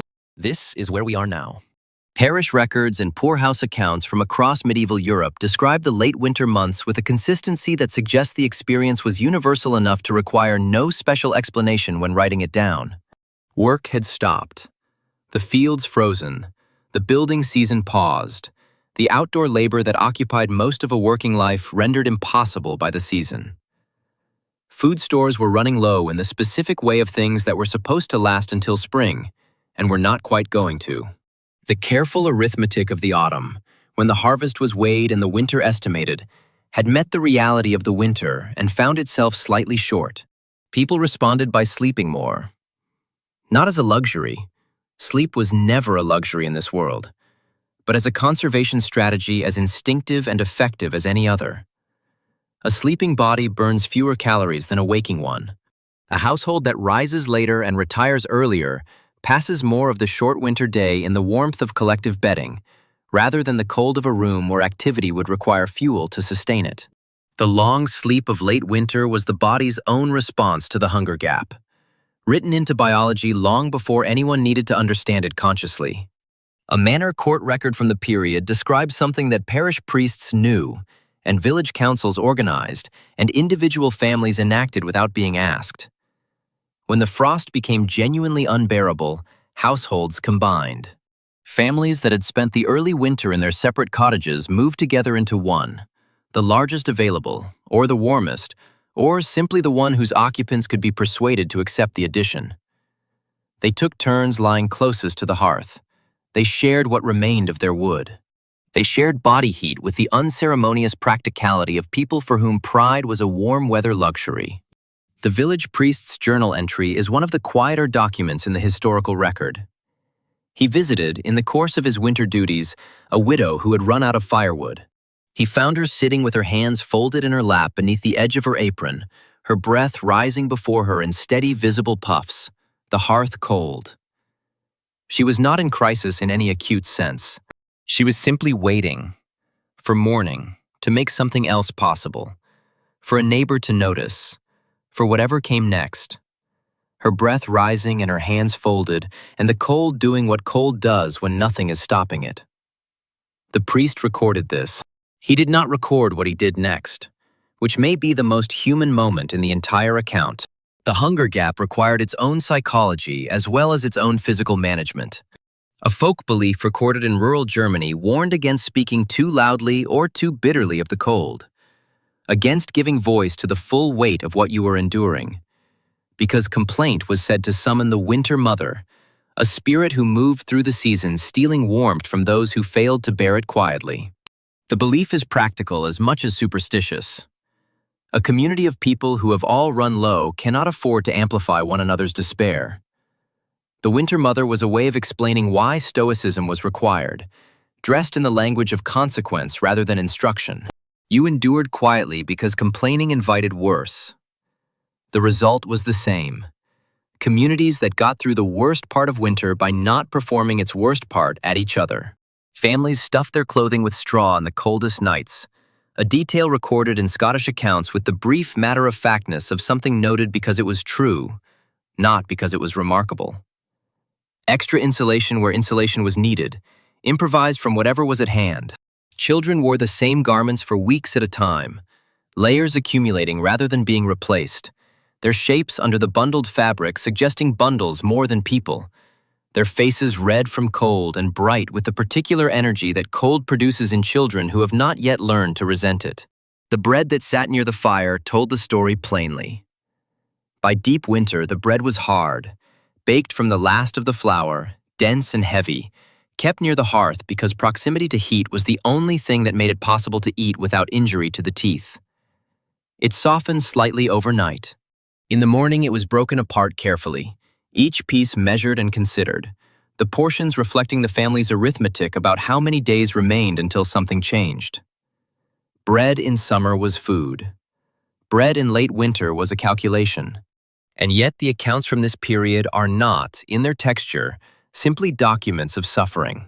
They are something more complicated than that.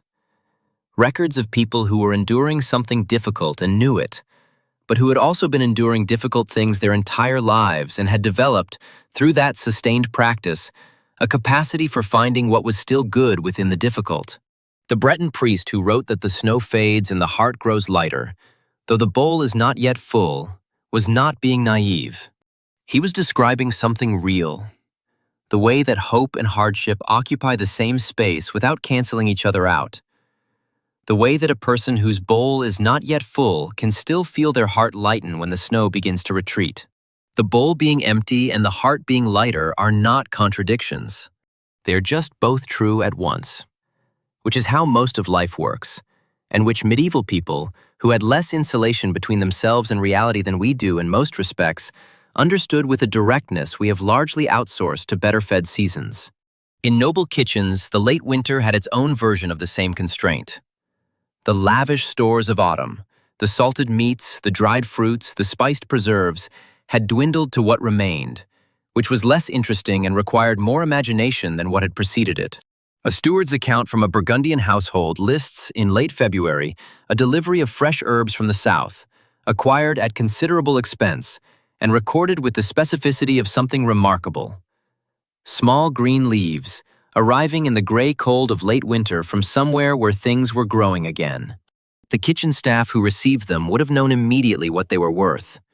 Not in money, though the money was significant, but in what they represented. Something had grown.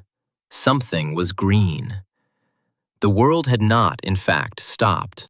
In monastery gardens, this same knowledge was pursued more deliberately.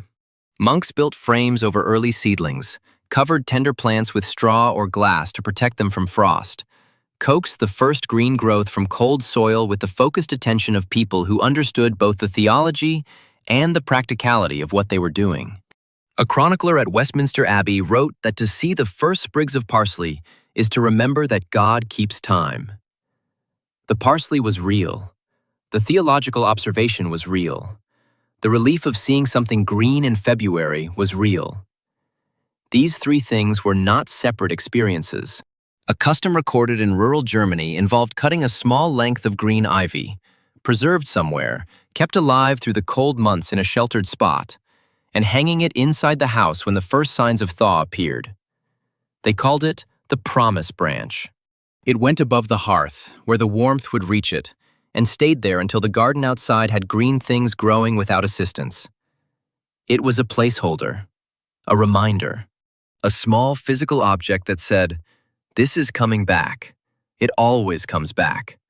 The winter is long, but it has an end, and here is something green to hold the place of the end until the end arrives." You look at the fire, smaller tonight, but burning. The bread near the hearth is hard. The stores are running lower than anyone would choose. The cold presses against the walls with the focused indifference of something that does not know and would not care that the people inside are tired. And yet, the fire is burning, and the bread, in the morning, will soften enough to eat. And the woman by the hearth has closed her eyes now, her children drawn close, her breathing slowing toward the reliable rhythm of a body that is conserving what it has and trusting in what it cannot yet see. The cold outside is absolute. Inside, warmth continues. Small, depleted, carefully tended. Enough.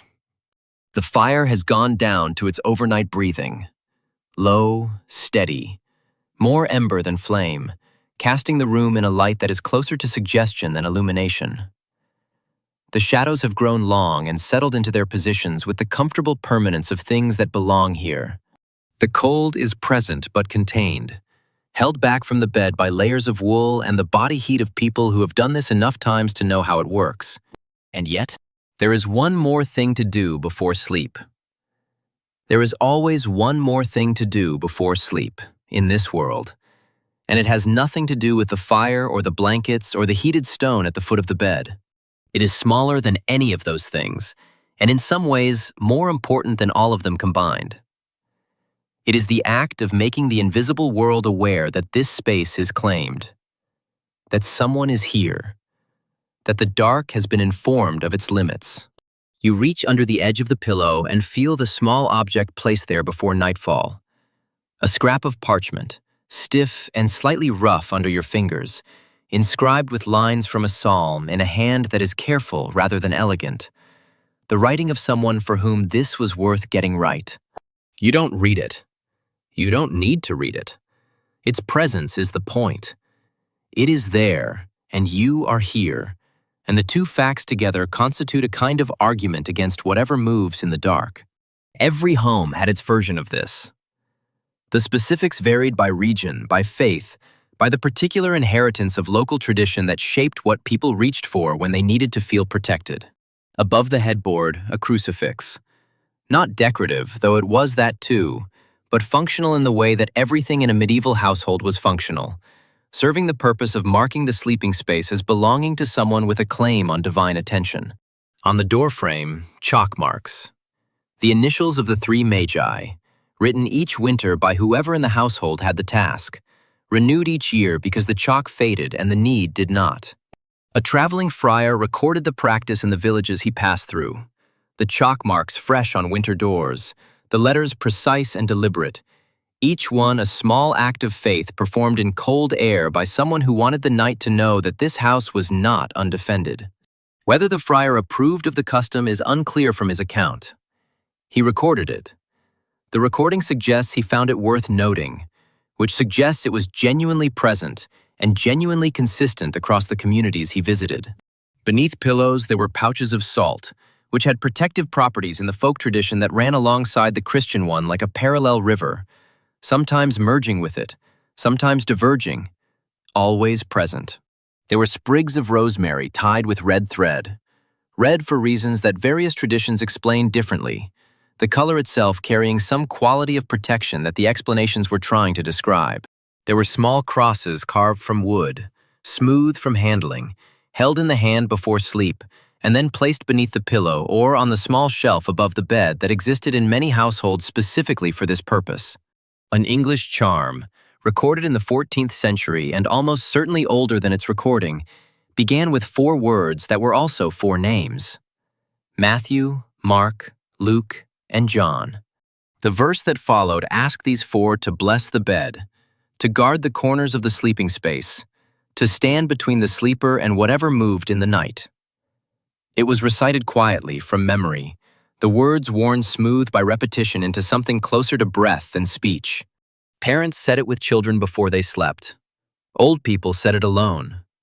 It moved through families and communities the way useful things move, without documentation, without instruction, simply by being passed from the person who knew it to the person who needed it. The charm worked in the way that all good rituals work, not by the mechanism it claimed, but by the mechanism of ritual itself. The act of saying the words, of directing attention toward protection, of performing the small deliberate gesture of asking for help. This changed the quality of the sleep that followed, not through supernatural intervention, or at least not in any way that can be measured, but through the very human chemistry of a mind that has done something about its fears, rather than simply lying with them in the dark. The charm was a technology of the nervous system, deployed with considerable effectiveness for centuries before anyone had words to describe what it was actually doing. The herbs hanging near the bed were doing the same work in a different register. Garlic and rue pressed against the doorframe or suspended near the sleeping space, their smells strong enough to reach through the wood smoke and the damp wool and the general winter atmosphere of the room. The belief was that certain spirits, certain diseases, certain categories of nocturnal malevolence were deterred by strong scent. This may sound like pure superstition from a sufficient distance. Up close, in a room where the smell of garlic genuinely cuts through everything else, there is something in it that the nervous system responds to as boundary, as the definition of a space by its smell, which is the oldest definition available to creatures with noses. Medieval people did not distinguish clearly between the threat that had a name, the spirit, the demon, the illness that might slip under the door, and the threat that had a smell and a temperature and the material presence. Winter itself was the threat. The cold was the threat. The darkness was the threat. And the herbs and the chalk marks and the psalm scraps and the crossed twigs were all, at some level, the same gesture, the marking of a boundary between the self and everything that winter brought with it. We are here. We are claimed. The night knows where we are and has been told what we expect from it. The German superstition about shoes deserves its moment. Never leave your shoes facing the bed at night. The direction they point could invite something to walk into them, to enter the room in your shape, to claim your space by occupying your footprint.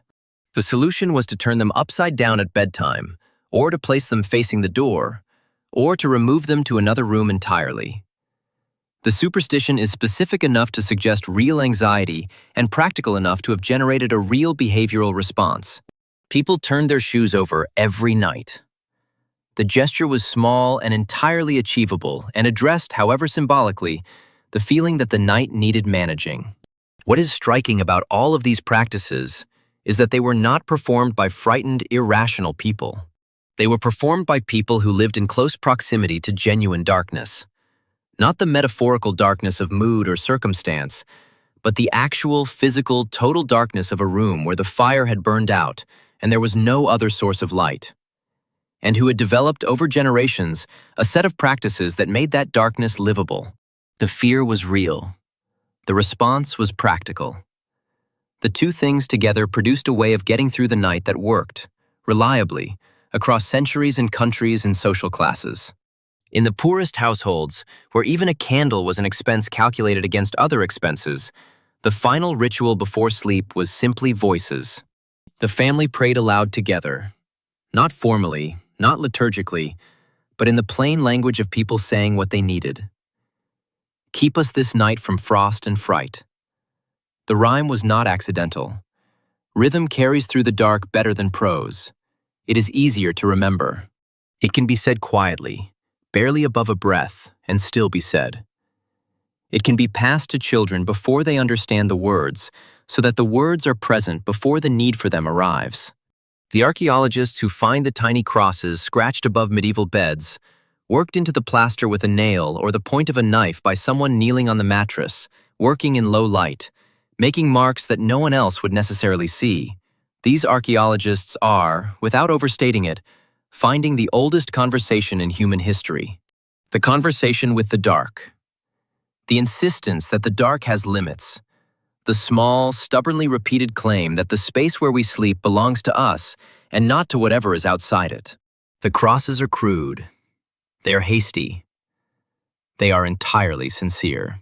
You lie still now and feel the weight of all of it. The psalm under the pillow, the herbs whose faint scent reaches you through the wool, the chalk marks on the door that you passed without noticing, but that noticed, or were intended to notice, everything that passed with you. The fire breathes its low orange breath. The shadows have settled into their places. The dark outside is full of cold and wind, and all the things that people have always agreed, across every culture and every century, need to be addressed before sleep becomes possible. They have been addressed.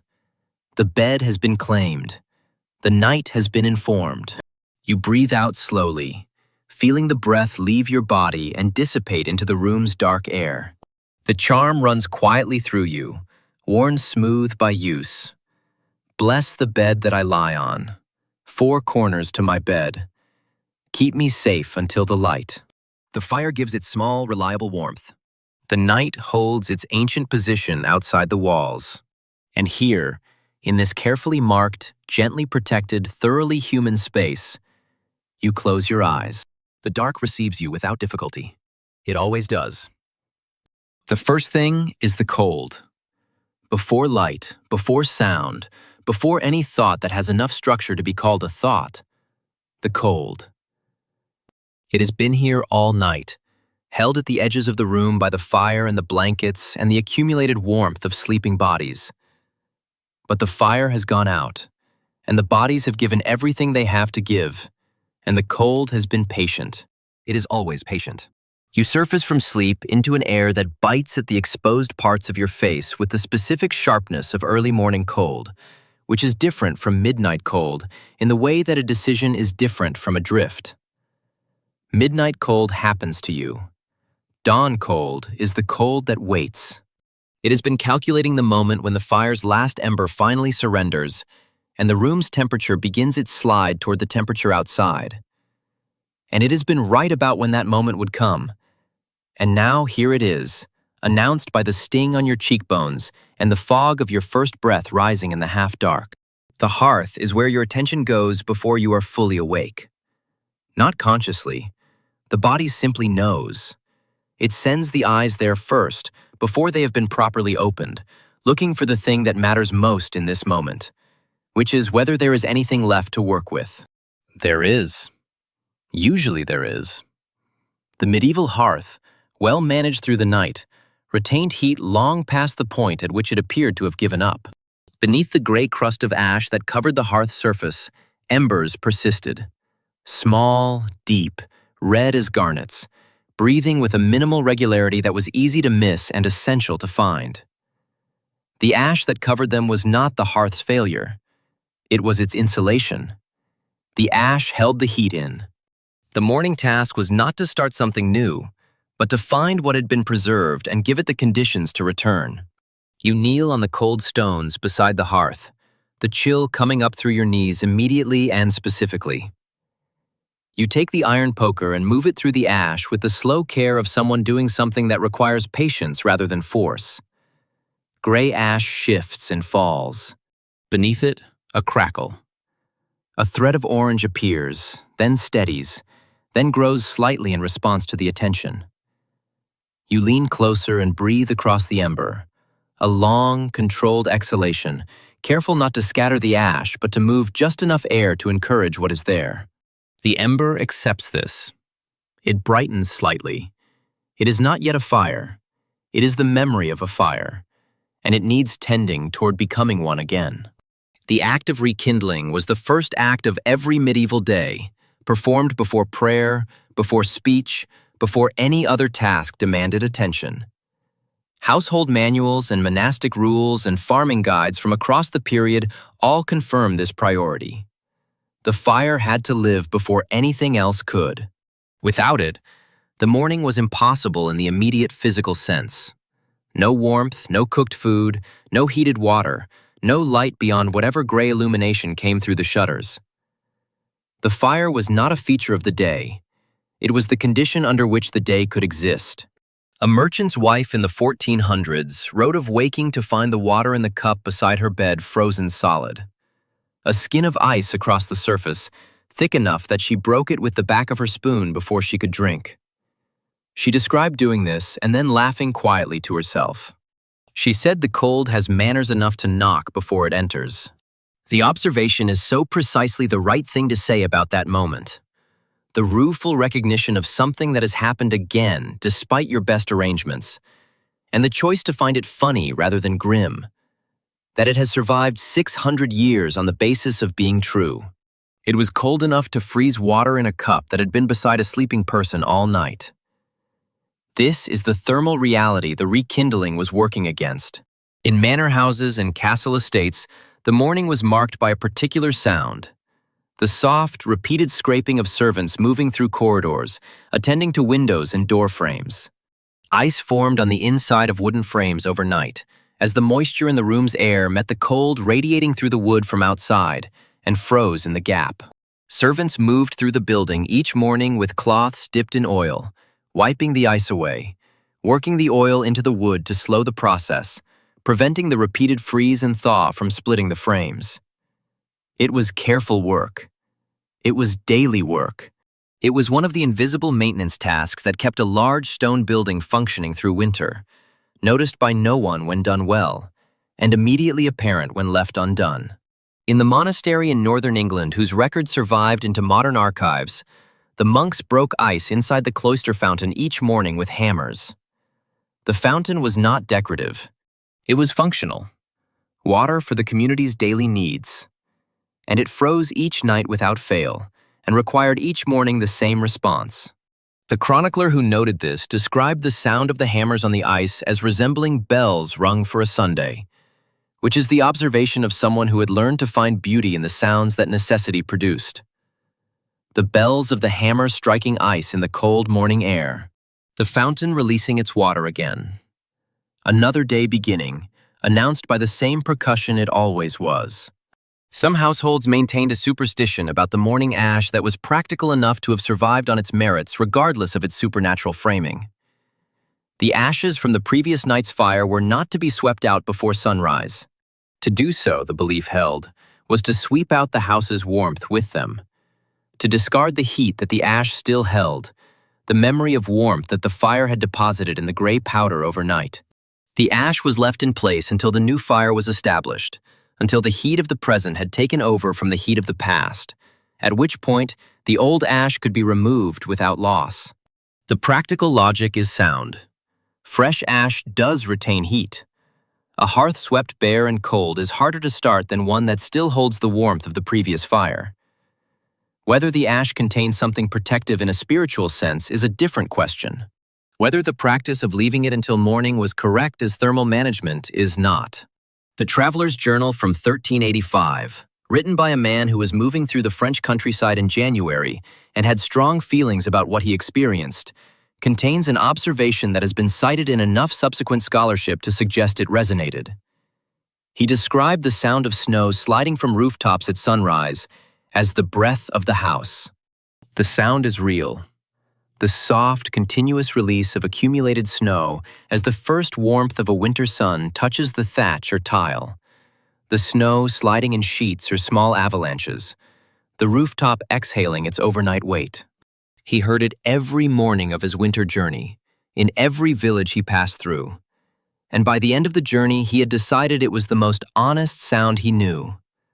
The house was telling you it had made it through the night. The snow was the evidence. You add the first small piece of wood to the ember now. Thin, dry, selected for its willingness to catch rather than its size. It sits on the ember for a moment that feels long, and then the edge of it takes and a small flame appears, tentative and specific, the first fire of the day. You add another piece. The flame steadies. The warmth begins, almost imperceptibly, to change the quality of the air nearest the hearth. The morning porridge is the next thing. The pot swung back over the fire, the water from the vessel beside the hearth added with last night's grain, the slow process of heating beginning again. The smell of it reaching the room before the warmth does. The smell of something being cooked, which is the smell of intention, of a day that intends to proceed. Outside, the light is strengthening from gray to something with color in it. The frost on the shutters is lit from behind, and the ice crystals catch the light in the way that ice always catches light, making something intricate and brief and entirely unconcerned with being admired. A rooster somewhere down the road has been making his assessment of the morning since before it was technically morning, with the confident inaccuracy that roosters have always brought to this task. A dog answers him from somewhere else. The village assembles itself slowly, one sound at a time. The fire in the hearth has found its voice now. A low, steady crackle that will build through the morning as wood is added and confidence grows. It is not yet warm in the room. It will not be warm in the room for some time. But the fire is burning, which means the room is no longer at the mercy of the cold, which means the day has begun under human authority rather than winter's. You hold your hands toward it, palms open. The warmth comes, not all at once, not dramatically, but in the particular way that real warmth comes, which is gradually. And then, all of a sudden, it is simply there, and your hands are no longer cold, and the morning has officially and irreversibly begun. Another night survived. Another fire lit. Another day claimed from the cold. The blanket is warm. The air outside the blanket is not. These two facts exist in perfect, irresolvable tension, and have been doing so since approximately the moment you woke up, which was several minutes ago and which you have declined to fully acknowledge until now. The medieval morning does not ease you into consciousness. It simply arrives, cold and specific, and waits for you to decide what to do about it. What everyone does, in every social class, in every season of the medieval winter, is the same thing at this moment. They stay where they are a little longer than they intended to. This is not laziness. This is the rational assessment of a body that knows exactly what it is delaying and finds the delay worthwhile. The blanket is warm because you have been in it all night. The air outside the blanket is cold because everything outside the blanket is cold. The moment you move, these two facts will converge with immediate and personal consequences. Staying still for another minute is not a failure of resolve. It is a reasonable final use of the warmth you spent all night generating. Then, eventually, you move. The peasant's morning began differently from the noble's morning in almost every particular except the first one, which was the cold, and which was identical for both. The peasant rose when the work required it, and the work required it at first light regardless of the temperature, because the animals did not understand the concept of sleeping in, and the fields did not wait for anyone's comfort to improve. The cow needed water. The path needed clearing before the ice thickened further. The accumulated small urgencies of a farming life assembled themselves at the edge of consciousness before sleep had fully released its hold, and the body responded before the mind had finished negotiating.